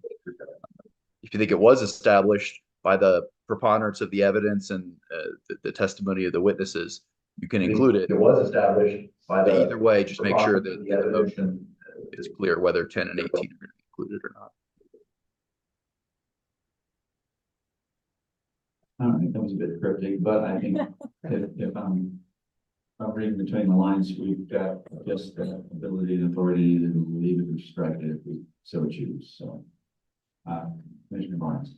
Thanks, Mr. Chairman. I too had those two things that Tommy mentioned earlier. And on number 11, the special use one, I thought I did recall here, Mr. Finley talked about, he said it was one place with partners that have been working on it. Now, it was not fair if it was some sort of time right after it was what he did. I probably did hear him say it, but I'm not completely clear on number 11 myself. Today, at the end of it, I don't know if there was, it wasn't. I mean, I think there's that other in there.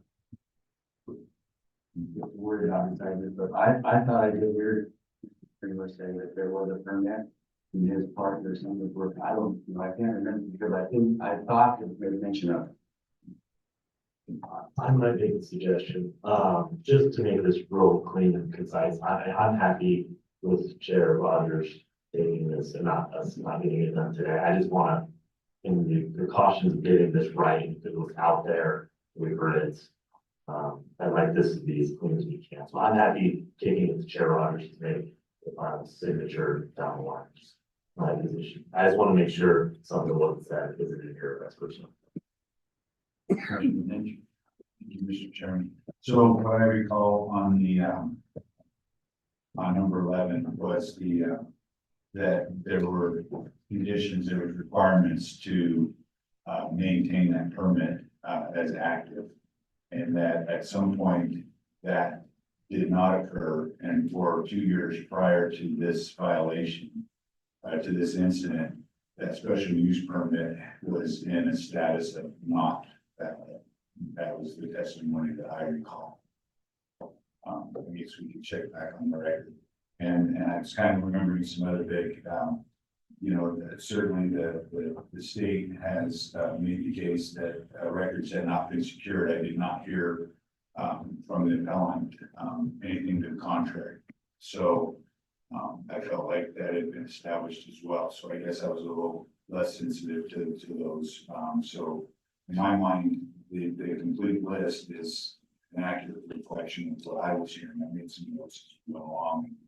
I at least had a number of those things written down as we went along. So I'm not opposed to, you know, including all these as findings of fact. So.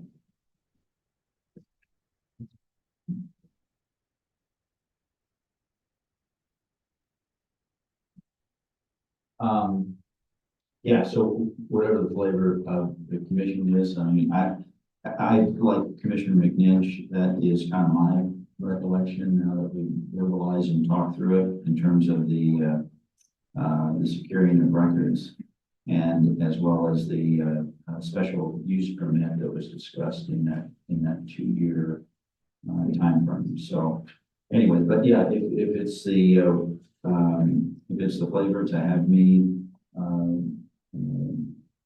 work with the department and kind of clean this up and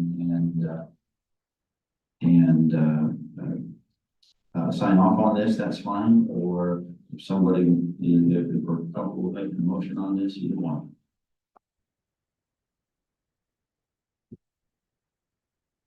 I've already made a lot of noise today, so I'm comfortable, handing it off to you. You know, I guess I would just ask that, you know, like I said, I think that we're during, you know, there's just a couple of items and maybe just validating in the record. Consulting with Mr. Ott, to see as our counsel to see if those items have been addressed appropriately to make a finding of fact, and I would be comfortable with that. But I certainly would hate to leave something out just because we didn't quite recall it that way. I think if we're going to do this, that provides an opportunity to look back on the record with our counsel and make sure that we had it covered properly, or that it was covered properly. Perfect. Yeah, no, that's fine. And I will, again, make note of items 10, 11, as well as potentially it was, 18 and 19, maybe? Yeah, they tied directly into 10. So easy enough. And then, of course, the one change, from aggregate on 22. So anyway, and I'm assuming since, that's the directive, not something that we need to make a motion on, just that is the directive, and we'll move forward to that. Let's go ahead and get a motion on. Yeah, we should get a motion to make sure that the authority is delegated. Perfect. And Mr. Chairman, I would make a motion that we direct our chairman, Chair Rogers, to work with Mr. Ott, our counsel, for this appeal, and clean up our findings of fact and conclusions of law and decision, and make that process. Does it need to come back to us? Or, I guess that's the question. I don't believe so. Nope. Okay. And just didn't know that complete the process, so giving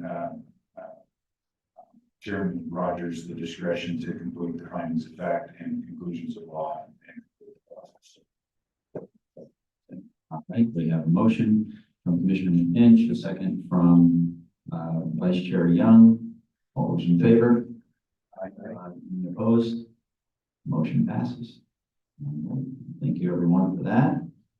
And with that, we will close agenda item 18 and move on to agenda item number 9. This is future commission meetings and commission meeting assignments. Secretary Generic and Chairperson. Next commission meeting is scheduled for September 27 to 28, 2024 in Las Vegas. The commission will review and discuss potential agenda items for that meeting. The commission may change the date, time, and meeting location at this time. The chairman may designate and adjust committee assignments and add or dissolve committees as necessary at this time. Any anticipated committee meetings that may occur prior to the next commission meeting may be discussed. Okay, since we had to shift things around with this one, we've got a fair number of things that are coming in September. And so, the standard that, we, deal with typically in September is fishing regulation. So that'll be on the list. Looking at other things, Gordon Darby will be presenting on the draw process this year. Then the wildlife trust account report. We've got a petition for consideration relative to a 30-year resident, possible benefits with tags, except for probably scheduling of that event. Additionally, was work towards trying to get a presentation by BLM on solar EIS. Then we also have the E-tag. We'll bring that back for secondary adoption hearing. Then one of the things with changing the chair, the opportunity to evaluate the committee membership. So we'll get that to you. Right now, what I understand is it's possibility of a TAC committee and possibility of a wildlife damage management committee. And that's what I tentatively. All right, thank you, Director Janae. Yes, we'll take a look at the committee assignments and go through that. I'll make sure we've got that dialed in. Yes, Commissioner Lawrence.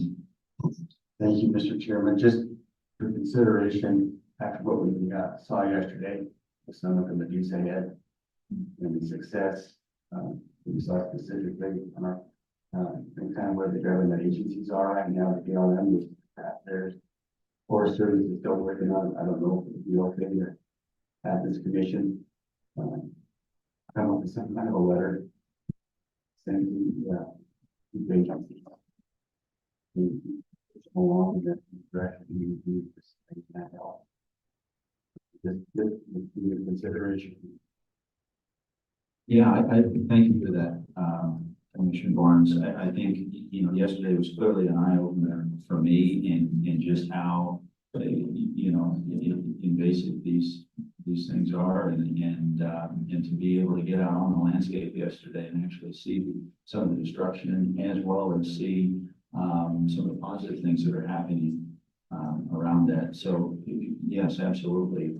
Now that some of these things are approved, if there's you know, some support behind that letter from myself or the commission, we can do absolutely would support that, and we'll work on seeing if we can't get something drafted.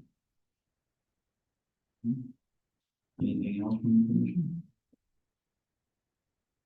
It's not like a full agenda next time. So. Anything else, Director Janae?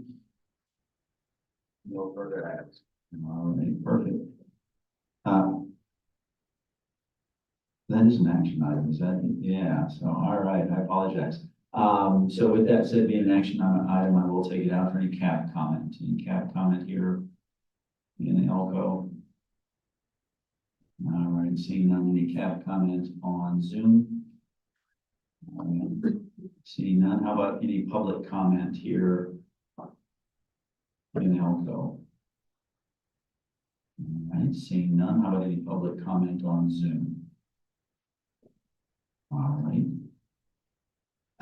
So with that said, nothing we need to make a motion on or approve. Yeah, didn't think so. Want to make sure. All right. With that said, we will move on from agenda item number 19 to agenda item 20. This is public comment period. This is informational. Public comment will be limited to 3 minutes. No action can be taken by the commission at this time. Any item requiring commission action may be scheduled at a future commission agenda. Persons making comments are asked to begin by stating their name for the record. So any public comment here in Elko?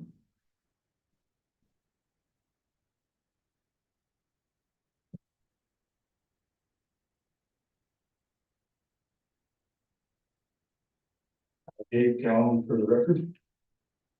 I'm a licensed guide and operator. I'm venturing to say that I've guided as many lion hunts in the state of Nevada as most people, more than likely. I'm bragging to say it. But I just wanted to speak to close proximity and just listening to their niche. To have a really big concern that outfitters are asking questions to find what's going on out there and what we should be doing right. And I just want to say that's not really true. I have asked that question multiple times to multiple different game wardens, some of who are retired, some are still active. And just to be honest with you, I get a different answer from each one of them. It's something that isn't really clearly defined. And the reason I'm saying this is not an accusation, not anything. I'm not defending anybody. I'm not convicting anybody. I'm not here for that. What I am saying is that we do need extreme clarification, apparently. And you know, that, for a lot of people, there's a couple of generous, all the dog a couple of times, but honestly, I don't think you really know what it is when you're guiding what that can truly mean sometimes. So I think it's more important that client with the guide and you're turning dogs out, whatever. And that, you know, your client is with the guide. You're not gonna be near those dogs most of the time, a lot of the time. But your first job as a client, as an outfitter, is to guide is to protect the client.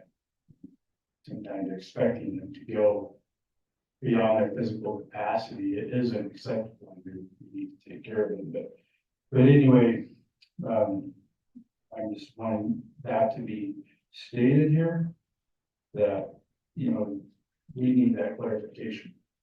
You know, and it's like you're saying, well, that's a canned hunt or this or that. Well, in your perception it is, but in reality, I could say the same thing about someone bedding a buck over there on that next mountain range, calling someone over here, and then you go over there and you walk up to where that guy's sitting on the glass and you go, oh, there's that buck's over there if you guys want to go get it. You know, how is that a lot different? It's just food for thought. How is that a lot different than, you know, if the dogs are over there, you turn loose when you're not right there immediately on the hunt. I apologize. That's 3 minutes. Chair. I don't have to go over, but I just wanted to say that there's more to it, and I would try another. That's what I have to say. Thank you for that. Any other public comment here in Alco? All right, seeing none, any public comment on Zoom?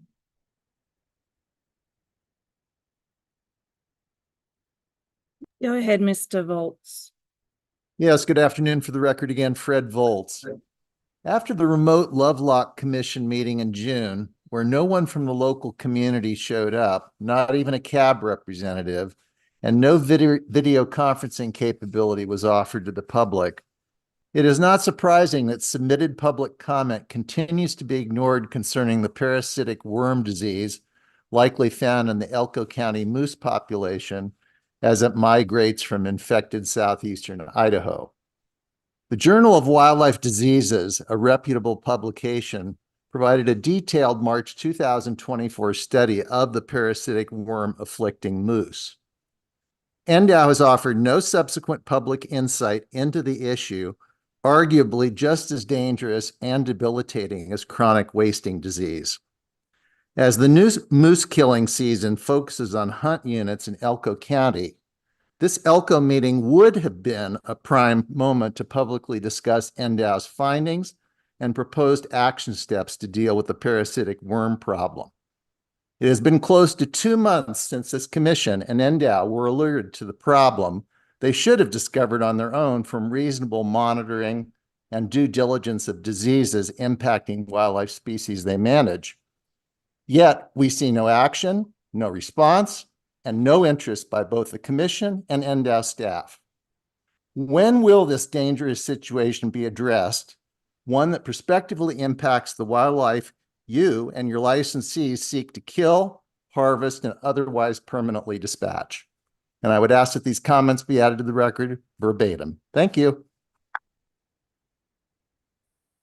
Rolls.